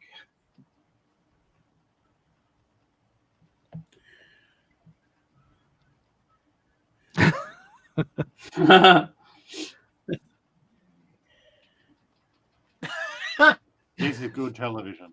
Says nothing and just drinking. You can't.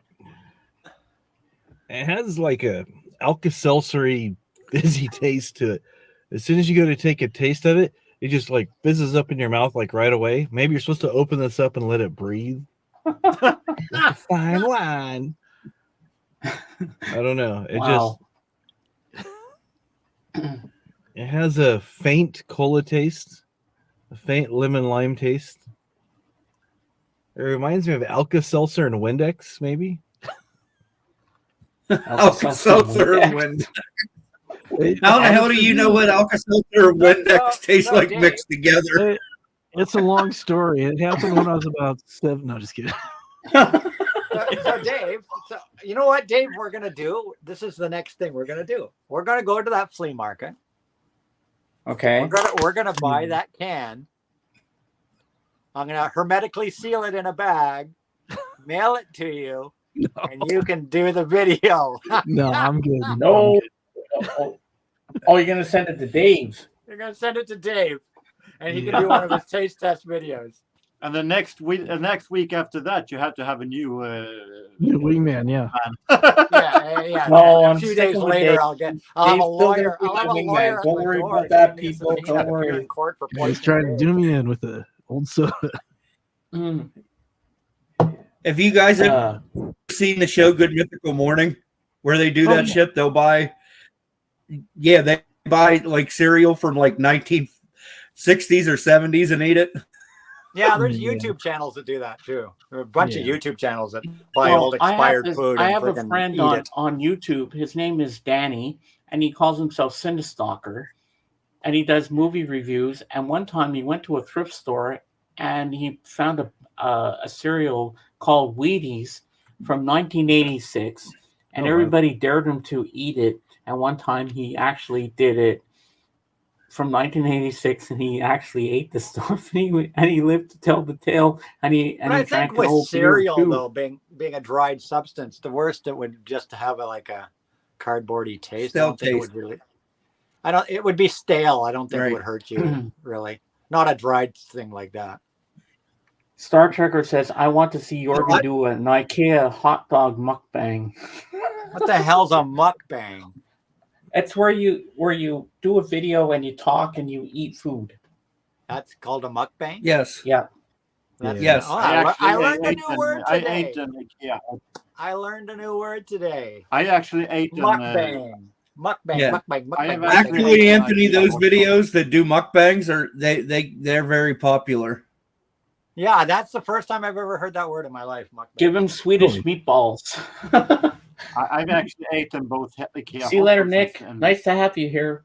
Thank you for being here they- today. they- They don't taste that different from other hot dogs and meatballs.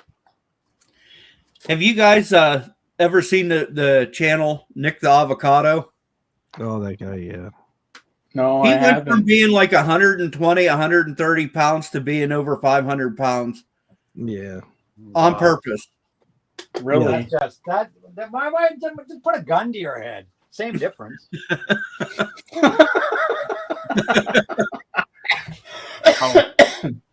Pretty much. You know Wow. what? I'm going to get prepared for dog stream. I'm going to put away records here that I pulled out and so on. Okay. All right, sounds good, Jorgen. I might All right. be there. I'm not sure yet.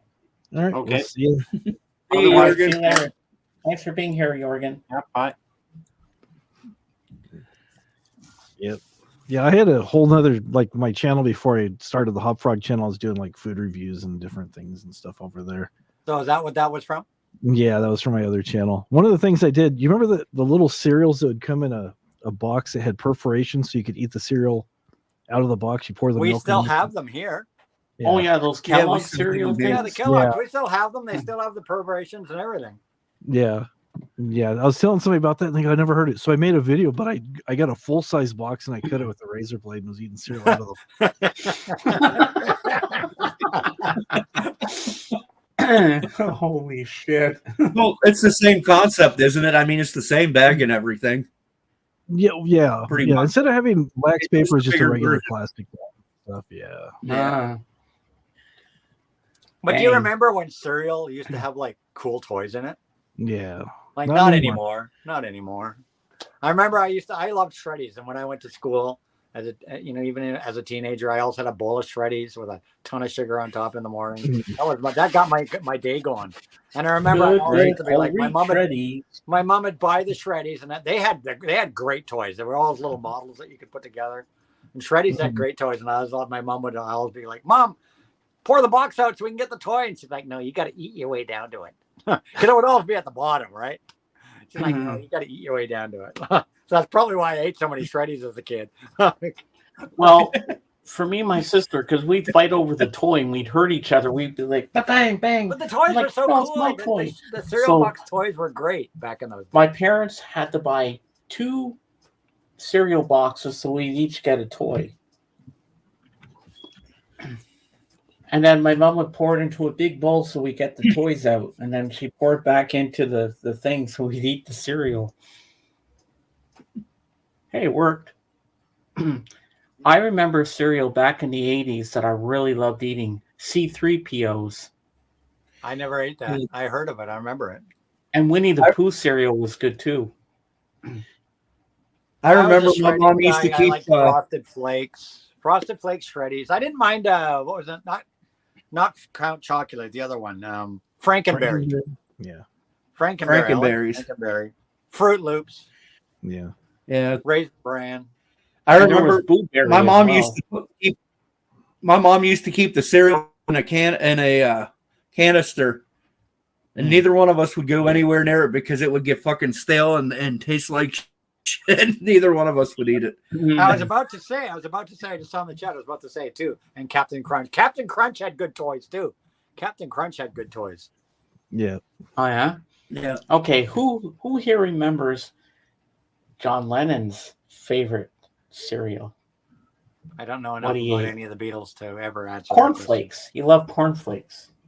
So generic, that's like the people super generic cereal. Cornflakes. Well, I used to, my mom likes cornflakes.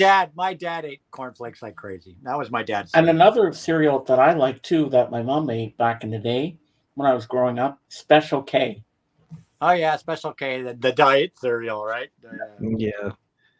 And Well, they have those Special Fun K Grubs. now that have like They weren't- chocolate and strawberries and all that shit in it, and you mix those two together, and man, are they good! What was Oh, the other one? Cracker. The other one that I My didn't mom ate mind. grape nut. My grandmother ate grape nuts. The other one I didn't mind was the ones that it wasn't Wheaties. They were like big shredded wheat, like pillow thingies. What? You just have like one in your bowl and you pour the milk over it. I think it's called shredded wheat. At least in the States. Shredded wheat, yeah, shredded wheat, right? And they were just big Yeah, ones. and Then then they would in expand England, or they call them something? Weetabix. Yeah, Weetabix, shredded wheat yeah. was, I think, the ones we got were called. I think that was the shredded wheat ones. They were just like a big thing. Yeah, I hate shredded wheat. I mean, you'd have to break it up with your spoon. As you cut it off. When you were saying your sister and you were fighting over the prize in the cereal, I thought maybe you did something like this right here. Uh-oh. Hop's always on the ball with these things. I know. Put the sound back on. All right, let's see what we got here.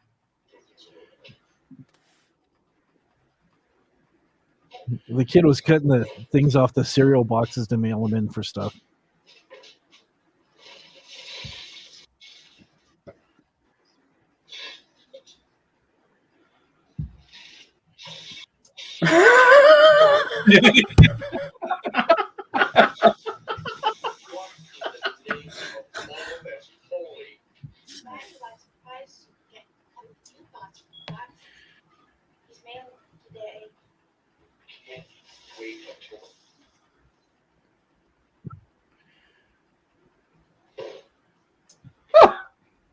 No, we never did that, but that would have been a smart thing to do. Yeah. I remember Golden Grams. Oh, those Golden Grams. And then there was Cookie Jarvis cereal or something. And I remember when I used to stay at the cottage with my cousin Glenn, we'd start off with a heaping bowl of alphabets. And then his dad, my Uncle Arnold, would make us the best fucking pancakes ever. Yeah, you guys remember Cookie Crisp cereal? Yep, Cookie Crisp. Yep, I remember that. I don't know that one. Yeah, the commercial, the guy would go, Cookie Crisps. Or there was, what was it? Cuckoo over Cocoa Puffs. Cuckoo over Cocoa Puffs. Yeah. Then there was Sugar Pops or something. I think. And then, of course, what was it? What's the one? Snap, Crackle, and Pop. What's it? Rice Krispies. Rice Krispies. Then we had Tricks. Silly Rabbit. Tricks Silly are Rabbit. for kids. Yeah, Tricks are for kids. Yeah, that was another good one. And Jen, if you're still here, what was your favorite cereal growing up that you liked to eat? Let us know in the comments You might have below. stepped away, so yeah. Sugar smacks, you feel yourself getting diabetes. Check your blood sugar, check it off, and there's no reason. Sugar off. Smacks, yeah, with the frog, dig 'em. Yep. Oh, What was the one with the bear? that was Sugar Crisp.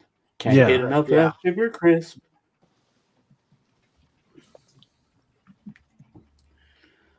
Well, this is a very good stream today. I'm having a lot of fun. I hope you're having fun too. I'm glad you're all here to support me today.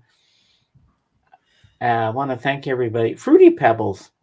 Yeah, Fruity Pebbles are good. Oh yeah, I yeah, like the Fruity the Flintstone cereal.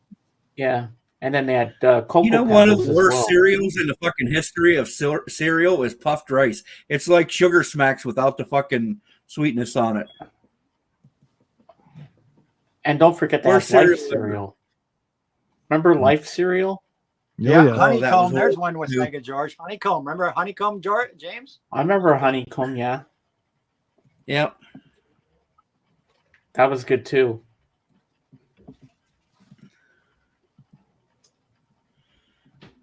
Is that Wilford Brimley? Yep. Hi there. I'm Wilford Brimley. You might remember me from my Liberty Medical commercials.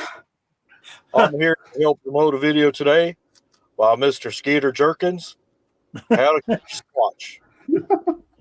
And he's got several tips of hunting and staying healthy and stuff. Even if you don't catch nothing, doing them exercises will be good for your diabetes. Remember, check your blood sugar, check it often. Diabetes, it ain't no joke. And look for Skater's video. That was you, Dave. Yeah. That was really Blood good. sugar, check it off. I love that one. That was awesome. Yep, that was me too. Oh yeah, Cheerios were good, Lisa. Cheerios, Tricks, Frosted Flakes. But I kind of like. I like Cheerios, except I like Honey Nut Cheerios. A lot of the cereals in the store now, they're just too generic. Yeah. Like she was saying, it's like Cheerios, I can do without it. You know, Frosted Oh, Flakes. I remember can do another without one. it. There They're was they're donuts. boring. There's boring cereals in the store now. They're all healthy. Yeah. Yeah. Remember this one, the days of all Anthony? these good Donuts. cereals are That was gone. another cereal called Donuts. Oh, donuts. Yeah. Yeah, here, man, we got all kinds of fucking cereals here. We got we still have Tricks and all that shit here. Yeah, I mean, there's some that are still around, but all the ones that were fun, the cool ones, like, you know, Frankenberry and Count Chocolate. I know they still do make Count Chocolate and Frankenberry, but like Yeah. only specialty stores carry that stuff now.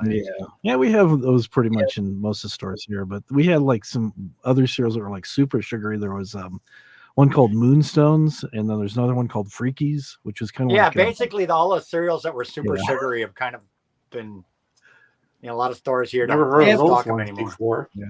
But not all of them. Like we still have Fruity Pebbles and you know Fruit we Loops don't and have all Fruity that Pebbles shit. here anymore. Oh yeah, just marshmallows. How's that Stores one, I shop at, George? but The like I said, apple fritter. Is that any yeah, good? my grocery store has all the boring ones. I mean, it has the you know, it has the staples, Shreddies, you know, Raisin Bran, you know, all the Kellogg's ones and all the. You take all the rainbows out of your Lucky Charms? You don't like them? Then why bother Maybe she buying them? means she eats Why those bother first. buying them? They're magically delicious. Oh, Once you take all the little, it's like Frankenberry. Once you take the berries and stuff out, it's just a generic cereal that is under 100 other names. You know. I can't eat Lucky Charms again. I got so sick one year off Lucky Charms one day. Oh, I guess you weren't so lucky. I guess Yeah. you weren't so lucky. Yep. Oh, maybe you were. You're lucky you survived. Yeah, I'm lucky Oh, I yeah. survived. Yep. After he hurled a couple of times. Wasn't that at the end of Leprechaun when they shoot that 4-leaf clover into that leprechaun's mouth and they say, eat your Lucky Charms and shoot the 4-leaf clover into his mouth? Lucky Charms was the sling magically shot. delicious one, right? Yeah. Yeah. Well, George Magically Music for all delicious. seasons says, I tell you, Cap, with that haircut and new color, you look great. Thank you. Quisp, Quake, Captain Crunch, Crunch Bear with Crunch Berries. Oh yeah, Quaker. Remember Quaker? What was it? Quaker Oats. Yeah. I've heard of Quisp, but I've never had Quisp. Honey Bunches of Oats was good. I like that a lot. I don't know if they even make that anymore or not. That was That a, Honey that was Nut a big thing I on remember Saturday that too. mornings in the 70s, waking up early, getting a big Well, heaping bowl of see, that's the whole cereal, thing, right? That's the and then whole watching thing. cartoons. That's the whole thing. That's the whole. That's why a lot of these cereals are gone. All these Fruity Pebbles and all these, you know, Count Chocolate.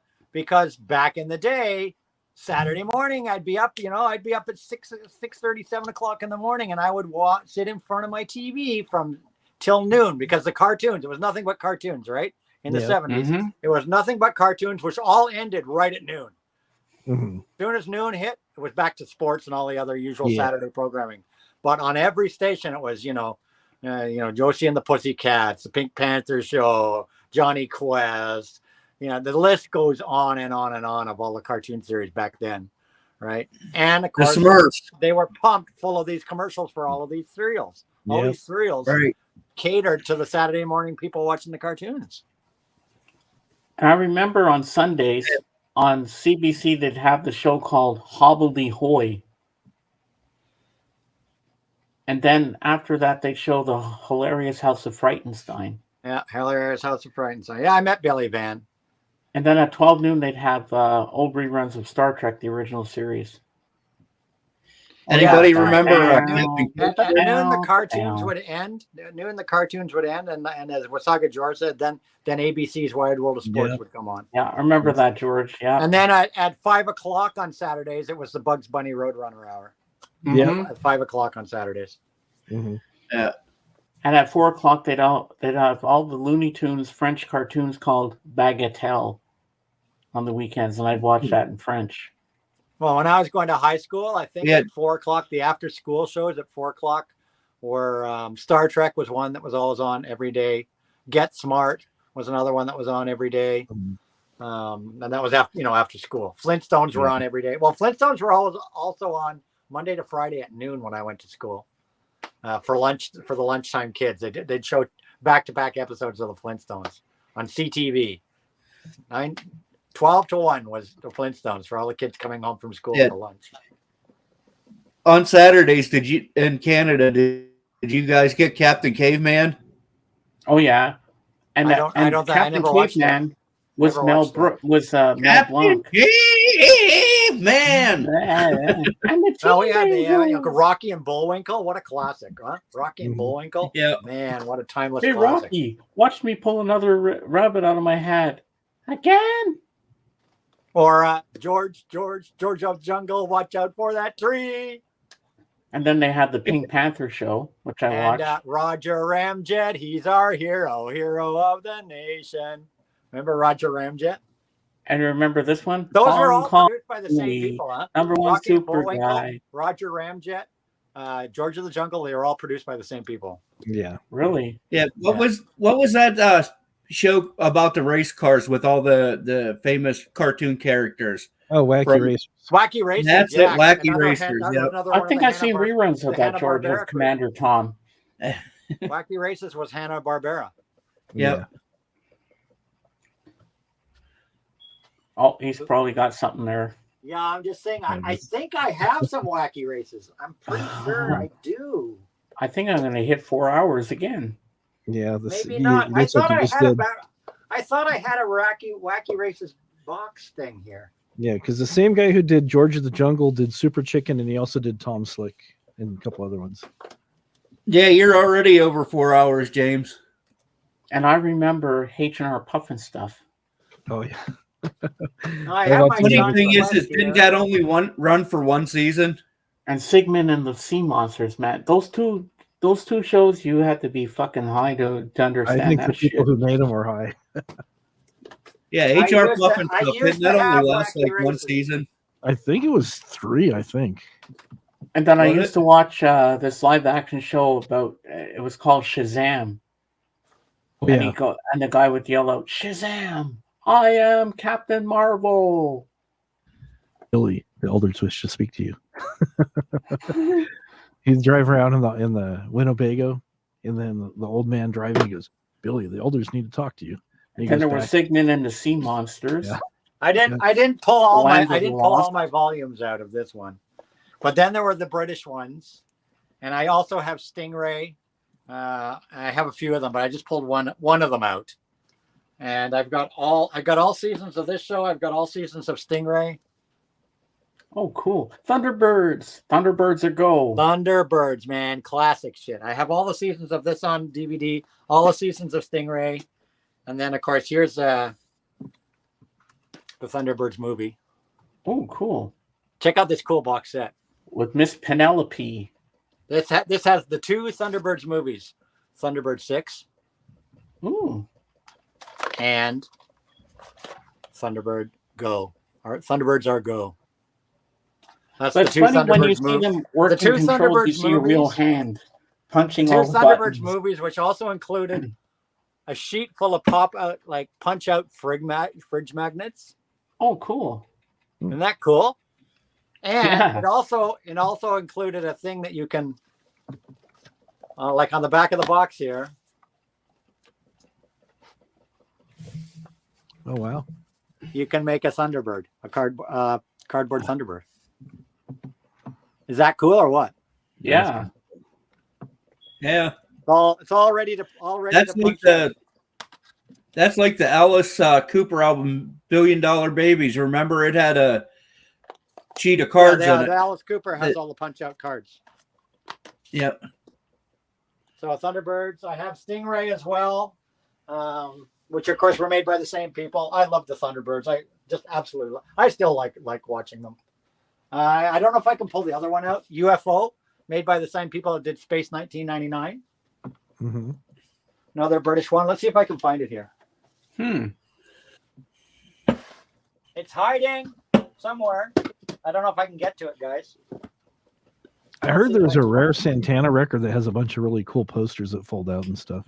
Oh, wow. don't you start. Freaking hot frog, man. Don't you start. Oh my God. Holy I'm never sheep pulling shit. that out again. Yeah, that freaking thing. Oh, here we are. You're really pulling the strings there, and Dave. Sylvia Oh Anderson. yeah. Gary and Sylvia Anderson. There we go. What's this one here? Oh, okay, that. There we go. Gary and Sylvia Anderson. Before Space 1999 was UFO. Oh, okay. Oh, This is such a classic series, man. This is the whole series. It's just in one of these, multi-disc thingies.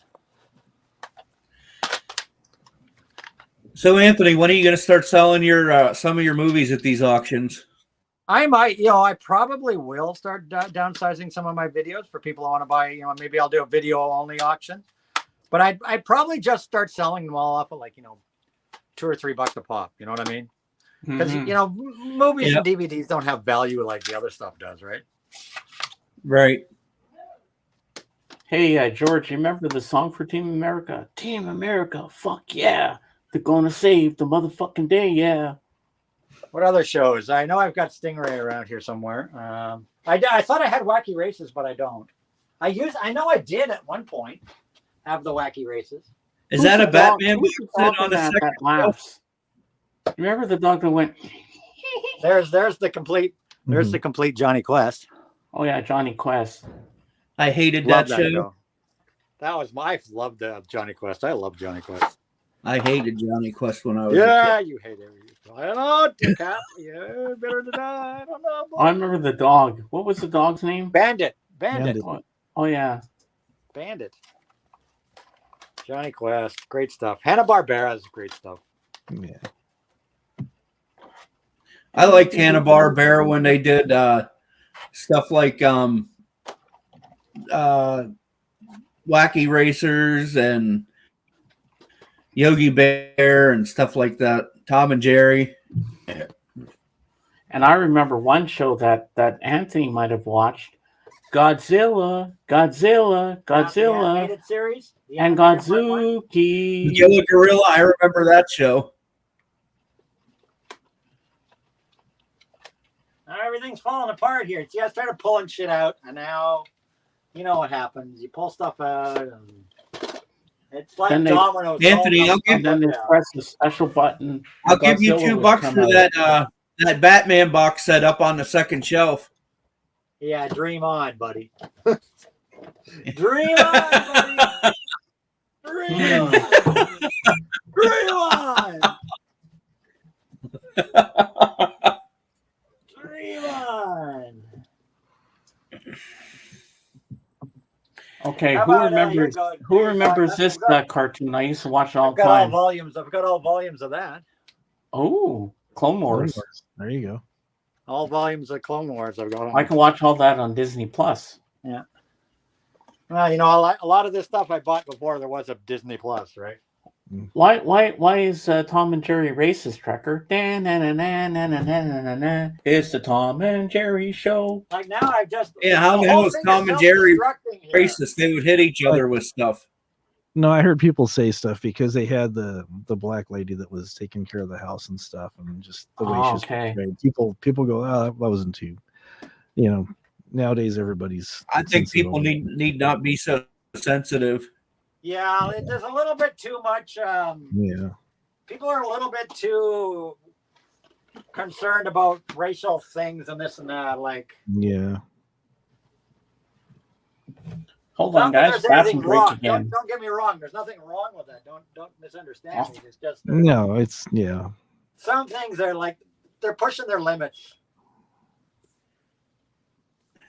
Trying to put this all back together now. Like the whole Aunt Jemima syrup thing. I never understood why people bitched about that. They just said it was racist because it depicted her in slave clothes and a bunch of other stuff.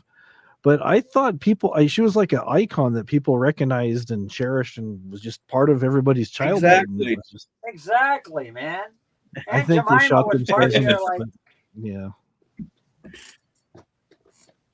I mean, when I looked at that syrup bottle, I didn't think of slavery or anything stupid like that. Even as an No. adult, I never thought. You just thought a tasty pancake syrup, is inside. It's gonna be good. Exactly. What else you want me to pull out here? What shows do you want me to pull out? Let's see. Anything else? Legendary old cartoon shows or something? Let's see what I got here. The one in the middle shelf, way at the very back on the list. No, just kidding.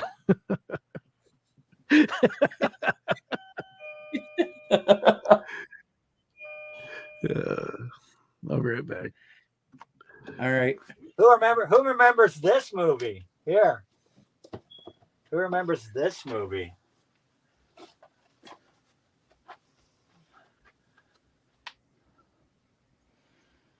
Oh, I remember that movie. I went to the Team drive-in. America. Movie. Team America. Yeah. Which was a send-up of all those puppet things, right? Durka, durka, durka, durka. I got Pink Panther here. I got Looney Tunes here. Dum dum dum dum. I got the Ba-da, Flintstones here. Da-da. Da-da, da-da, da-da, da-da, da-da. Da-da-da-da. I have all the seasons here of let me see if I can find it here. Hold on. Anthony, do you have the Smurfs on DVD? No Smurfs, sorry. Hey, you remember Actually, that my daughter cartoon? might have- Actually, I do have Smurfs, but that I bought for my daughter back like years ago, and she probably still got a copy of Smurfs. La, la, la, la, la, la, Remember this la. classic '80s series? Probably one of the best '80s cartoon series. X-Men. The '80s X-Men series. Yeah, I never seen it. Man, that's probably the best X-Men series that came around. This is the full series. The '80s X-Men series. The Wiggles. Yeah, do From, you like, remember trying to see what the '80s Batman series that came out? Yeah. Late '80s, early '90s. Late '80s, early '90s. Late '80s, early '90s. Yep. Yeah, that's probably one of the best Batman series around too. Where'd Dave go? Right here. Yeah, do you remember who played the voice of the Joker in that series? Yeah, Mark Hamill. Ah. Yes. Yeah, Mark Hamill. Mark Hamill played the Joker in multiple animated Batman series. Just like Kevin Conroy played the Batman in multiple animated series.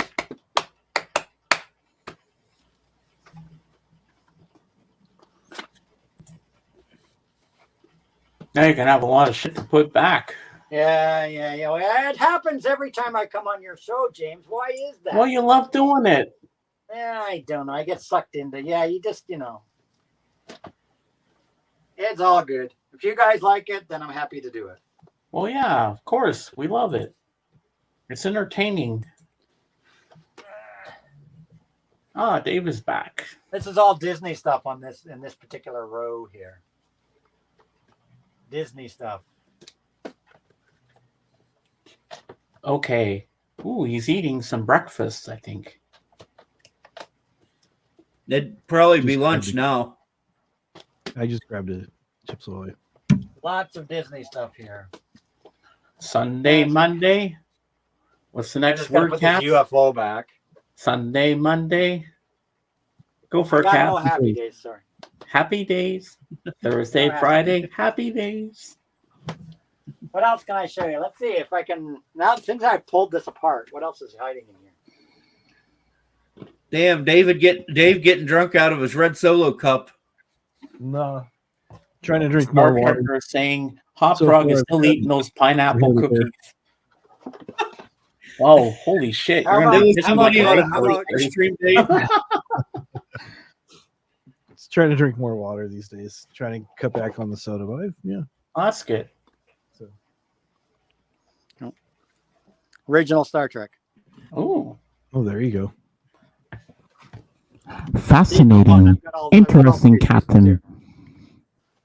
I always love how Spock would always enunciate his words and he'd say, Captain, the sensors. There's volume 2, season 2. Oh, cool. Ooh, nice. Yeah, I like the way these boxes were. You see how they open? They're like, you open them like so. And Like then the inside each communicators. one is this little thing here. Kirk out. So, so inside you have this. This is when they remastered them all and updated all the graphics and stuff. And then inside that on each one, you have the discs, which were all double-sided. Ooh. And this little thingy here. Are And those then you had these DVDs or cards. You had Blu-rays? these like see-through plastic card things Nice. that list all the episodes and have all the credits for the episodes. Are those DVDs, Anthony? Yeah, these are DVDs. Blu-rays. DVDs. Oh, they look like Blu-rays to me. No, DVDs. This particular set came out just before. Like the Blu-rays were too expensive when these came out. Well, ladies and gentlemen, we're almost hitting the 4-hour and 15-minute mark. I want to thank all my panel for being here today. I want to thank Ruby Lisa. I want to thank Paulina. I want to thank Wasega George and the other George and Cap and Record Hound and Star Trekker and everybody for being here today. And I'll see you all next Sunday because I'm getting hungry and it's time for food. So I hope you all had a good time. And AGK's got to go to his show and he's got to play around with his new Pluto TV and watch the Grassy Next Generation. Actually, I might do a little surfing through that Pluto while I have my lunch here. Yeah, that'll be fun. So I want to thank you all for being here today, and we'll see you next Sunday. And next Sunday's theme will be Paul McCartney and Wings. So I hope you'll all join us again, and thank you for being here today. And I had a really good time, and my knee's healing. I'm walking a lot better today. Thank you all for being here, and have a great day. I'm going to shovel some snow. Lucky me. Oh boy, more shoveling. Dang. So I'll see you all on the next one. As I say in my channel, Beatles forever. See you next Sunday. Love you guys. Bye for now. Bye. Bye, y'all. Whoops. And we are out.